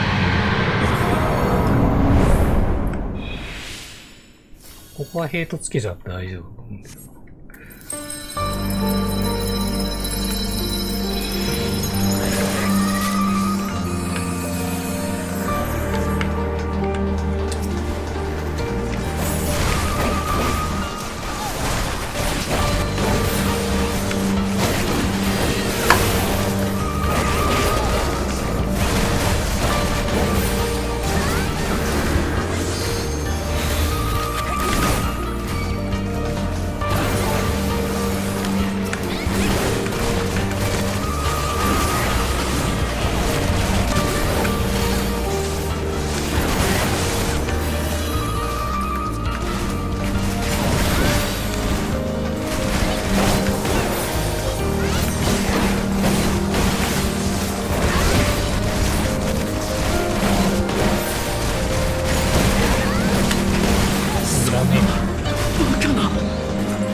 ゼウス。うわ、ゼウスを切ってますね。消えろっつって。あ、豪雪は守る。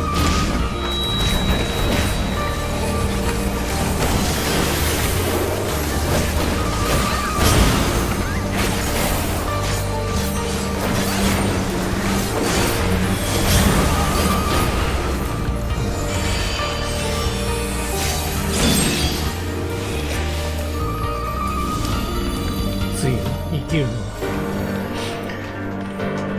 いや、やっぱ結構感動しますよね。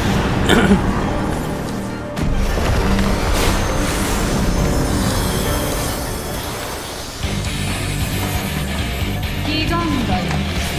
闇のうつつに抱きしめ人より落ち悪しき神と光魔術月はない。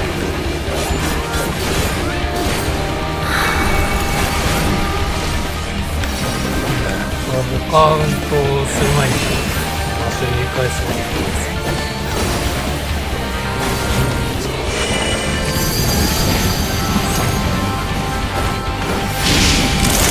ナイスプレイ。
高いねこれ。上に来るんだ。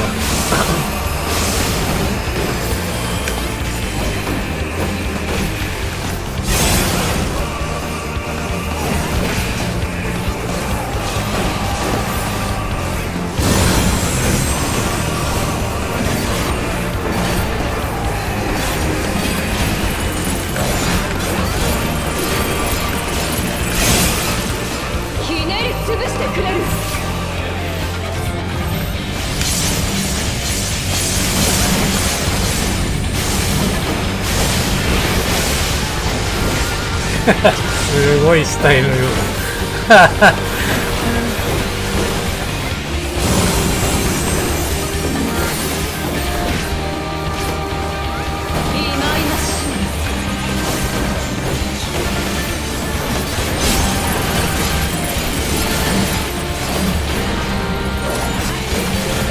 まあ、オッケー、落ちしと。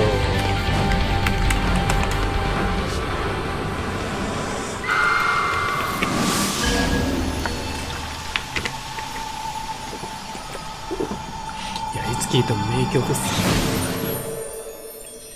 初めて聴いた時はやっぱ良かったっすね、本当に。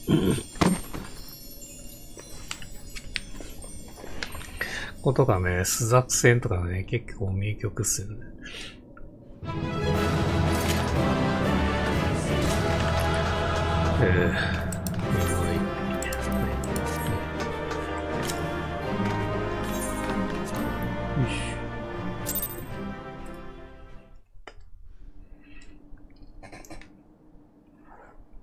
さあ、4.3 終わらせましょう。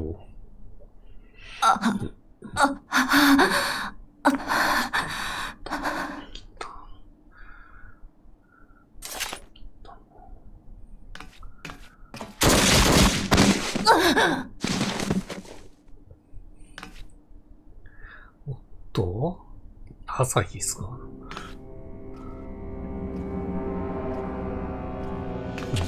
銃持ってますね。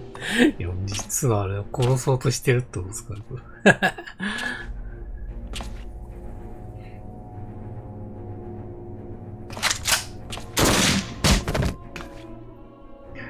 いや、もう最悪っすね、こいつ。改めて言うと最悪っすね。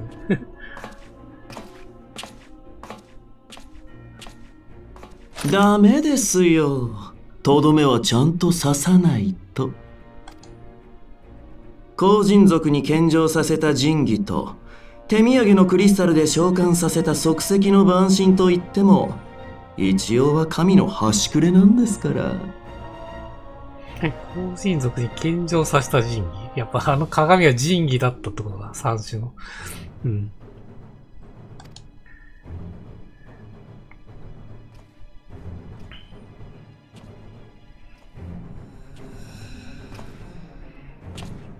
そう睨まないでください。万神は帝国にとっても敵なんですから。処分するのは当たり前じゃないですか。今テンション。それとも感情に任せて俺を殺しますか。敵だったこの女のために全権大使の俺を。顔芸が始まりますね。顔芸。できるわけないですよね。そんなことをすれば帝国とドマの和平の目はついえるんだから。まだ言ってますね。あ、もうついえたんでした。何せドマ人の女が万神を召喚したんですから、神おろしに手を染めないっていう協定違反ですよね、これ。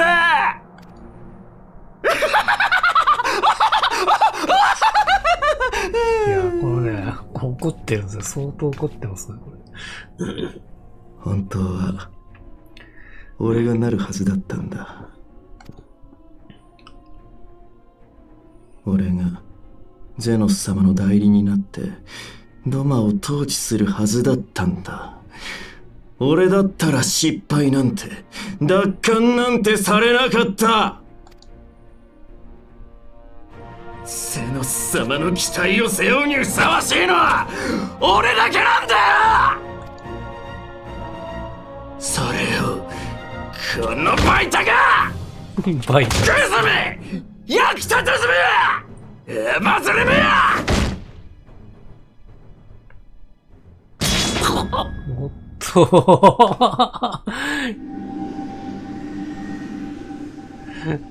ああ、四つ葉がやったってことですよね。朝日、ありがとね。朝日も復讐の対象になってるってこと復讐の機会作ってくれてさ。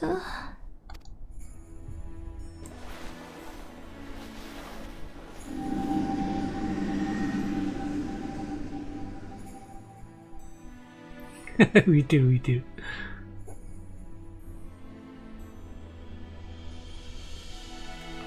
善良の裏にはびこる邪悪。臭いものには蓋をして汚れた部分はのけものにしてくだらない平凡を守ってきたこの国の連中。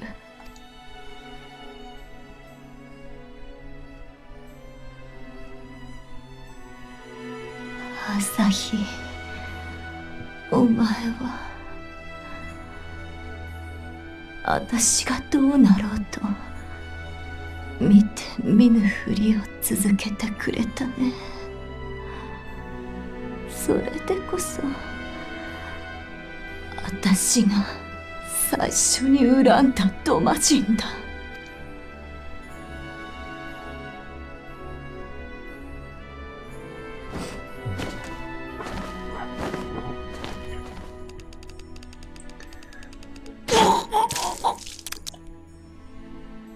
ああ、楽しい。私の腹は底なしだと思ったけど、どうやらそこはあったみたい。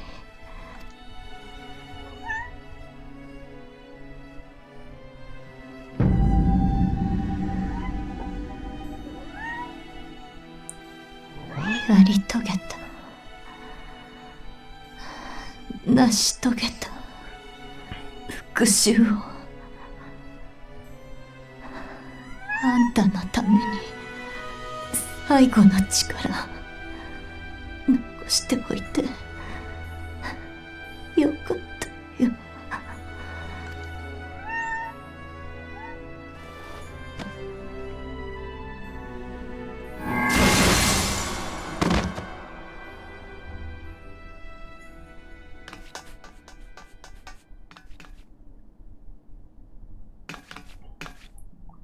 ここで兄弟ともども死ぬって流れか。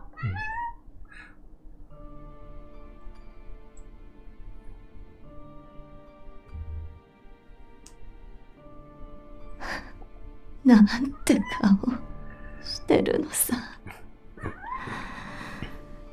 散々ドマの民を苦しめてきた悪党が死ぬんだ。もっと喜んだらどうだい。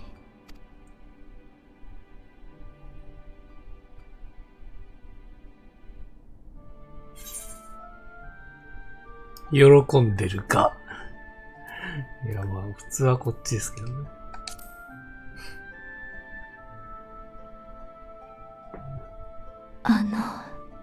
じじいのことを考えているのかい。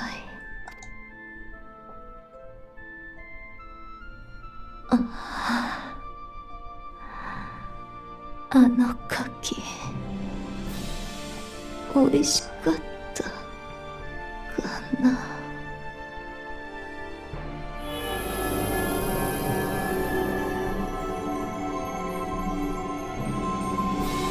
エーテルか。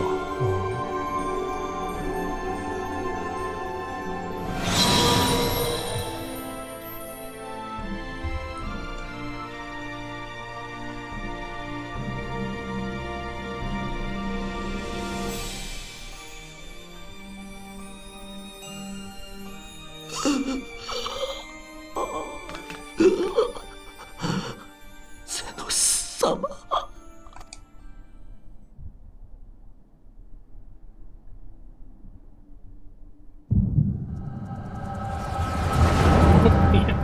最後に朝日のモフさん回想とおじやんです先日略称はモフ王子で決定しました。よろしくね。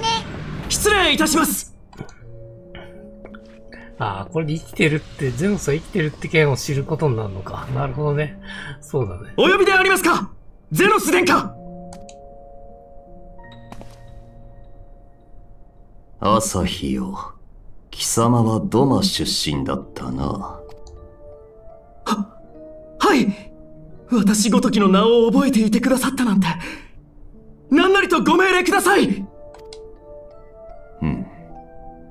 貴様を皇帝陛下の代理人たる全権大使に任命する。ドマへ赴き和平交渉を取りまとめよ。和平でありますか。そうだ。ただしその傍らで当地にて代理総督世露を見つけ出せ。姉が生きていると。ご命令とあらば必ず。これより貴様には神おろしの秘技を授ける。夜露を見つけたならば、その手法を手ほどきせよ。ゼノスの顔を持つ男ってのが意味深ですよね。もうだって神おろしの秘技を授けるってアシエンぐらいしかできないですもんね、普通に考えたら。奴には信仰心などつゆほどもなかろうが、八百万の神が息づく東方の生まれならば、より城にはなる。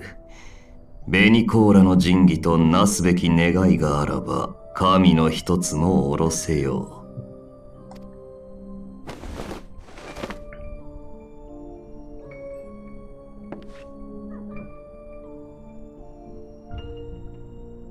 う。無論才なき女は自ら身に宿した万神の虜となり、願いにとらわれた生ける亡者となり果てるだろうがな。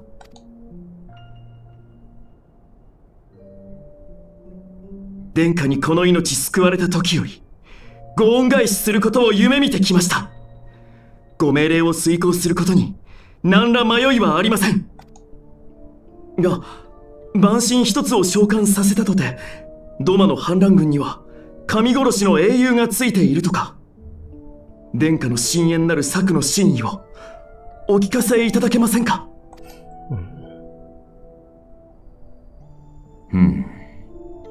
嘆かわしいことに、この帝都にも民衆派なる軟弱者たちがはびこりつつあるという。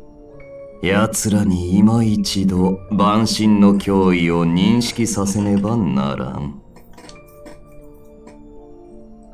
貴様が我が手となり警鐘を鳴らすのだ。世界を真の意味で救済するために。やってくれるな。私が殿下の手。はっ！やり遂げてみせます！必ず！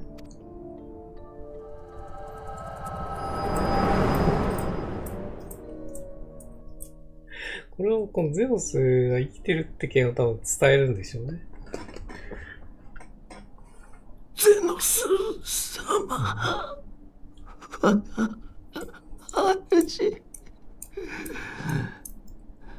あの人がお前を必ず。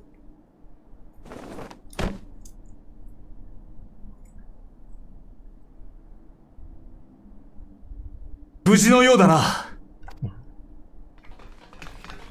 あ、豪雪来たんだ。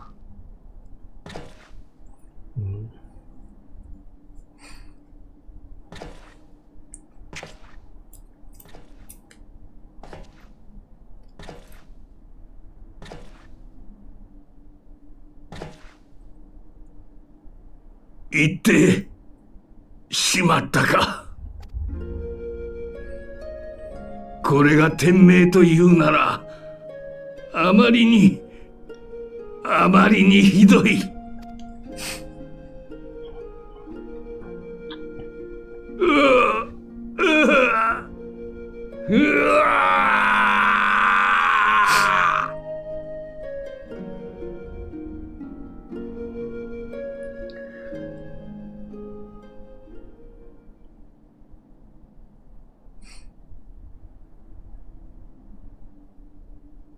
夜露ともども大使殿は死んだ。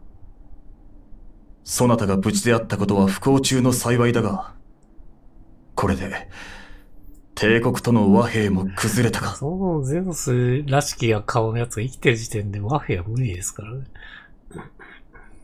お待ちください。お、マキシマが来たぞ、マキシマ。来た、まともなやつが来ましたね。民衆派でしたっけ？ん？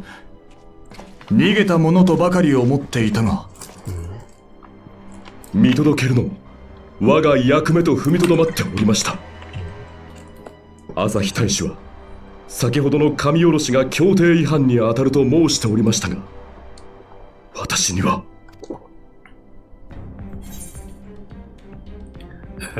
裏にはゼノスがいる。なんとゼノス殿下の密命であったと。これが噂に聞く超える力、過去を見るという力なのですね。待て、ゼノスが生きていると？神竜なる万神の力を手にした奴は戦いに敗れ、アラミゴの空中庭園にて自陣したはず。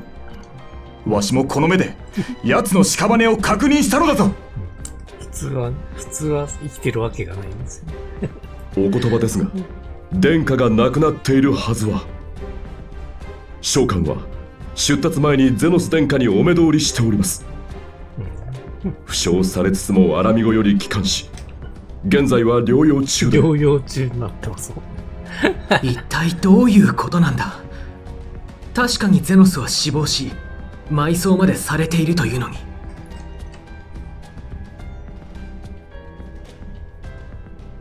どうやら私をたばかっているのではないようですね。仮に何者かがすでに亡くなっているゼノス殿下を語り、帝都中枢に入り込んでドマトの和平を妨害しているとしたら、これは我が国にとっても一大事です。ならば捕虜交換の件はどうする？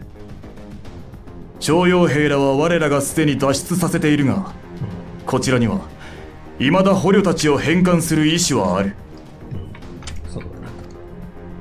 私は和平を望む民衆派です。朝日大使が不慮の事故で死亡したとなれば、自責である私に捕虜交換を進める権限があります。では直ちに進めよう。両国の和平の可能性を途切れさせんためにも。いや、マキシマがまともなやつよ。ありがとうございます。マジでまともなやつですよ。では私は返還いただいた捕虜たちを船に移乗させ次第本国に帰還、事の真相を確かめさせていただきます。千人隊長とか大抵クズしかいねえのにこのマキシマはかなり優秀ですね。暗い陰謀の影を感じる。どうか気をつけられよ。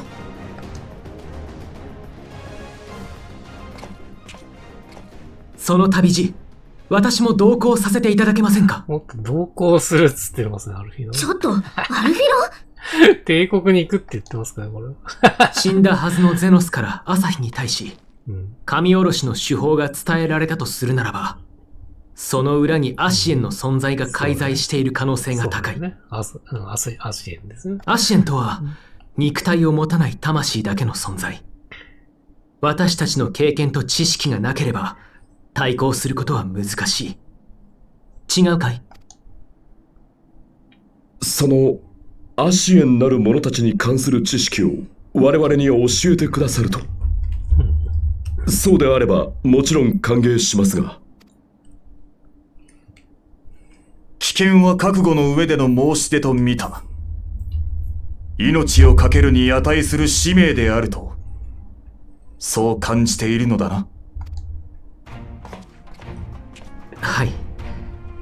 これまで私は彼の隣を歩むことでその行いを見てきました。私一人の力は彼の足元にすら及ばないでしょ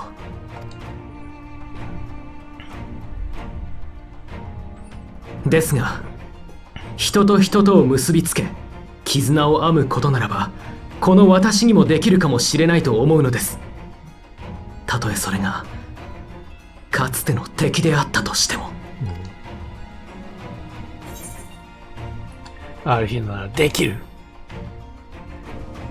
もうどっちも賛成意見しかねえのっていう。ならばこうしよう。アルフィノを我がドマ国の正式な使者に任命する。この身分があれば、ただの旅人として赴くよりは安全であろう。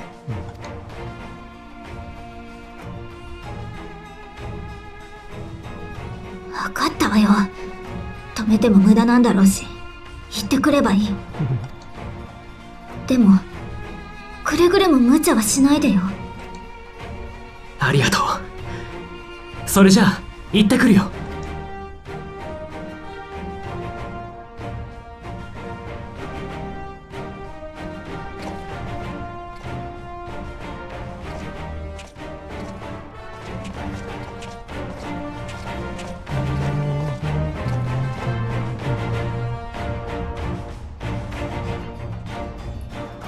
さあ、ここからアルヒナが別行動になるってい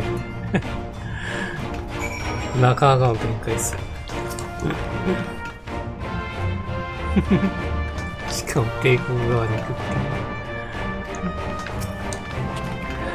う。大使殿の企みが万神召喚だったとは思いもやらなんだが、そなたがいてくれた誠は助かった。万神を討伐してくれたと感謝する。しかし、夜露が神下ろしに手を染めようとは、豪雪は言葉なく去ってしまったが、その真珠を思えば致し方あるまい。豪雪は自ら漕いできた小舟で、町人地へ帰ってるんです。徴兵、徴用兵らも、大型、海賊士の艦石を、脱出させましたが、見遅れた者たちがいたので、川岸に、待たしてあります。その者たちと共に、ドマ町に地へ帰るとするか、徴用兵たちが、戻ってきた喜びを分かち合おうではないか。い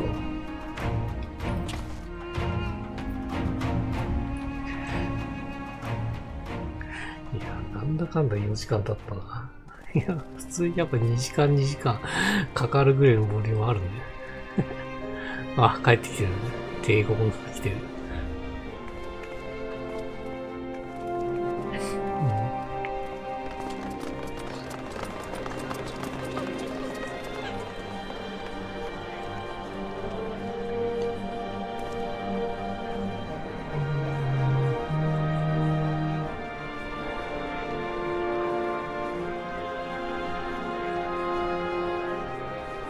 待ちに待ったこの光景、見ることができたのもひとえにそなたのおかげよな。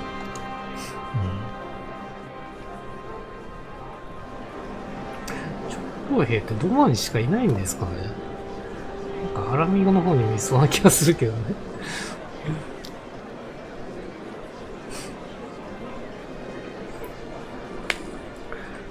やったの？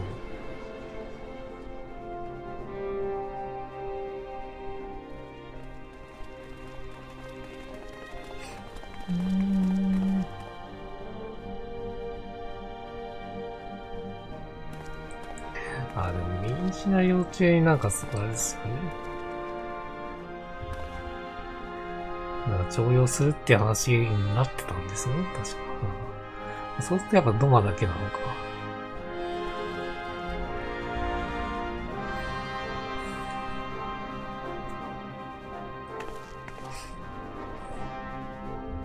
おじき。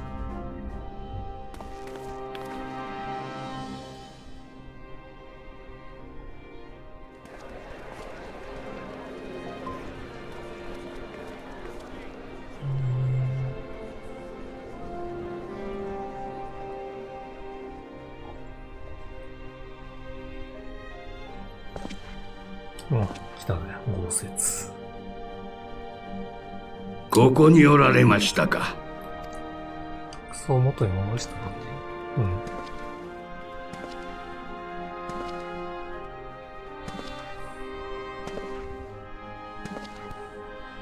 ん。もっと丸く染めてますね。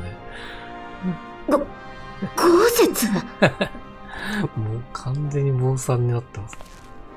その頭、まさかお主。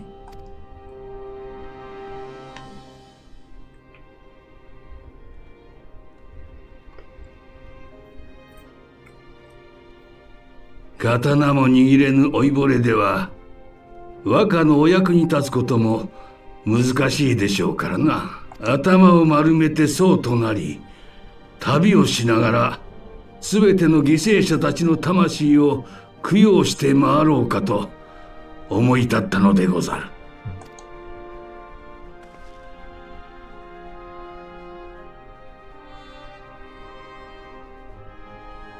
すべてのか、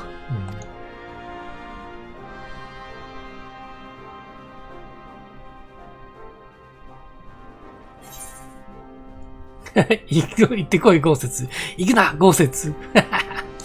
まあ、あれですね。キエは行けって言うだろうね。行くな、豪雪。これが根性の別れというわけでもあるまいに、どうか笑って送り出してくれ。まあ、テレポで止めますからね。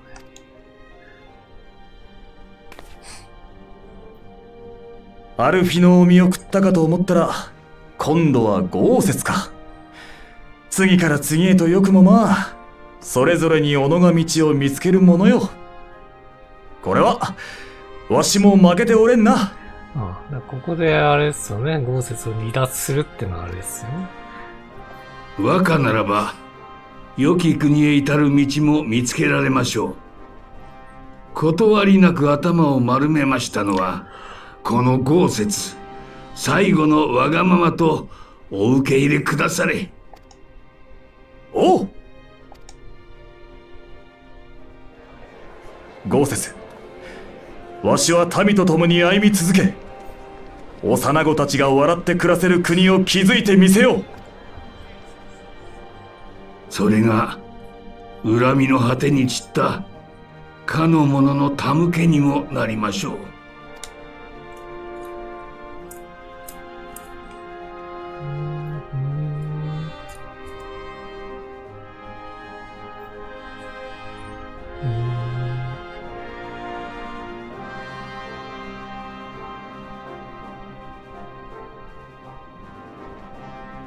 ではこれにてごめん。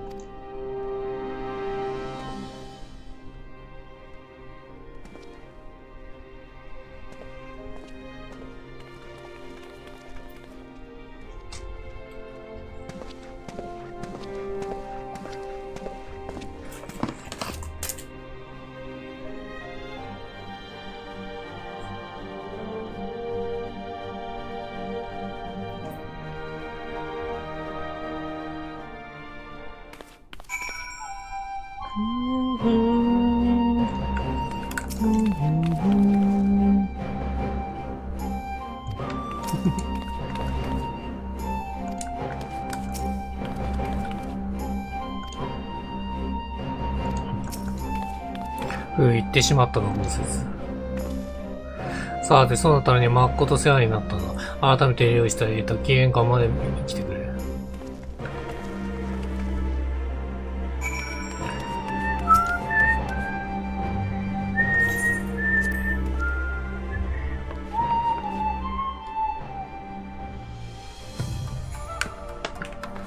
よし。あ、これで報告して、4.3 が終わるっていうのがあれか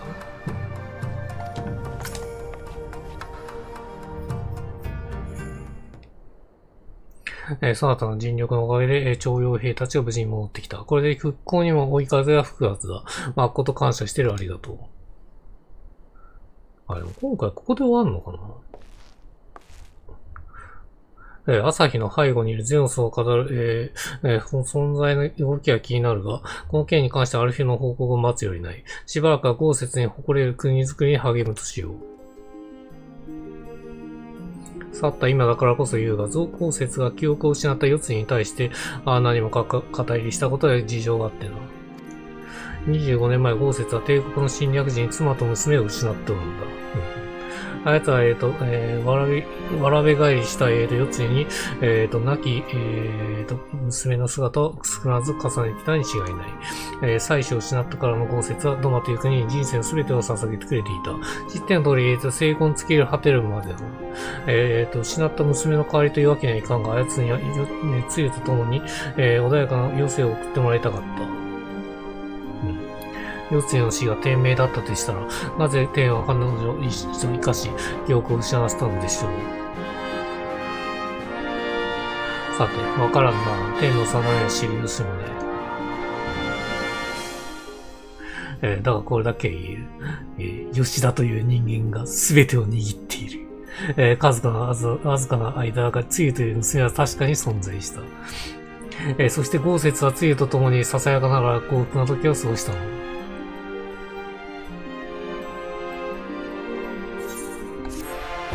16や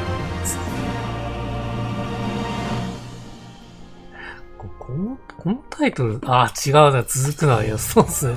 あのタイトルが多分あれですね、タイトルじゃなかったと思うんですね、4.3。こっちか、こっちはね、月下だな、これだ。やっぱ報告最後はやっぱあれですね、あれかな、ドマでもあるのかな、ドマじゃねえや、クガネで。